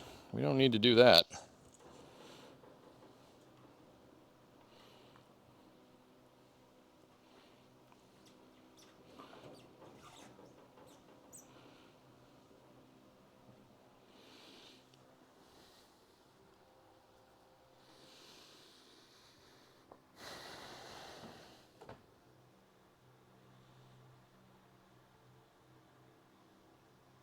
Okay.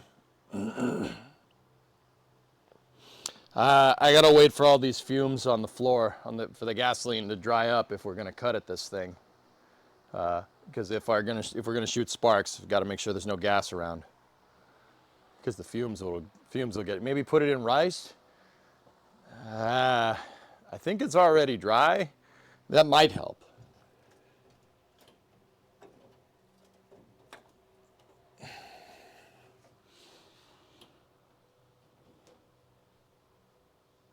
So yeah, we'll wait a second, and we'll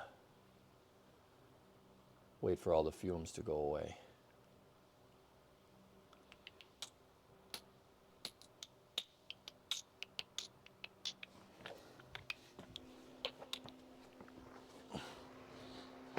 Ugh. Dude, the factory didn't even paint under here. What the funkin' waggles? Oh.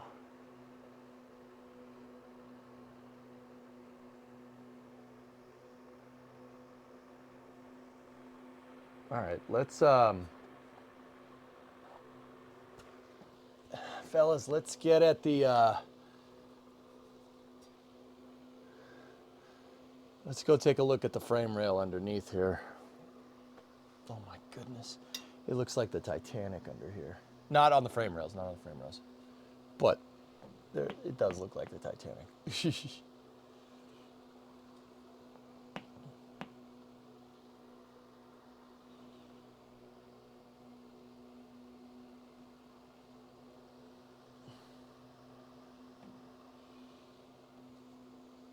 Yep. All right, here. I'll get you guys down here.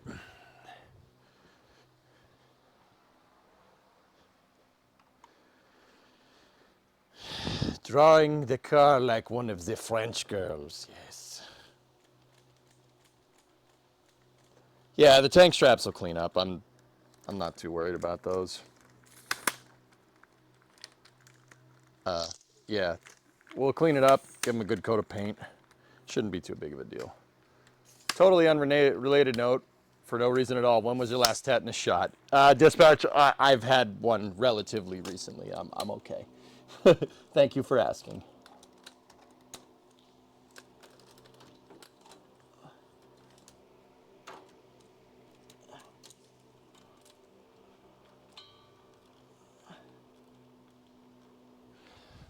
Okay, here, ready? Whoop, welcome to underneath the car.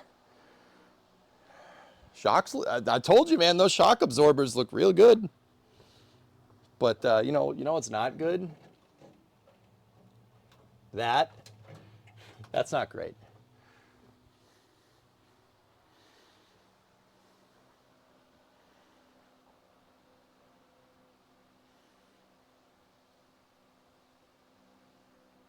Yeah, it's a servicing port. All right, let's, where did I put the light? Where did I put the work light?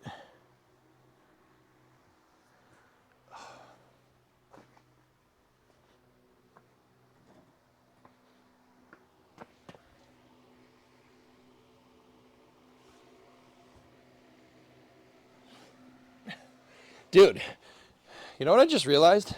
That tank had 12 gallons in it and I bench pressed it. Hell yeah. Guys will look at that and go, hell yeah. That's pretty neat. Freaking bench press that sucker. It was heavy. Oh, it was heavy. That was a heavy tank.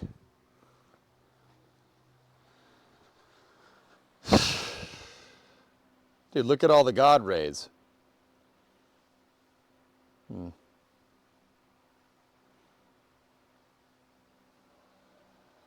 Don't think of it as a hole in the floor. Think of it more as you improve the lack of drainage from the factory.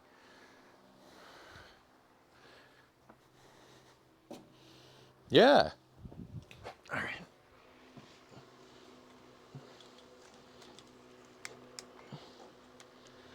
Okay. So here, look. This is the part that I said looks like the Titanic.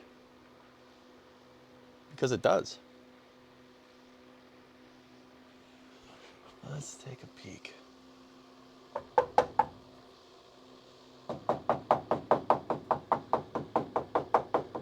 There's an exhaust bolt missing there. Glad I paid for that. You know. Uh-oh. Uh-oh.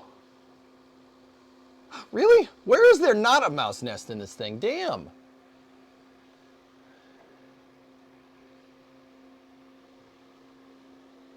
The trunk crossmember is actually in decent shape. That's good. They did, but see, look, this is all bare metal. They didn't even bother to paint it. I really don't understand why you do that, but whatever. There's your gas tank. That's where the gas tank kind of locks into. That's the top of it. This is the trunk cross member right there. That's actually okay. It's pretty damn good for not being painted.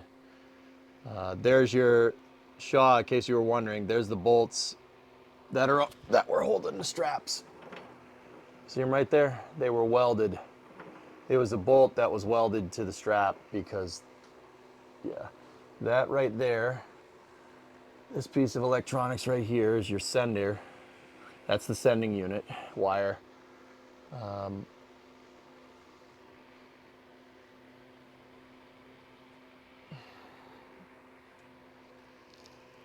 Oops, hold on. I'm sitting on the HDMI cable.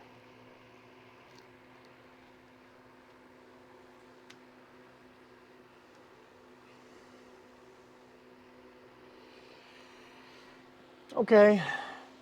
I mean, yeah, we knew the trunk pan needed to be done. That's...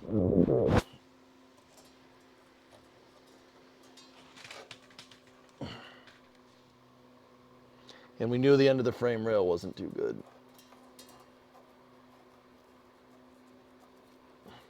Those are factory holes. I'm not sure if that one is, but those definitely are. Yeah, there's the flange for the back of the frame rail has seen better days on both sides. This rear cross member just took a beating though.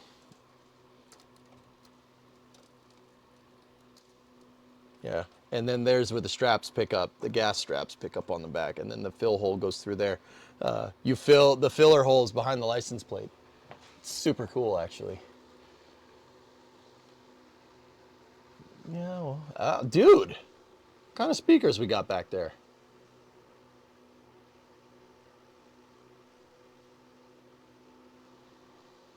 Audio Vox? Nice! Bro, are those 6x9s for real? Those are 6x9s. What the hell are those doing in here? Oh, sick. All right. Pretty good, man.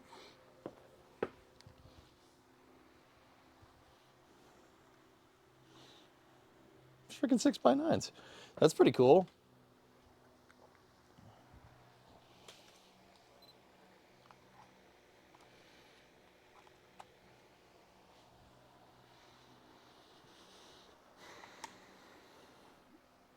If you don't do it, you could make it an awesome subframe woofer. You need to pay me $1 for that. Non-negotiable, bro.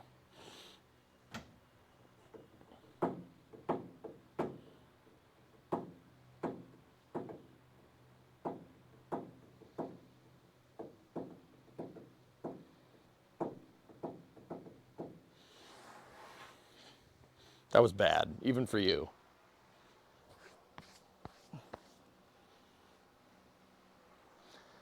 Okay.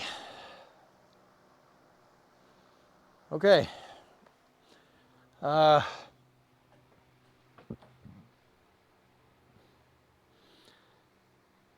Guys, what we really need to do next is, I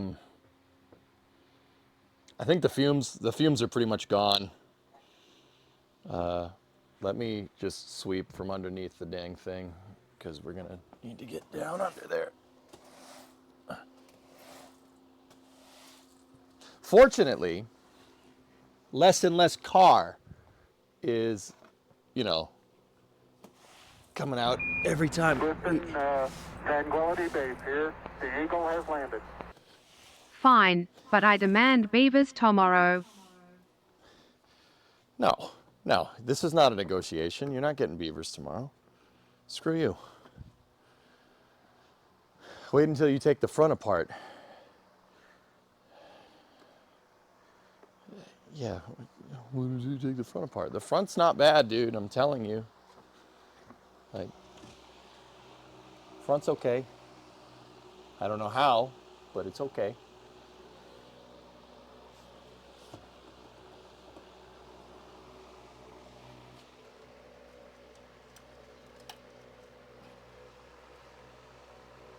Yeah, we might need some patches in the front. Maybe. I want Coco, I'm gonna go poopy. Yeah, it's because there's less and less car for it to fall off. I did see something up there, but it's not too bad. It's nothing like this. Hopefully there's no patch. If there's a patch job at the front, dude, I might throw in the towel. I'm not gonna lie to you. I might be like, yeah, I'm all right. I'm all right. We're good. We're good. I'll find a two-door.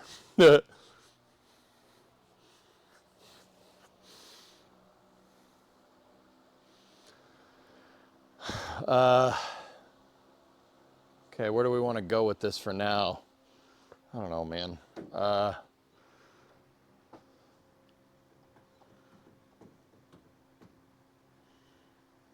Anything else you guys want to see?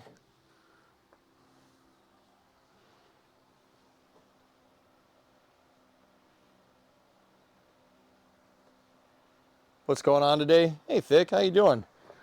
We took the gas tank out, and I got the rear end up in the air. Found a lot of good things, found a lot of bad things.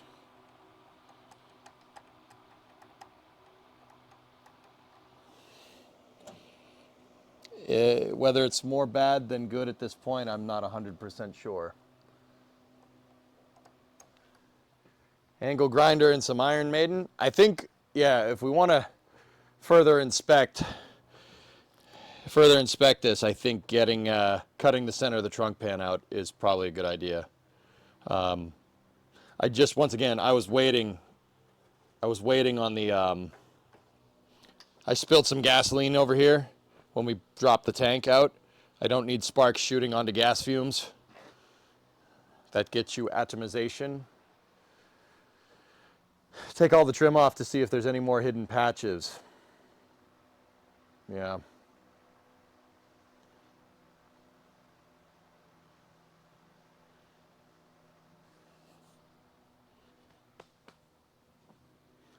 I mean, I'm pretty sure we got most of the back. Yeah, unless there's anywhere else you guys can think of. The only way we're going to get further into this is if we start cutting.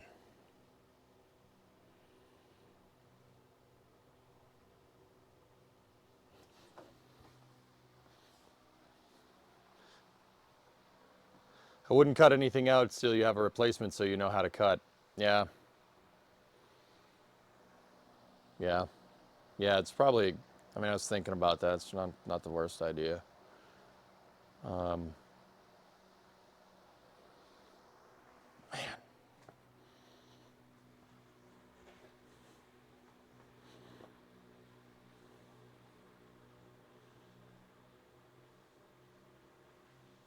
I can't decide whether it's like good or if it's bad. Like, I'm pretty sure at this point everybody else would have given up, and don't worry, we're not. But like there's a lot of structure in this car that's good, but there's a lot of structure that's not. You know, like, damn, dude.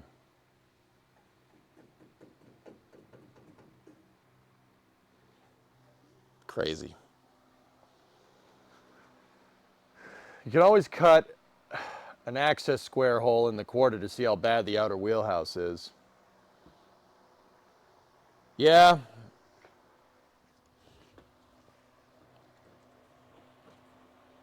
Yeah. I mean, the quarter's got to come off anyway, dude, to patch the wheelhouse. We can't patch the wheelhouse from the inside. And there's really no quarter left over here anyway, so.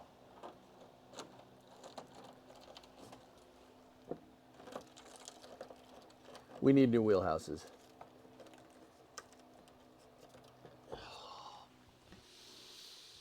Oh, brother. This car stinks. Yeah. Yeah. Yeah. Yeah. Through all this, man, still rigid. Unbelievable. Just looked at the catalog. It's $360 for the trunk pan. Yep.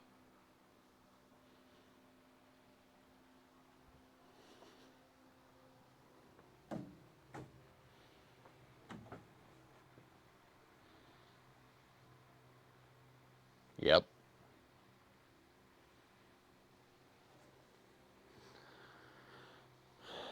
Wheelhouses are 100 each. Now, to be fair, I think the inner wheelhouses are okay. Let me put it this way, we can patch the inner wheelhouses. For the most part, they're all right. We'll patch them when we get the trunk pan in. Holy buckets, dude. Unbelievable.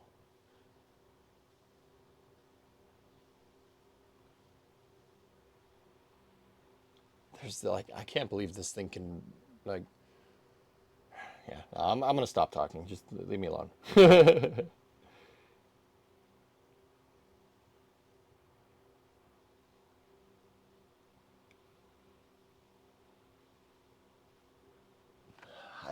I hate that we get to the point here where I'm just like, I don't know if I should do this.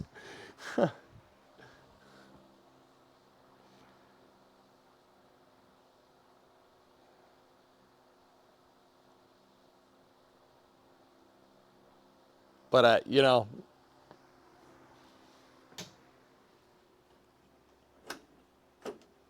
it's fine. It's fine. It'll be fine. I'm going to keep telling myself that, okay?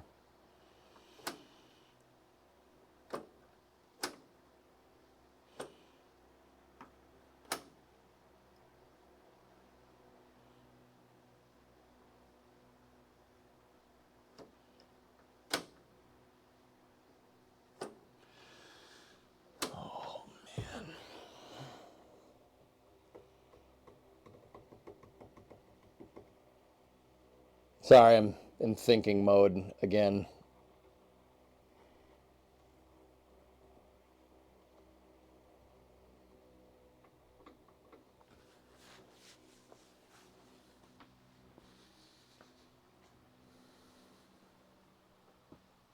The realization is starting to kick in. Yeah, fellas, I underestimated what this car needs, and that's my fault. It's okay. I was basing my, you know, what this car needs off of how it was in 2017, but how it was in 2017 is not how it is now.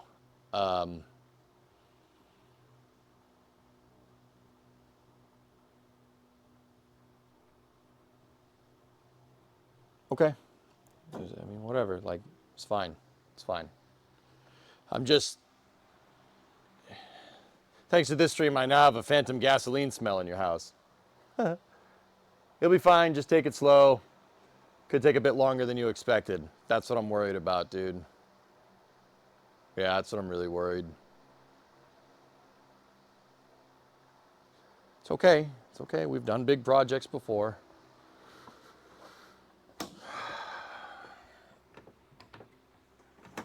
Hey, the door locks work. Yeah. A little bit of car came out that time. A little bit more car came out that time. Man, ever since we got this thing like lubricated up, dude, shuts great. Okay, how much time do we have? Let me actually check. What time is Discovery, it? go and throttle up. Hey, Hootser, take the Prime. You're gonna need it. Yep, I bit off a lot here. Yeah, it's gonna be a lot to fix this thing. It's gonna be a lot, like a lot to fix it. But that's what I mean. It's all right. It's not the end of the world.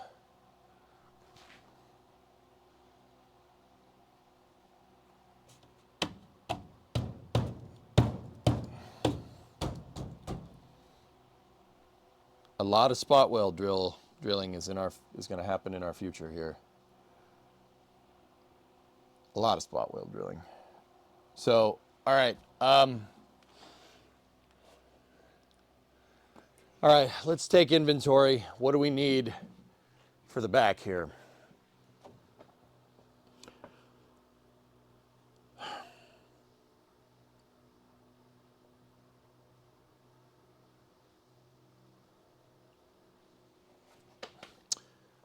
Left and right quarters, or at least if we can find some kind of patching here. I don't know if they make the lower quarters. I know there are lower quarters from like here down, but I think they might be for a charger. Better to write down what I need. No, I'll just say it on the internet, man. It's fine. I'll write it down later. I think they make charger patch panels from like here down. It'd be kind of cool. You could graft some Dodge Charger panels to it. It should jive with the wheelhouse just fine. Maybe, oh, I misread that. Maybe better to write down what you don't need. You're going to have to spend like $6K in patch panels. Yep. Ken, or Kevin, that's where I'm at, dude. Like, that's what I keep turning over in my head.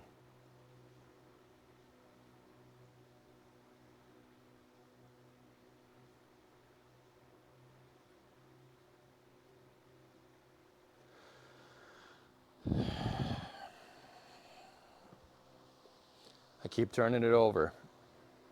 You know, like,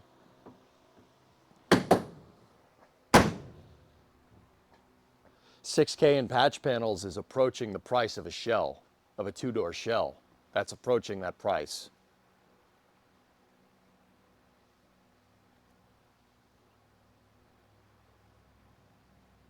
Full Coronet quarters are $225. Where are you getting that from? Sorry if you've already talked about it. Do you have a max budget you're willing to go before calling it?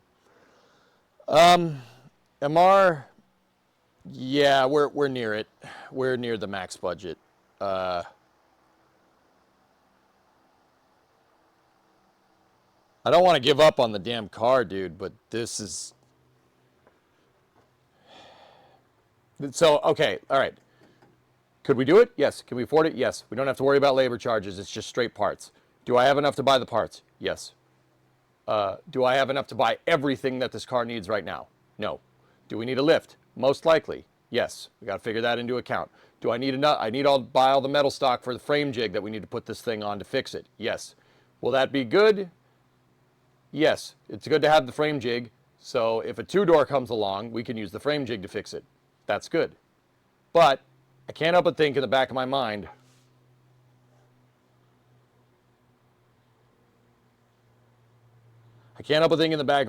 that, you know, I mean, Kevin said it in the YouTube chat. Kevin, you said it right, dude. There's $6,000 worth of panels here. We need a trunk pan. I need trunk extensions. I need quarters. I need a new rear cross member. We need new outer wheelhouses on both sides. Possibly inners as well. That's the entire back of the car. That's the whole back of the damn thing. We need a frame rail patch on the left frame rail. This thing needs inner and outer rockers, both sides, whole length of the car. The doors are good. The post is good. That's fine. It needs a new front floor. The rear pan is good. The rear footwell pans are good. It needs a torsion bar cross member.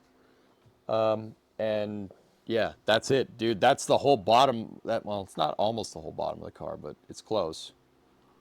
There is a lot of good parts on this thing. Like, there's a lot of good pieces. The footwells are still good. The rear pan's good. The seat back's good. Inner wheelhouses don't look too bad. They can be patched. The firewall seems okay. It's got two good quarters on it. It's got a good hood. It's got a good deck lid. She has good glass. The windshield's good.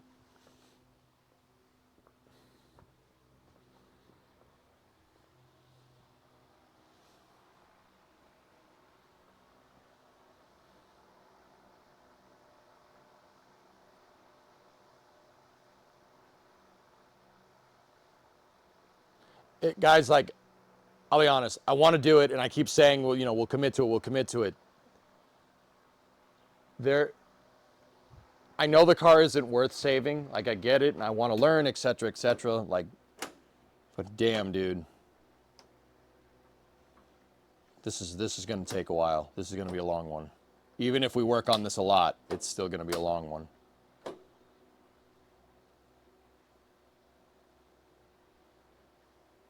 We're going to end up spending God knows how much. And then if I get it painted, we're looking at 10 G's. Like,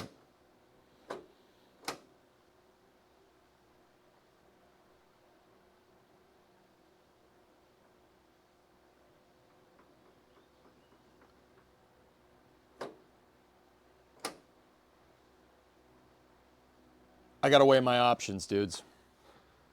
Because, you know, like, bit by bit. But there's some cash flow, yep.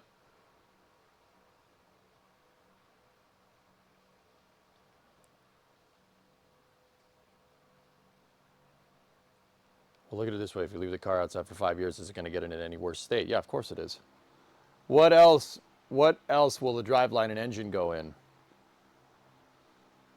Actually, mechanically, this car is great. That's what really sucks. Mechanically, the car's mint. I mean, the motor probably could do with a rebuild. Transmission's fine. Drive shaft is fine. Rear end is fine. Front brakes work. Rear brakes definitely work, except for the brake line. That's not a lot to fix. It's got some electrical gremlins, but that's not a big deal.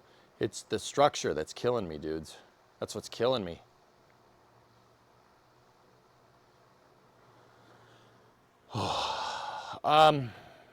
Yeah, well, bit by bit, we can do it.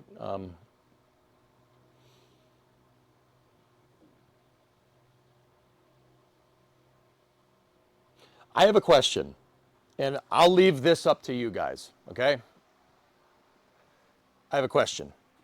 I'll leave it up to all of you. Don't make a snap decision. Give yourself time to think. Yeah, absolutely, absolutely. Here's my question. If I find a two-door shell that has no floors in it, what we could do is pull the good floor out of this thing, right? And put it in a two-door shell. Like, so if I find a two-door with quarters and everything, right, that's totally gone, we could pull all of the parts out of this thing. We could pull what the rear pan, the rear footwells, the rear pan, the rear fascia is fine. The deck lid, we could pull all of it, and we could cut up this car and cut up a two-door and make a good one. Then it wouldn't be a crew cab. That's right. It would be a 2+2. But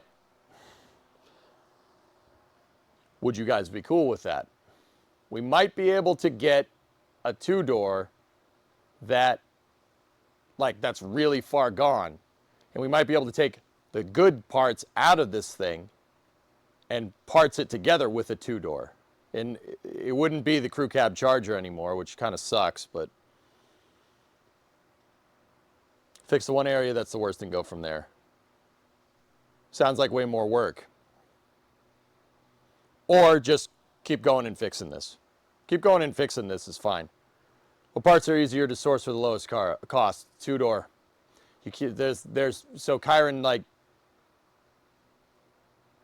there's four-door parts that they just don't make, and there's parts of the four-door, like the door jamb for the back door. They don't make that anymore. They haven't made that in 50 years.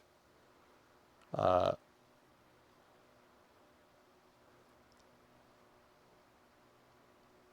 much overlap would there be between in terms of where the rot would be?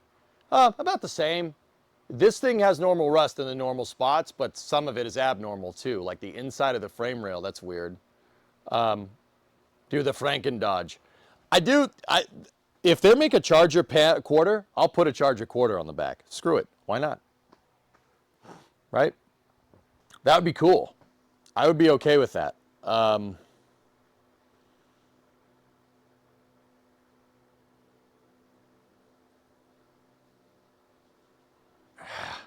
You know what, man? It's got to stay the crew cab Charger, right? If you find a two-door shell in that unicorn condition, if you can get a two-door that's not gone, it sounds like a plan. I'll look around. Don't get something worse. Use the budget and buy something nicer and fix what's left. Yeah. I'm just curious how you guys thought, what you guys thought about that.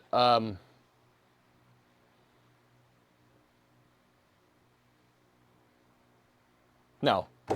You know what? Frick that. I've been sniffing too much gasoline fumes. Not on purpose. No, we'll do it. We'll do it. I'm not bitching out. No way. We're not doing that. I'm not bitching out. Frick that. I said I'm going to finish it. Let's fucking finish it.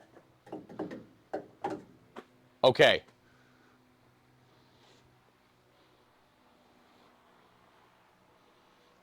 Got to commit. That's right. We're going to. All right. I'll figure out what my homework to do here, and you guys can help me with this if you want. You want to shoot me a DM. We need to find quarters.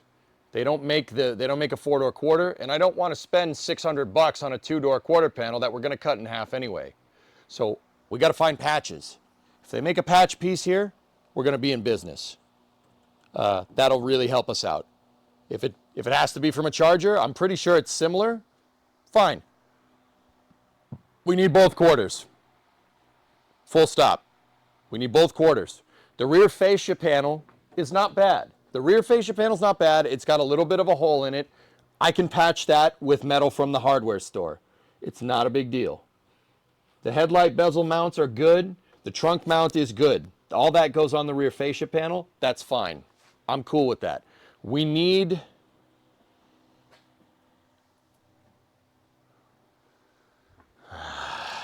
Some of the trunk connector is shot. Yeah, that's no good. Here, come here, look at this.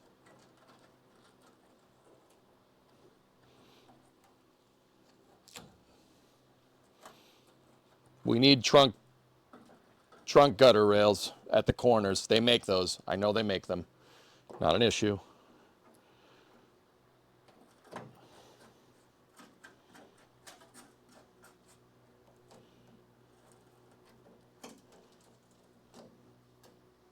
Look.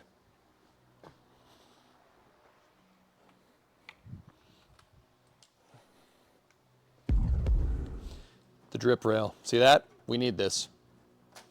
They make these. That's fine. 2-door and 4-door, it's the same. This one's okay. How's that looking? Yeah, that's fine. That's okay. The rest of the trunk flange looks actually pretty okay. So, we got to get the rear fascia plate off. There's a hole in it right there, but that's just a flat piece of metal. A flat piece of metal with a flange for the pinch weld. It's basically just a piece that looks like this. Right? It's basically an L. We could patch that. That's no problem. But we got to get it off to do that. Okay? So, fascia panel we can patch. That's something that we can get done. Quarters are going to be a big,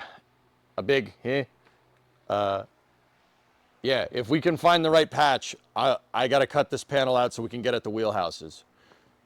I know that there's enough structure in the car to be able to do that, and it's not a big deal. We're going to need a new trunk pan. We need a new trunk pan. No ifs, ands, or buts. Now that inner wheelhouse over there looks okay. Might be able to patch that flange. That's no problem. That one is struggling a little bit, but that's the only bit of rust. I do see daylight right there. We'll have to look at that. Either way, that's fixable. That's it's a flat edge. If it's a flat edge, I can get at it. You know, it's just weird edges or where there's no edge that's going to be a problem. And that's what I mean about the outer wheelhouses. The outer wheelhouses are shot. They need to be changed on both sides. And we got to cut the quarters out to get at them. And we have to undo the C-pillar as well, which we're going to need some bar stock to get this thing back together. But it's okay. All right, so what do we absolutely need? I need extension left. I need extension right. We need the pan. Now the frame rail at the very end is shot, and then the frame rail is a little bit rusted right there because there's crap in it. What we can do is once we get the pan, what's left of the pan out, we drill the spot welds there, you drill the spot welds there, get this thing out of here, right? And then you have access to the inner channel and the frame rail. If there's anything wrong with it, we'll reinforce it. I'll plug weld and reinforce the damn thing. It's not going to look pretty, but it'll be strong and no one will ever see it because it's inside of the frame rail. When we put the new trunk pan on, we'll be good. But yeah, see, we need quarters. See the hole over there? We found that last stream. Okay, so we absolutely need a trunk pan. I need a left extension. I need a right trunk pan extension. I need a drip rail right here. I can patch the rear fascia. I could patch that with just some metal. I'm sure I have some extra metal lying around. Yeah, let's start pricing out parts to fix the back of the car, and we'll go from there.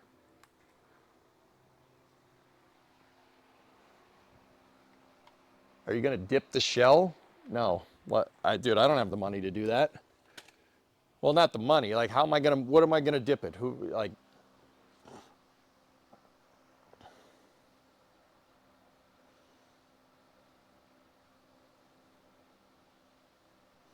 What about the rear valance under the lights? It's pretty messed up. Gil, that reminds me, we absolutely need a rear cross member.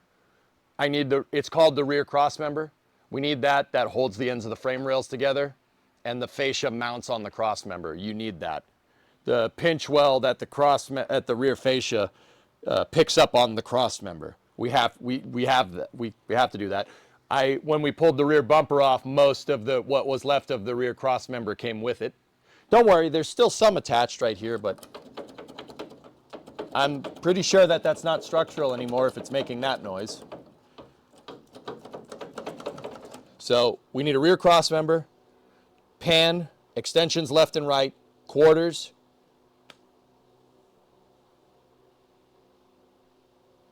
Outer wheelhouses left and right, and I think that's it.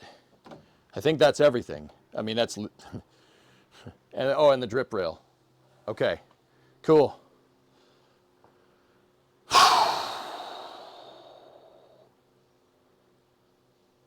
Yeah, screw it. Let's do it. Let's do it. I got to keep reminding myself that I'm doing this to learn how to do it. I'm not doing this to fix it, to flip it, you know? Nice, friend. That's cool.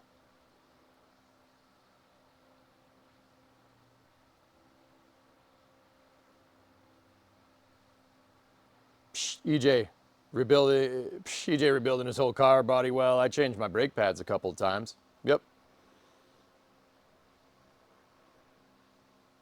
If you're gonna put carpet in the trunk, it'd be easier to just use regular sheet metal to patch the trunk floor. Muppet, there ain't anything left to patch to, dude. I'm just gonna get a factory pan. That is gonna eliminate, dude, the factory pan will just eliminate a lot of headaches, dude. Like, that's it. It's just gonna, there's nothing here. I mean, yeah, we could flat sheet metal it if we want, dude, but like I said, I want to learn how to do it right, and that's what's going to kill my wallet, but I want to learn how to do it right. I want to learn how to put a factory trunk pan in these things. I'm pretty sure I've watched enough YouTube to understand the concept, but understanding the concept doesn't mean you can do it, right? I don't say this lightly, but get some quotes for sandblasting the whole car. No, I'm good. There's going to be no rust left here because we ship of Theseus the back of the car, Hellfish. I'm not worried about that.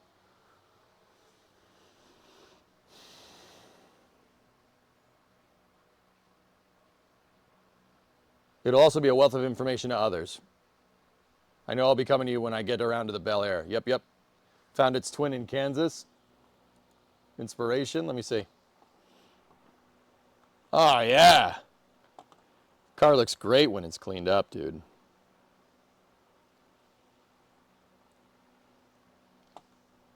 I love it. Dude, the 440 trim looks better than the 500 trim. I'm sorry. It just does. All right. Okay. I've repeated it enough in my mind to know what we need. I'm going to go start pricing this stuff out, and we'll see what we got. So...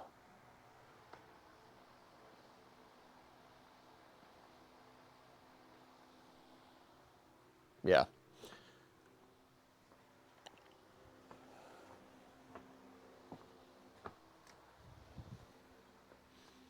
Yeah, let's do it. Let's do it. I just gotta have confidence in myself to do this.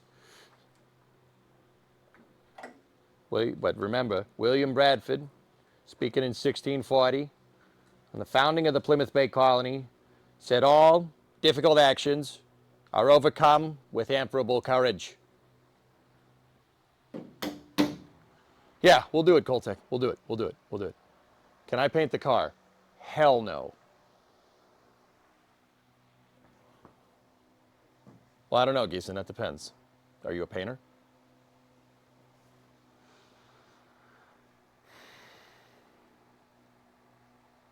Yeah, friend, exactly. Yep. There's like channels in the trunk pan all over the place to create structure. Yep.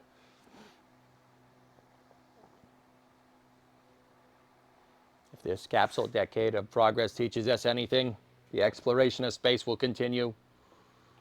Whether we choose to be a part of it or not, we need to be a part of it. We need to lead it. For the eyes of the world, now look to the trunk pan of this car. To the quarters, and to the rear fascia beyond. Yeah. All right, cool. Plan of attack. That's, he's good blend. You know what would be kind of cool, dudes, what I was just thinking? Interesting thing. There is some part of this trunk pan that's actually okay. Like, what's left of it is not bad. There's some parts that are even not pitted. You know what we could do? We could cut out the trunk pan, and don't throw away the metal. We cut out the trunk pan, and we cut out bits, you know, what's left of it, we take it and cut it, and we patch other things with it. So we don't ship of Theseus the car.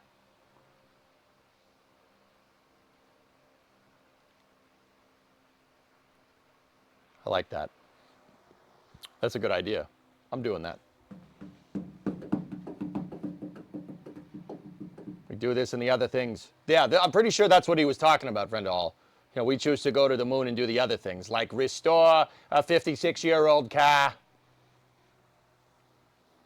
Shall be the goal of the streamer, before this decade is out, to put this car back on the road and drive it successfully to Florida. What do you think? Should we make Artemis 2 our deadline?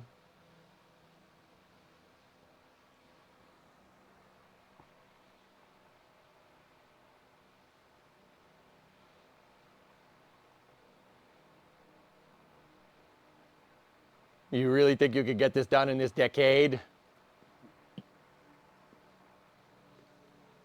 Artemis 2 is scheduled for early 2026. That gives us 6 months.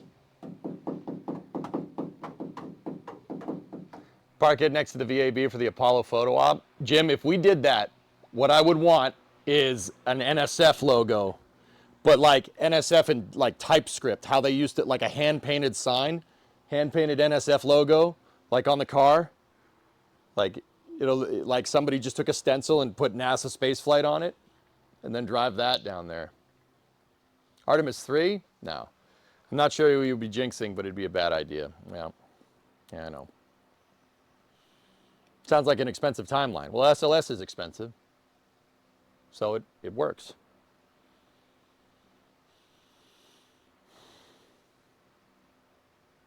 That would go diabolically hard. There's a 68 two-door Super B with a 383 four-speed, man. New floors, new trunk, asking $8,500.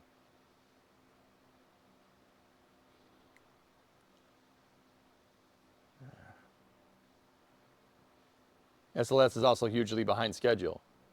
And Hellfish, you were the one sitting here a second ago saying that, you know, we're going to need more time for it.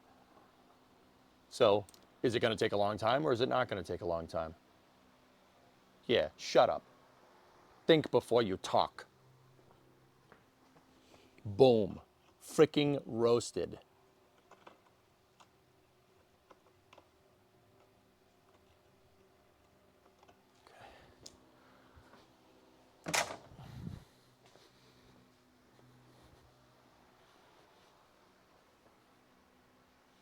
Needs to be the worm style though. Not the right time period, dude. I gotta ask the people at NSF to come up with a retro logo.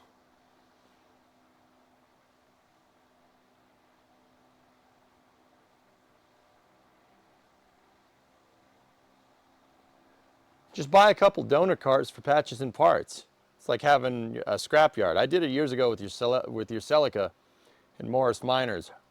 Great seeing a rack in your shed full of spares. Why NSF when it could be EJ? Whatever.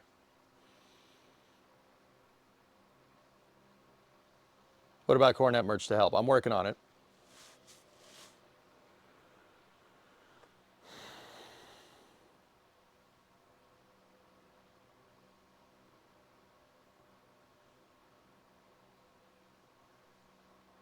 All right. Yeah, we got to start. I think we're at the point where there's really no point in cutting up any more of the car unless we have replacement pieces. So,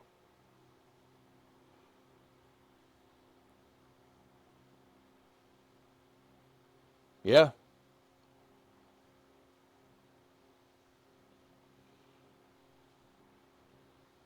Yeah, okay.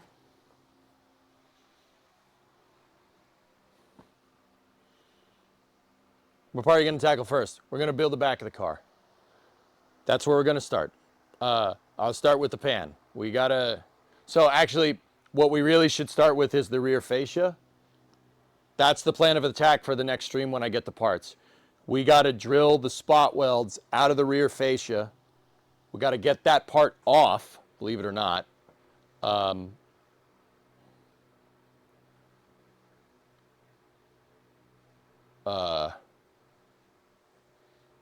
Yeah, we got to get that part off. But now that I'm thinking about it, the rear fascia is probably the only thing holding this thing together. So I'm going to need some bar stock to help us here. But then again, yeah, maybe we take measurements.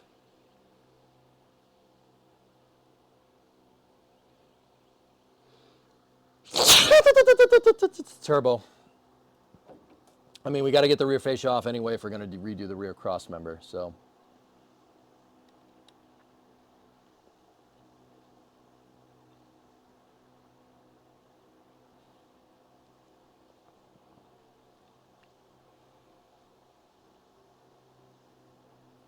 Yep.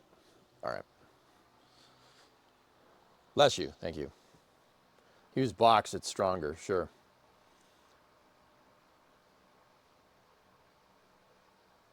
Yeah, we'll, all right, I got the plan.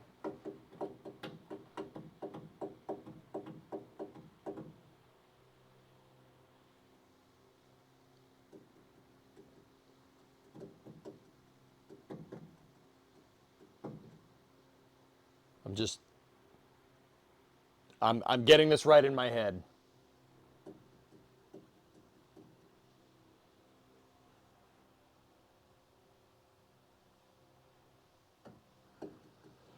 Yeah, still smells like gas in here, dude. Yeah, we gotta clean back here. Drill out the fascia and see what surprises are behind that. Oh, yeah, look, more Bondo. All right. Damn, I actually got that in the trash. That's pretty good. I gotta see how this kind of all comes together.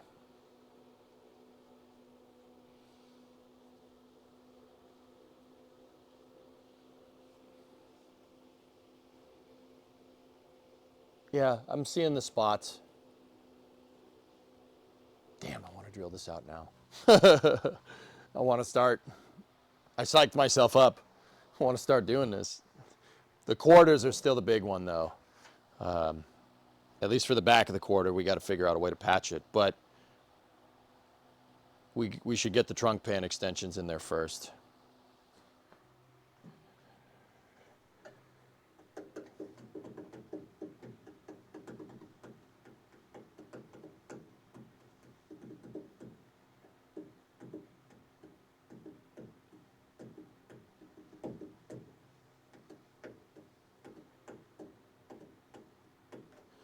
Yeah, okay, so once we get the rear fascia out, sorry, I was just thinking, once we get the rear fascia out, rear cross member off, there's not going to be much holding this thing together. Except, I mean, the wheelhouses will hold it. But we could take measurements here. We take measurements between everything. We should be able to figure out where everything lives. Take a measurement from the end of the quarter to the end of the quarter on either side, like a cross measurement here. We take those measurements, we write them down, it should be good. We should be able to line it all up again. The drip rail and the trunk flange here should give us some structure. And once we pull the rear fascia off, we could do the drip rail on this side that needs to be fixed because that one's totally gone. We could do that. Rear fascia off, patch the rear fascia. When the back panel is off, that's when we'll get at the trunk floor. Drilling all the spot welds out.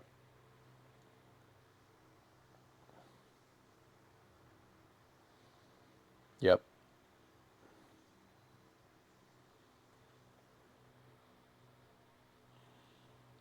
Yep.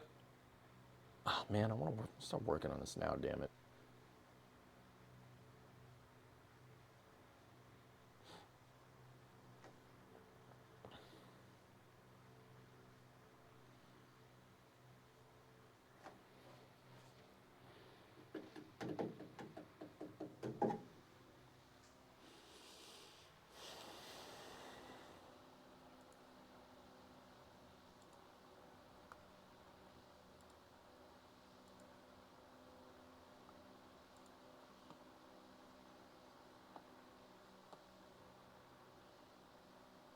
Double nuts, you were on Summit. All right, cool.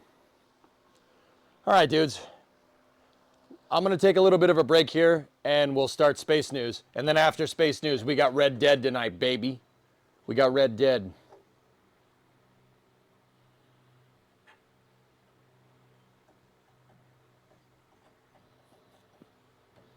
For After Hours, we got to get part 2 of How Did MSC Go? I'm not dead.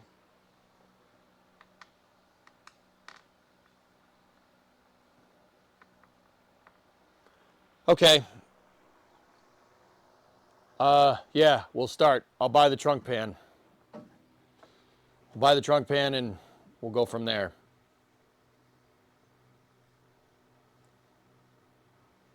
And once the trunk pan is in, right, then we got to saw the quarters. Saw the quarters, wheelhouse left and right, quarters, trunk extensions on, quarter panel back in. Actually, you know, and then, yeah, fix whatever frick-ups we have with the frame rails.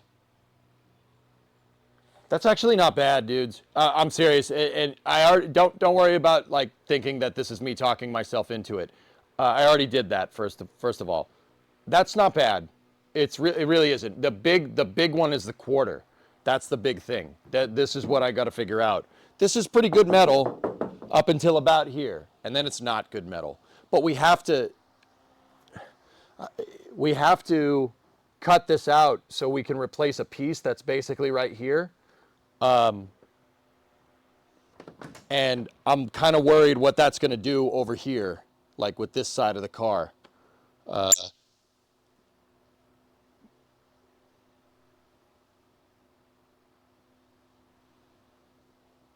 Yeah, we're good. We're just going to, I mean, what we could always do is if I make my lines nice and straight, we can always just take the panel off and then zap it right back in.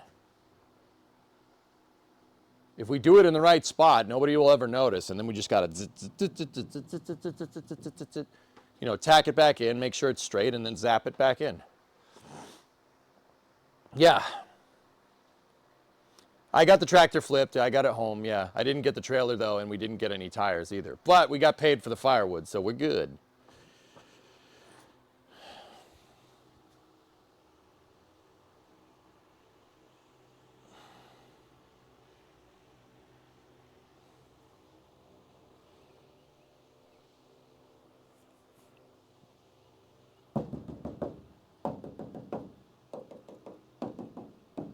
Yeah.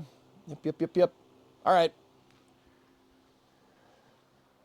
Okay, guys. I'm going to take a break. I'll be back for Space News and then Red Dead. Or, if you guys want, we could just go right to Red Dead. It's really up to you. Nah, I said we'd do Space News today. We can't not do it. So, yeah. I'll be back in a little bit. And then we'll jump into Space News. Sorry, guys, no burnout today. There's no more smoking out the garage. At least not for a little bit. We don't have any gas tank.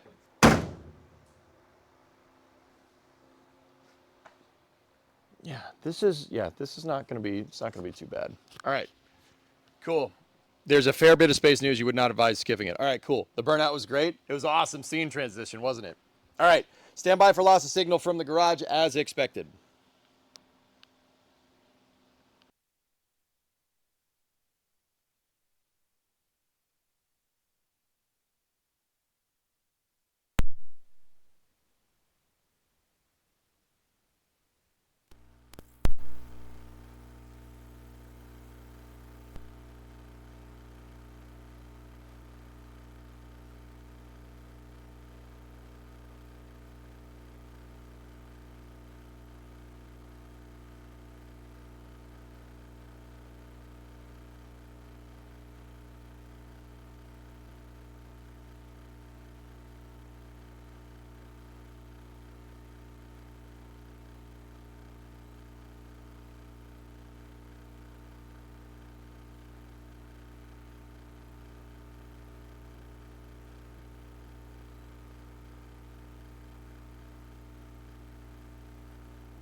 Okay. That's gonna do it for part 9, dudes.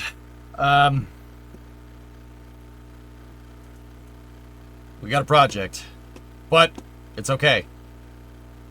It's okay. We'll do it. Took a lot of convincing, but we'll do it. So, stand by for a quick momentary loss of signal. I'll see you guys. I'm just gonna go grab some dinner, and then I gotta take a shower because I don't want to gunk up my keyboard too much. Yeah. Does it smell like fuel in the office? No, my hands smell like fuel. So I gotta go wash up real quick. And I got gas all over my shirt too. So I gotta go wash up real quick. We gotta figure out those quarter panels. We'll do it. We'll do it. Yeah. All right. Enjoy the music. I'm going to jog the VOD. On YouTube, there will be a pretty long loss of signal just while I go take a shower. I'll start up the YouTube stream again when we start Space News. In the meantime, on Twitch, enjoy the tunes. I'll be back.